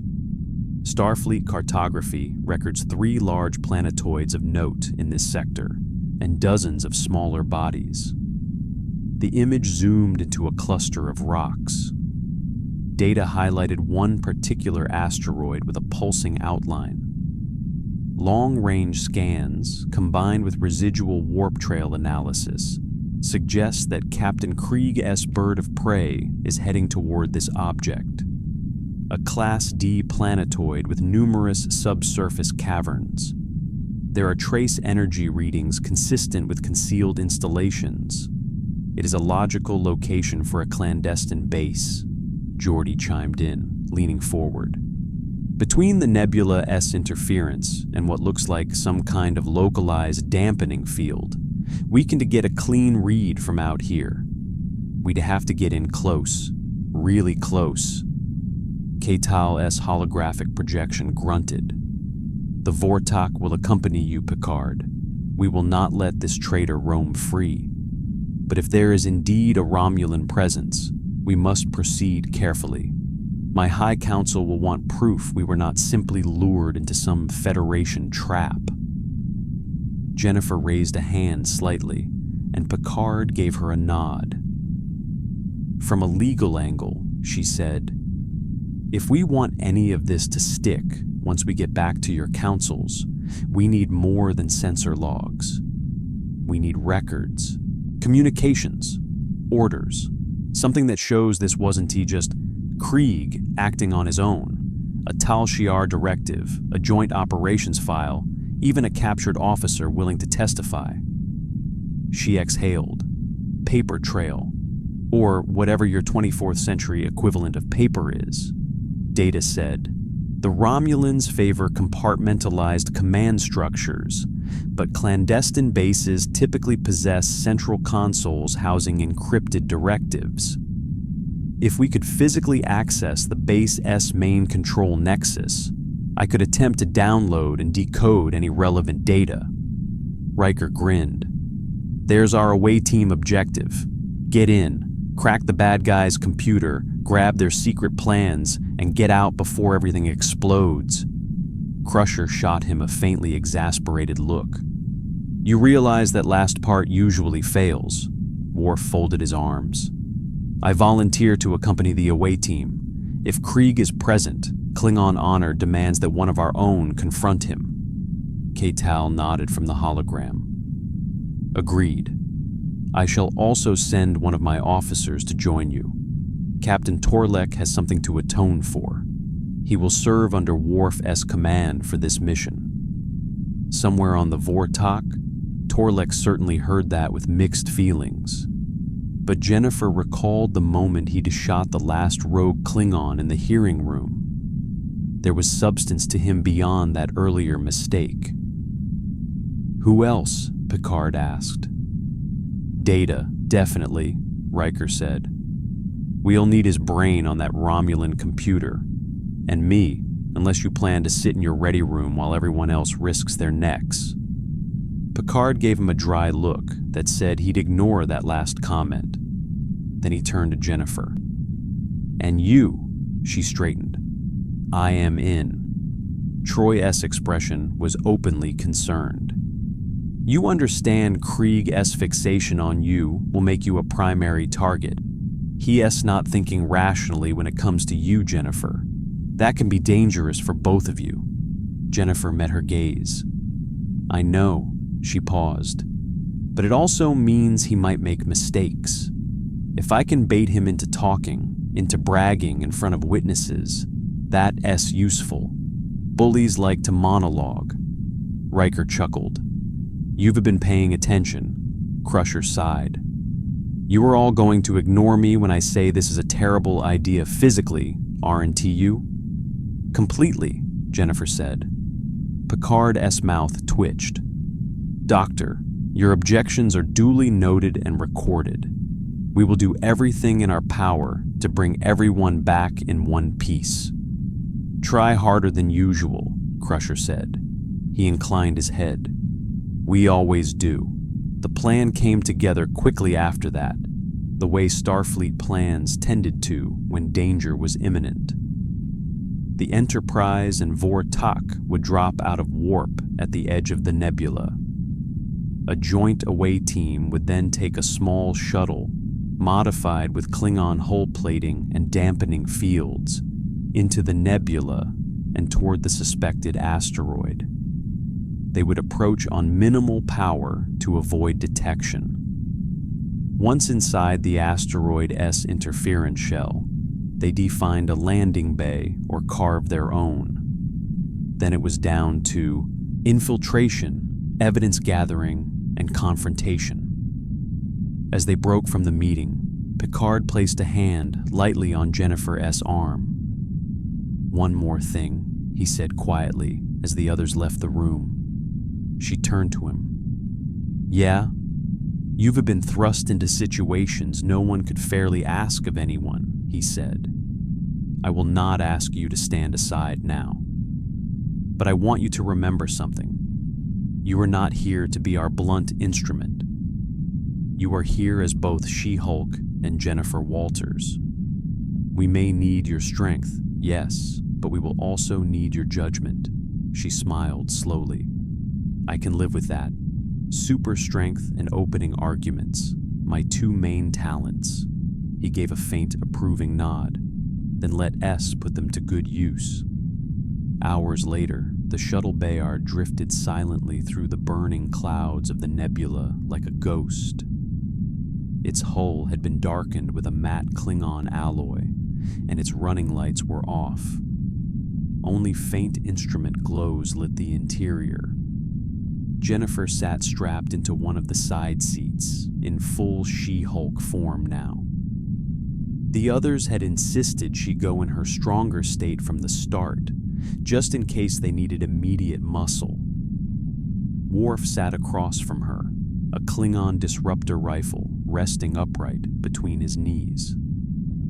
Next to Jennifer, Riker checked their navigation readings, while Data manned the mission console. Torlek, stone-faced, watched the display of swirling gas on the forward viewport with a warrior-esque focus. "The interference is increasing," Data reported calmly. "Our sensors are reduced to a range of approximately 5 kilometers.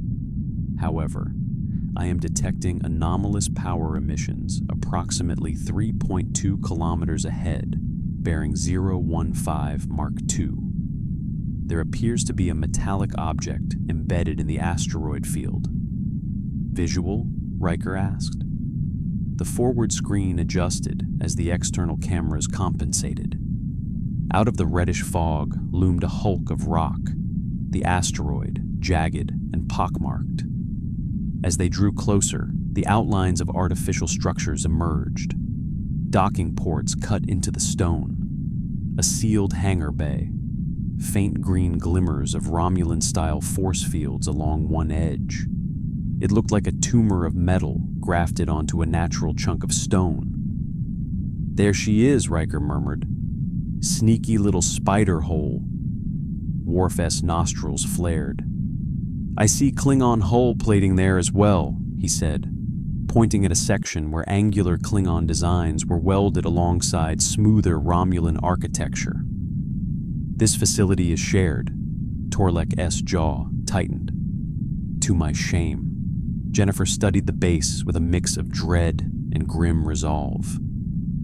That was where Krieg had gone. Somewhere inside that rock was at least one person who wanted her dead, and an entire alliance broken. Data's fingers moved in quick, precise motions. "I am detecting a narrowband communications window. The base is transmitting on a tight beam to an unknown vessel further within the nebula, most likely the Romulan ship we suspect." "Can you tap it?" Riker asked. "Only partially. The signal is encrypted, but I can record it for later decryption," Data replied. "I also detect at least 12 Klingon life signs and 8 Romulan life signs inside the facility. There may be more masked by the interference." Jennifer exhaled slowly. "So that's 20 people who definitely won to be thrilled to see us." "At least," Worf said. Riker pulled on a pair of gloves, more out of habit than necessity. "We stick to the plan. We find a maintenance access port instead of going in guns blazing through the main hangar. Quick and quiet. The captain wants answers, not a massacre." "Quiet," Jennifer repeated, giving him a look. "With me here, sure," he grinned. "You'd be surprised what counts as subtle on this crew." They found an external service hatch along the underside of the asteroid base, partially shielded by rock overhang. Data guided the shuttle into position and used a focus transporter to beam away the outer layer of rock, revealing the hidden hatch. Then they magnetically latched onto the hull and cycled the atmosphere between. Minutes later, 4 figures emerged into the base S-DIM service corridor. Worf at point, disruptor ready. Data behind him with a tricorder. Jennifer just behind Data, watching their rear, and Torlek bringing up the back. Riker stayed on the shuttle in case they needed a quick exit and to maintain communications with the Enterprise and Vortak. The corridor was cramped and utilitarian, lit by flickering strips of light that cast everything in a sickly green hue. The air smelled faintly of coolant and something that reminded Jennifer of old engine grease. Data consulted his tricorder. Main operations center is approximately 2 levels above us and 30 meters forward. There are minimal life signs in this section. It appears this corridor is rarely used. Worf gave a short nod. Good. We use their complacency. They moved, sticking close to the walls. Jennifer tried to keep her massive frame from brushing against everything, mindful of making unnecessary noise. She had snuck around before in her world, but being nearly 7 feet of emerald muscle didn't lend itself to stealth. They passed junctions where Romulan and Klingon design philosophies met uneasily. A blunt Klingon bulkhead patched into a sleek Romulan security door. A Klingon warning sigil right beside a Romulan control panel. It was like walking through a literal metaphor of their alliance, if that alliance had been corrupted. At one intersection, voices echoed ahead. Worf curled his hand into a fist, signaling halt. The away team pressed against the bulkhead, listening, sick of his snarling. If Krieg wants the alliance broken, let him challenge K-Tal directly, like a true warrior, instead of skulking in the shadows with Romulans, a Klingon voice muttered in their own language. Another Klingon voice responded, lower, nervous. He says this is bigger than one challenge, that the old ways are dead, that our empire must strike from the shadows now. I do not like it, either. But a third voice, cool and mocking, cut in. Romulan, your captain understands reality better than you. Honor is an amusing story you tell your children. Power is what matters. When this is over, your empire will thank him for freeing it from Federation chains. Jennifer heard the growl in the first Klingon-S throat. Careful, Romulan. You speak of chains, but I smell poison. Klingons who listen to you too closely die. Worf's eyes met Jennifer S. She saw the disgust simmering in his. He whispered, barely audible. More evidence. Jennifer nodded. We need it recorded. Data had already raised his tricorder, capturing the conversation without emitting detectable signals. When the voices moved on, the away team slipped through the intersection one by one. They reached a maintenance ladder. Data pointed upward. Operation Center access is this way. Climbing was interesting with She-Hulk on a flimsy-looking ladder, but she distributed her weight carefully, trusting Klingon over-engineering. They emerged through a hatch into a darkened alcove above the main control room. Peering through a grated vent, Jennifer saw the heart of the base laid out below, a central pit ringed by consoles with a raised command platform. Klingons and Romulans moved between stations. On the central screen glowed tactical schematics of the Federation Klingon border, dotted with icons. Here and there, red markers indicated potential targets, supply routes, listening posts, worlds. At the command platform stood Captain Krieg, arm in a crude brace, scarred face twisted in perpetual anger. Beside him, poised and cold, was a Romulan woman in a tailored Tal Shiar uniform. That had to be the same operative he had spoken to after his failure at the starbase. Her eyes were hard as obsidian. Krieg slammed a fist onto the console. We had them. One hearing, one blade, and we could have turned the Empire against the Federation again. Instead, that green witch and Worf ruined everything. The Romulan folded her arms. You are fortunate we extracted you at all. You Klingons were messy. Next time, perhaps listen more closely to our advice. There will be no next time if K-Tal and Picard track us here, Krieg snapped. They will not rest. The She-Hulk certainly will not rest. His lips curled. She swims through the void like some cursed beast. I want her broken before my feet. I want to hear her beg." Jennifer felt her jaw tighten at that. Worf's hand went briefly to the hilt of his DK Taz in sympathy. The Romulan smirked. "Obsession clouds your judgment, Captain. Still, it may yet serve us. We still have the experimental singularity drive upstairs. The same reactor that destabilized her quantum barrier and pulled her here in the first place can be inverted. We can turn it into a weapon. Lure her and Picard's ship into range. Trigger a controlled cascade and watch them tear themselves apart in subspace."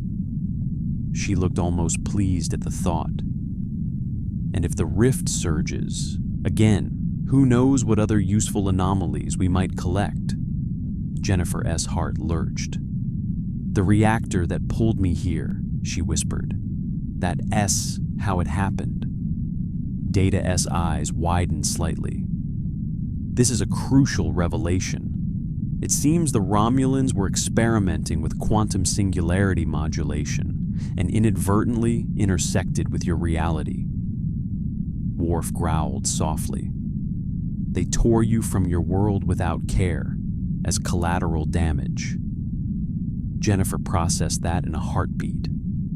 It hurt, and it made everything weirdly, horribly clear. She hadn't just randomly fallen into this universe. She was fallout, a side effect, a misfire on some Romulan test. On the command platform, Krieg stalked nearer to the Romulan, snarling. "When do we strike then? When do I see her die?" "When the singularity is fully charged," the Romulan replied smoothly. 15 minutes, perhaps 20. Patience is not a Klingon virtue, but indulge it briefly, and you will have your spectacle. Worf looked at Jennifer. "We cannot allow them to complete this charge. Not only would it destroy us, but it could create further rifts.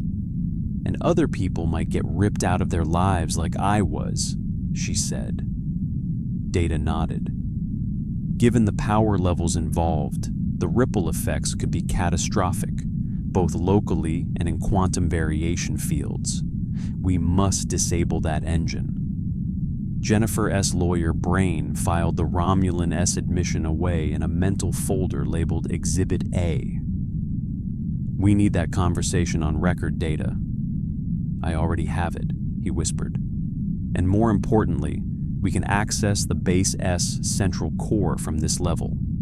I am detecting a primary data trunk behind that wall." He pointed to a section near the vent. Worf's lips curled in what might have been a smile. "Then we make ourselves known." Jennifer shook her head. "Not yet. We have 2 jobs. Smash the Doomsday reactor and steal their files. In that order, but both have to happen. If we just bust in, everyone scrambles and someone hits the self-destruct." Torlek finally spoke, voice low. "There is an emergency override channel on Klingon-Romulan joint bases, a hardline conduit. If we can access it, we can lock down certain controls from here, at least long enough to make them panic." "That's what I like to hear," Jennifer said. "Controlled chaos." Data popped the vent silently, and they slipped into the narrow access space behind the wall. Torlek found the Klingon hardline with quick, practiced fingers. Data jacked in with his tricorder. The Romulan and Klingon software tried to resist, security protocols flaring, but he bypassed them with graceful efficiency. "I have limited control over power routing," Data murmured. "I can cut power to the Singularity Chamber's control conduits without triggering an alarm for approximately 60 seconds. After that, fail-safes will reroute authority back to the main control center." "So we have a minute to ruin their day," Jennifer said. "Then everybody runs." Worf nodded. "We head for the core. Confront them if we must. Give them something to focus on besides your sabotage." Jennifer thought about it, then shook her head. "No, let me be the one they fixate on. That S what they want anyway. While Krieg S attention is on me, you and Data get to the engine room." Worf frowned. "You would face Krieg alone? That is unwise." "Not alone," she said softly. "I am bringing a litigator." She cracked her knuckles, feeling the familiar surge of power ripple through her muscles. Strange how, in this insane, future-warped political spiderweb, she felt almost comfortable walking into the center of danger with nothing but her strength and her mouth. "Data," she said, "kill the juice to their science project.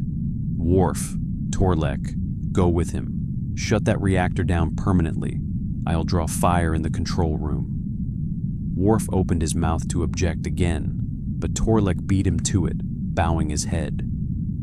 "She speaks like a Klingon strategist," he said, begrudgingly. "Use the enemy-s obsession as a weapon. I trust her judgment." He looked up, meeting Worf's eyes. "Guard the engine with me, Worf, son of Mog. Do not let them dishonor us further." Worf grunted. "Very well, but do not die, Jennifer Walters. It would anger many Klingons." "I'll keep that in mind," she said. Data triggered the power cut. Somewhere deep in the base, lights flickered. A low, unnerving hum that Jennifer hadn't consciously noticed until it faltered, suddenly went silent. The Singularity Engine S charge sequence sputtered.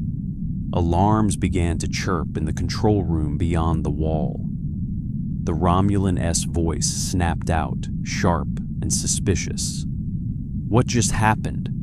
"Power fluctuation in the reactor control grid," a technician stammered. "Someone has accessed the hard line. This shouldn't be possible. Find them," she hissed. "Now." Jennifer took a breath, smiled grimly, and stepped through the nearest maintenance hatch into the main control room like she owned the place. Every head turned. Klingons and Romulans froze. Krieg S eyes went wide with a wild mix of shock and savage delight. "You," he spat. "Hi there," She-Hulk said, voice carrying through the chamber. "I hear I've been living rent-free in your head. Thought I'd finally pay a visit in person." Blasters came up across the room. Disruptors hummed as they charged. The Romulan S hand twitched toward a console. Jennifer raised her hand slightly, not in surrender, but in emphasis.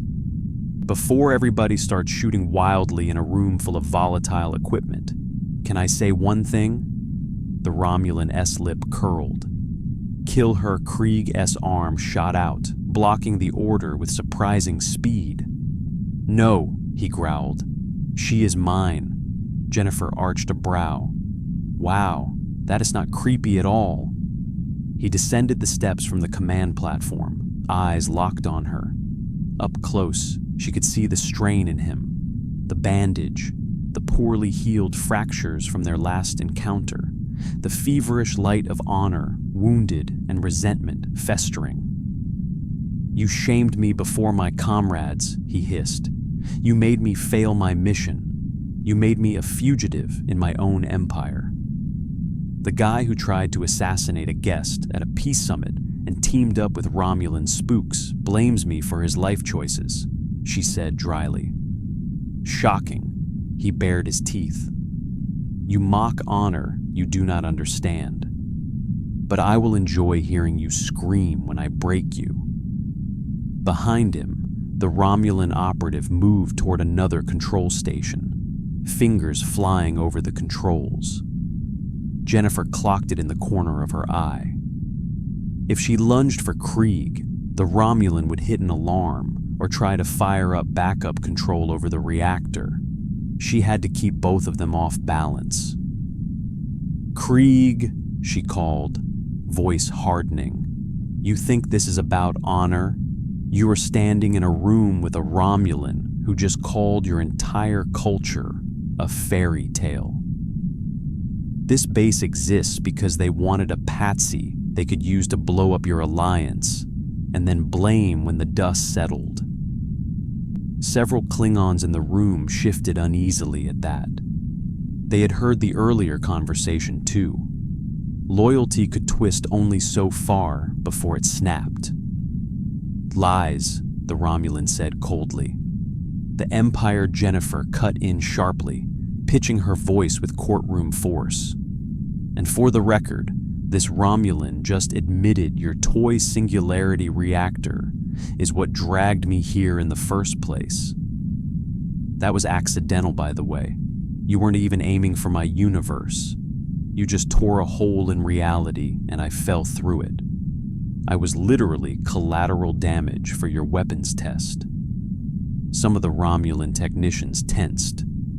That was not something they expected to have stated aloud. "Now," Jennifer continued, taking a step forward, "you replanning to use the same device to rip ships apart, maybe create more rifts. You threatened an entire starbase to get your hands on me because you see me as a loose end. So, here's my counteroffer." Krieg's brow furrowed. Counteroffer. She smiled without humor. "I am a lawyer. We like deals. You want a duel? Fine. You and me. Right here, right now. No one else interferes. Win, and you can brag to the afterlife that you killed the She-Hulk in single combat.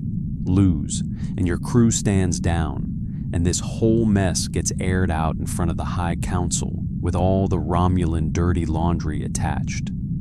Either way, it is out of the shadows."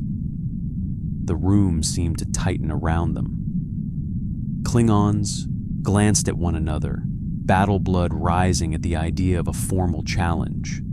Even some Romulans paused, curious how this would play out. The Romulan operative snapped. "We do not have time for your barbaric rituals. Activate security grids," and Krieg whirled on her, face contorted. "Silence. You would have me skulk one more time? No. You used my name and my ship. You promised me glory. All I have received is shame." He turned back to Jennifer, breathing hard. "There will be a reckoning, and I will take it with my own hands." The Romulan stared at him in disbelief, then rage. "You fool. Do you think this hearing of yours will save you from what the Federation and Empire will do when they see this base? The Tal Shiar will not protect you. When this collapses, you will be disavowed." Jennifer tilted her head. So much for honor among co-conspirators. Krieg's jaw clenched. For a moment, he looked lost between two worlds. The warrior ethos he'd twisted to justify his betrayal, and the cold pragmatism of his Romulan handler. Then he turned to his crew. "Stand down," he barked. "No one fires. Anyone who interferes with my fight dies where he stands." Klingon hands eased off disruptors. The Romulans bristled, but were outnumbered here if the Klingons turned on them. Jennifer exhaled slowly. This was insane. It was also the only way to keep Krieg's attention locked while Worf and Data dealt with the reactor. She stepped into the open space at the center of the room. "Ground rules," she said. "No disruptors. No knives unless we both agree to escalate. Try not to break the singularity in the process. I don't feel like being erased from the multiverse." Krieg snorted. "You prattle like a Ferengi merchant, and you mouth off like a guy compensating for a very small bat-leth," she shot back. A few Klingons actually choked back laughter at that. Even Torlek, wherever he was in the base, probably felt a phantom urge to snicker. Krieg roared and charged. He was fast, even injured. His fist shot toward her head like a cannon. She ducked, and the blow whistled past, stirring her hair. She drove a punch into his ribs, holding back enough not to turn bone to powder. He staggered, grunted, then hammered his forearm down across her shoulders, in a brutal double-fisted strike that would have flattened a lesser opponent. The room watched in rapt silence, tension thick as static. This wasn't just a fight. For the Klingons, it was a test of who truly embodied strength and resolve here. Their rogue captain, or this impossible outsider. Jennifer felt each blow like a thunderclap through her body. He was strong, stronger than any human, nearly on par with some of the heavy hitters she'd faced back home. But she was She-Hulk.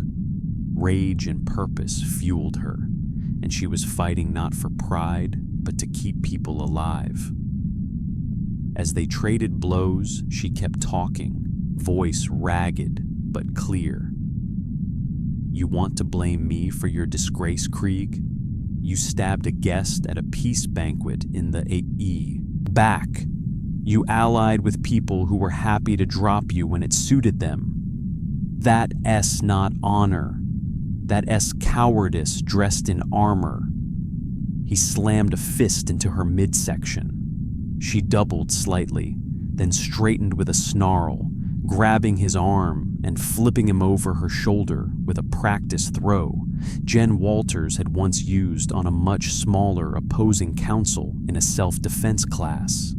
You could have challenged K-Tau openly, she shouted, punctuating the words with a knee to his chest as he rolled, or argued before the council, or shown your people that the Federation was weak with proof, if that's what you believed. Instead, you let a tall Shi'ar puppet string you along. He lunged again, driving her back toward a console. She dug in, absorbing the impact, feeling metal dent behind her. Around them, some Klingon eyes were narrowing, no longer entirely on her. They were glancing at the Romulan operative, at the monitor showing the reactor status, flickering uncertainly. Krieg swung wild. She ducked, then caught his fist and twisted, forcing him to his knees. This isn't just between you and me, she hissed into his ear. There are people out there who still believe in what your alliance stands for. Worf, K-Tal, the crew of the Vortok. You wanted to burn it all because you were afraid your glory wouldn't shine in peacetime. You think that's what Kahless died for? For a heartbeat, his eyes wavered. She saw doubt flicker there, painfully bright. Behind him, the Romulan moved, reaching toward a sidearm she'd concealed at her hip. Jennifer saw the motion, and something cold and precise sliced through her battle haze. Krieg, she said sharply, pitching her voice so it cut through the roar in his ears. Your handler is drawing a weapon behind your back. Again. He reacted faster than any warning shot she could have fired. In one fluid motion, he tore his arm from her grip, spun, and caught the Romulan-S wrist as she drew the disruptor. The blast went wide, searing a console. Sparks flew. Romulan technicians dove for cover. Krieg and the tall Shi'ar operative struggled, snarling and hissing, his grip crushing her fingers until the weapon clattered to the floor. You would shoot me in the back, he roared. You outlived your usefulness, she spat. The Enterprise is almost here. You are a liability. That was all the Klingons needed to hear. Torlek, bursting into the control room from the side corridor with Worf and Data behind him, took in the scene in a split second. He raised his disruptor rifle, aiming not at Krieg, not at Jennifer, but at the Romulan. For the Empire, he growled and fired. The blast tore through her shoulder, sending her spinning to the deck. She hit hard, stunned, but alive. Klingon security swarmed her, wrenching her arms behind her back and binding them. Someone kicked the fallen disruptor away. Worf's voice boomed through the room. The Singularity engine is disabled, he announced. Permanently. Its core has been ejected into the nebula and contained. There will be no more tearing of realities here. Data, standing at a console with his fingers moving in a blur, added, "And I have successfully downloaded the Base S central database, including all Romulan communiques regarding the assassination plot, the Alliance sabotage operations, and Captain Krieg's collaboration. The evidence is now stored aboard the Enterprise." The control room held its breath. Krieg looked from the Romulan operative pinned under Klingon boots to Jennifer, to Worf, to Torlek. He saw his crew staring back at him with a mix of anger, disappointment, and dawning clarity. The story he told them about a noble crusade was unraveling right in front of their eyes. He straightened slowly, breathing hard. His arm throbbed. His pride bled. For the first time, he seemed to truly see where he was standing, in the center of a Romulan-built lie, with the weight of his people's scorn closing in. "I sought to restore our greatness," he rasped. "You nearly destroyed it," Worf said, voice like a hammer. "Honor is not found in the shadows. It is not found by slaughtering guests and tearing apart the fabric of reality. It is found standing with your allies even when it is difficult. You forgot that." Krieg's shoulders sagged. He looked at Jennifer, eyes burning. "Finish it," he said softly. "You have taken everything else.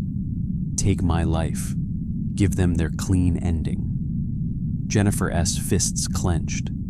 She thought of Mvak's suicide, of how his choice had twisted everything, of how easy it would be for Krieg to escape responsibility by dying here as a martyr of his own warped story.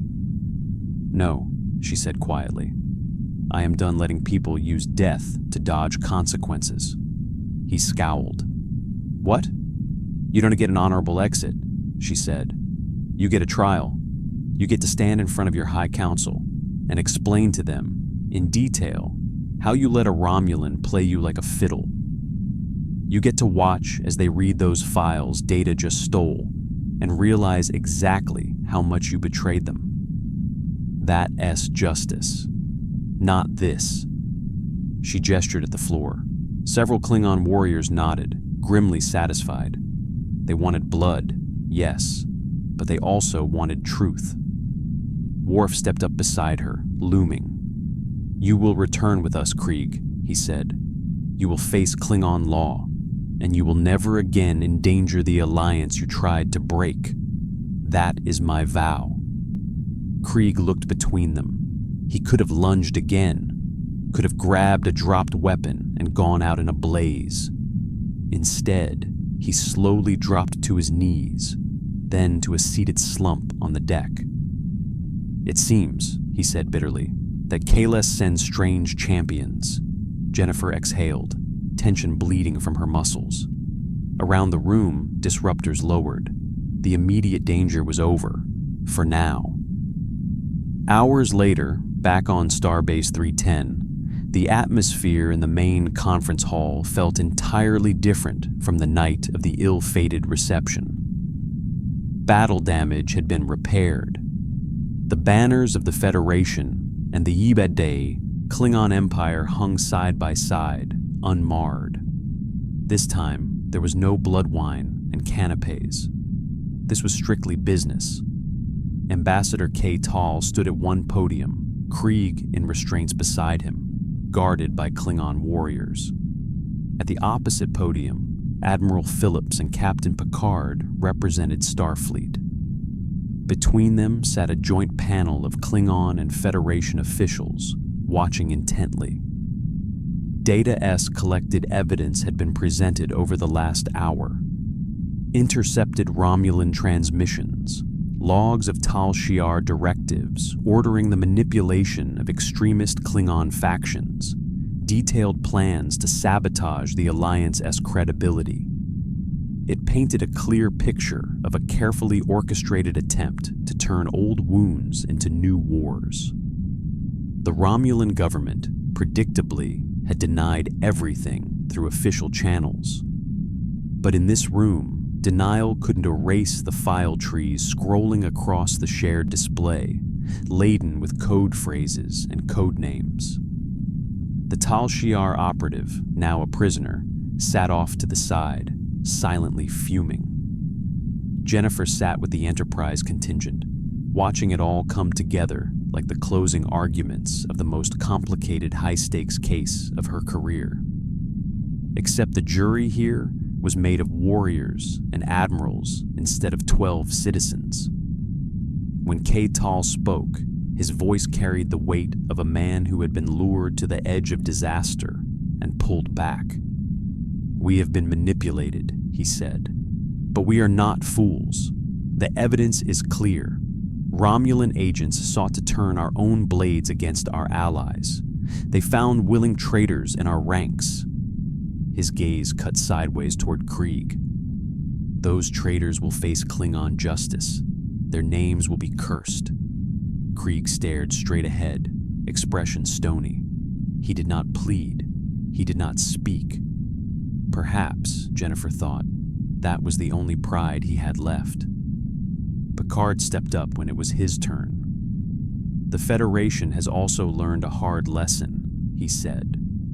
"We assumed the stability of this alliance would deter such blatant interference. We were wrong. We will increase our vigilance, not with suspicion toward our allies, but with a clear-eyed understanding that there are those who benefit from distrust. We will not give them that satisfaction," Admiral Phillips added. "And let the record show that when this plot came to light, it was a joint effort that stopped it. Starfleet, Klingon warriors, and an extraordinary guest from another reality." He looked toward Jennifer, and several heads turned with him. Tal followed his gaze. "Yes," he said loudly, "there is one among us who was brought here by the Romulan-S reckless science, taken from her own world without consent, used as a pawn and a threat. And yet, she stood between death and our allies. She hurled herself into the void. She infiltrated a base our own scouts did not know existed, and she confronted one of our fallen sons. She fought not for her own honor, but for ours." Jennifer shifted, suddenly hyper-aware of every eye on her. She-Hulk could flatten tanks, but public praise? That still made her want to sink through the floor. Tal stepped down from the podium, crossing the floor. In his hands, he carried something wrapped in a cloth. Worf's eyes widened slightly, recognition flashing there. "Klingons do not give thanks lightly," Tal said as he approached Jennifer. "We repay debts in blood and deed, but there are times when words must come first." He stopped before her. "Jennifer Walters, called She-Hulk. On behalf of the Klingon Empire, I acknowledge that without your actions, many Klingons and humans would be dead, and the fire of war would already rage. You exposed treachery. You faced our madness with courage, and you did not falter." He unwrapped the cloth, revealing a medallion fashioned like a stylized starburst, crossed with a bat-leth, suspended on a heavy chain. "By authority of the High Council," Tal said, his voice ringing through the hall, "I award you the Star of Kahless." There was a low, collective intake of breath from the Klingon delegation. Worf's expression was openly proud now. Jennifer rose slowly, towering over Tal, but feeling oddly small. "Ambassador, I don't know what to say." "Except," Worf murmured softly near her shoulder, "anything else would insult us." She laughed under her breath, then bowed her head so Tal could place the chain around her neck. The metal settled against her jumpsuit with surprising weight.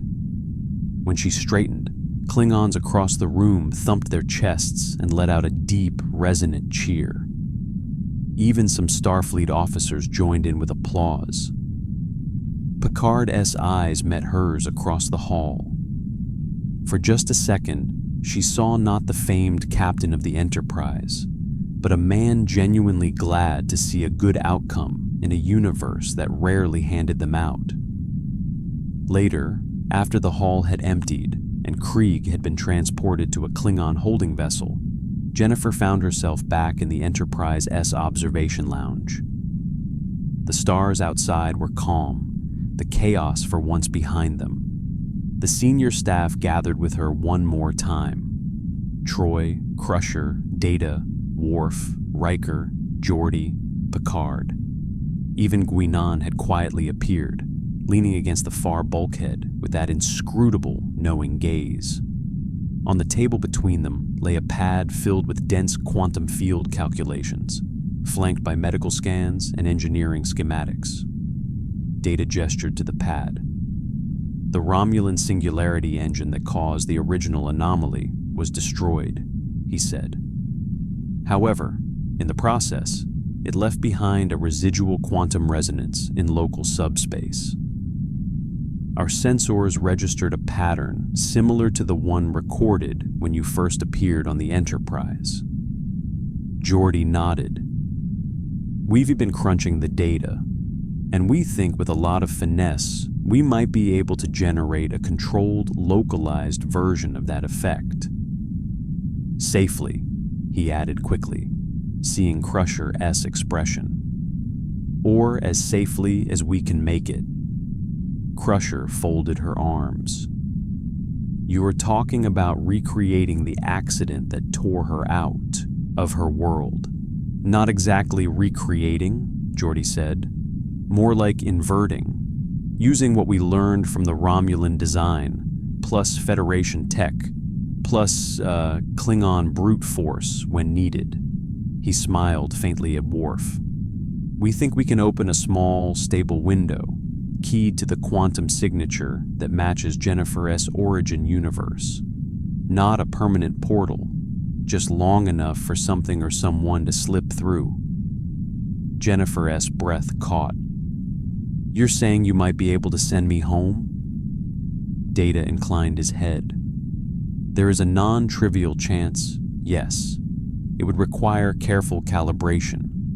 The conditions would have to be precise, but the mathematics are sound. Troy watched Jennifer closely. If we do this, it will be your choice.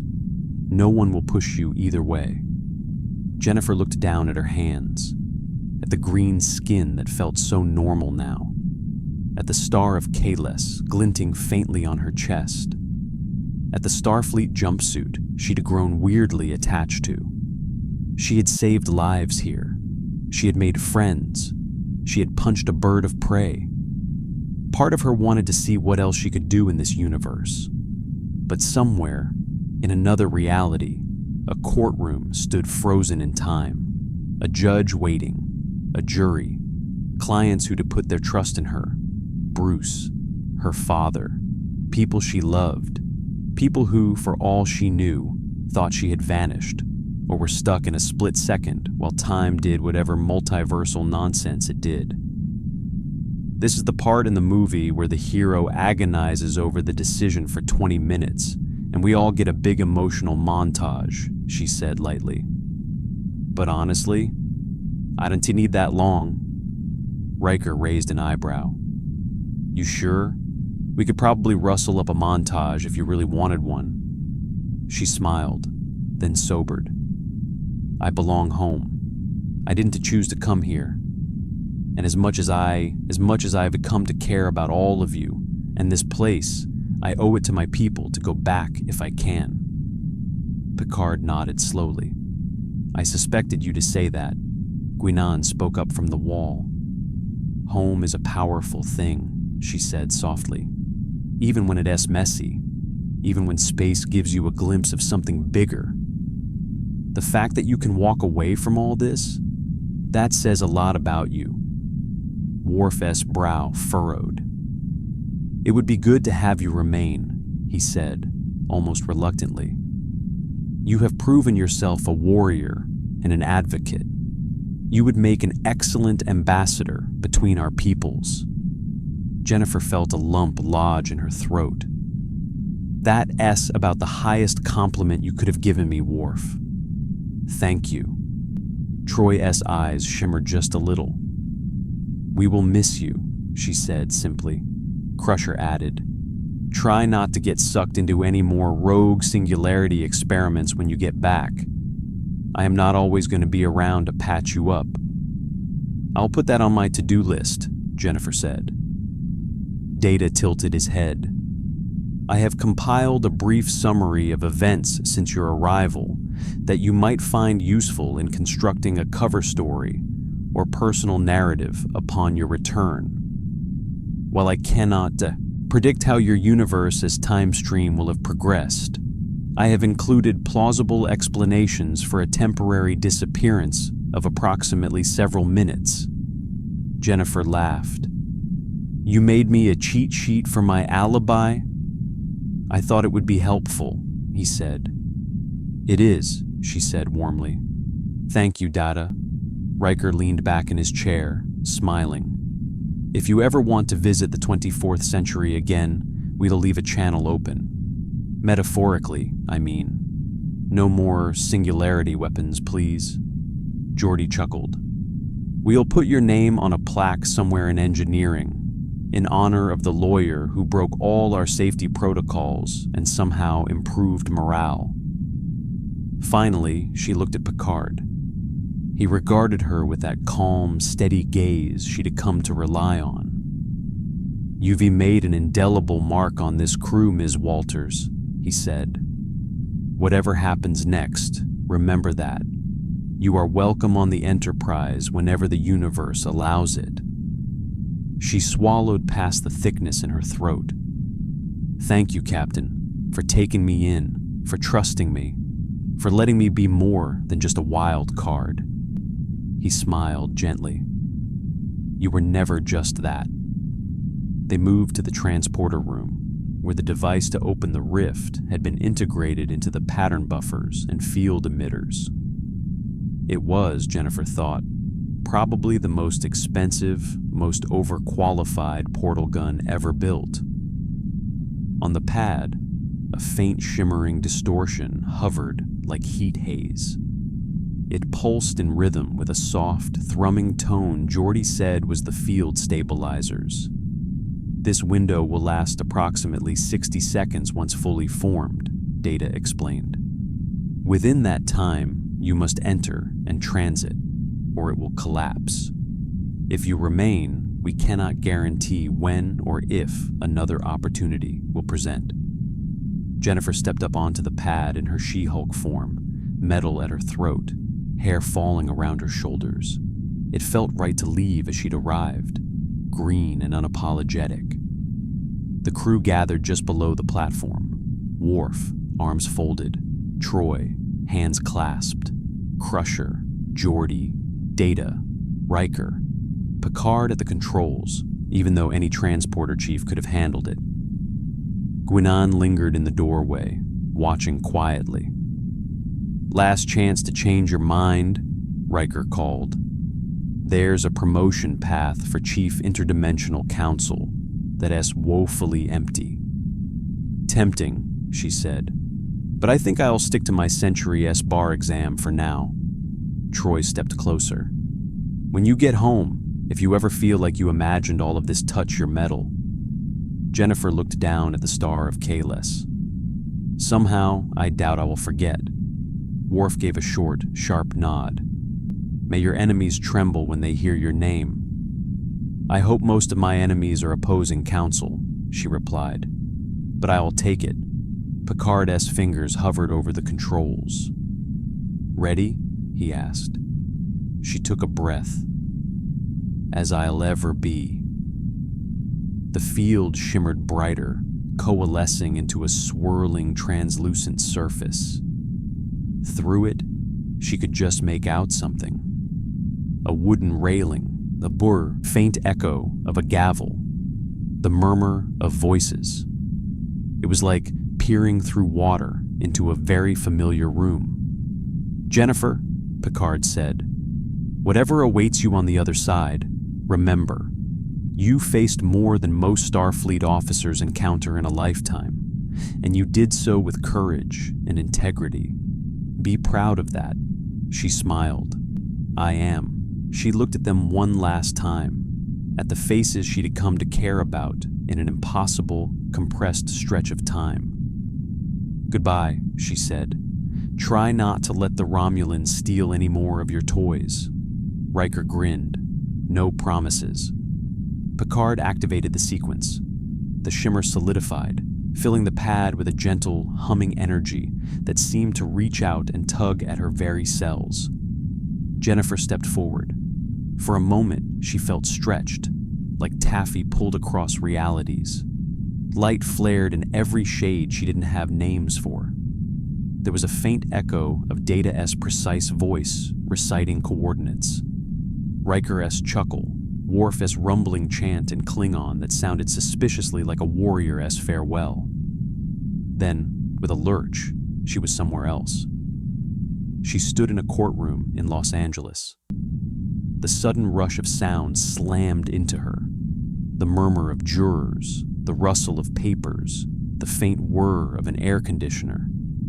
The judge's hand was mid-descend with the gavel, frozen in the tiniest hitch, as if only a heartbeat had passed. She was in her human form, suit neat, hair in place, as if she had never left.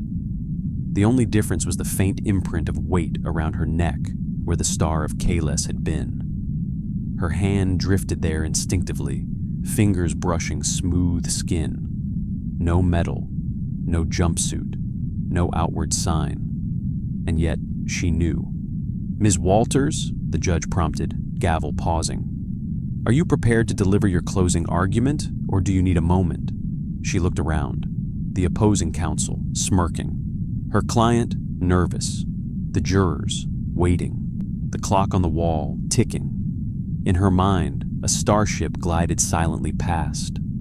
A Klingon ambassador laughed, slapping a table. An android tilted his head. A counselor's eyes warmed. A captain adjusted his uniform and stepped forward to meet whatever came next. Jennifer straightened her shoulders and smiled faintly. "No, Your Honor," she said, voice steady. "I am ready." She stepped to the center of the courtroom, feeling paradoxically bigger than she had ever felt as She-Hulk. She wasn't just a green powerhouse or a lawyer anymore. She was both and more, and she carried a piece of the 24th century with her. "Ladies and gentlemen of the jury," she began, tapping into everything she had seen and done. "Today, we are talking about responsibility, about the choices people make when they think no one is watching, about what it really means to stand up when it counts." As she spoke, somewhere far in the future and sideways through reality, a Starship-S crew went about their duties, secure in the knowledge that their unlikely ally had made it home. And in the quiet spaces between stars, the echoes of She-Hulk's laugh and the thud of her footsteps on a Klingon deck lingered, part of a story that had crossed universes and left both changed.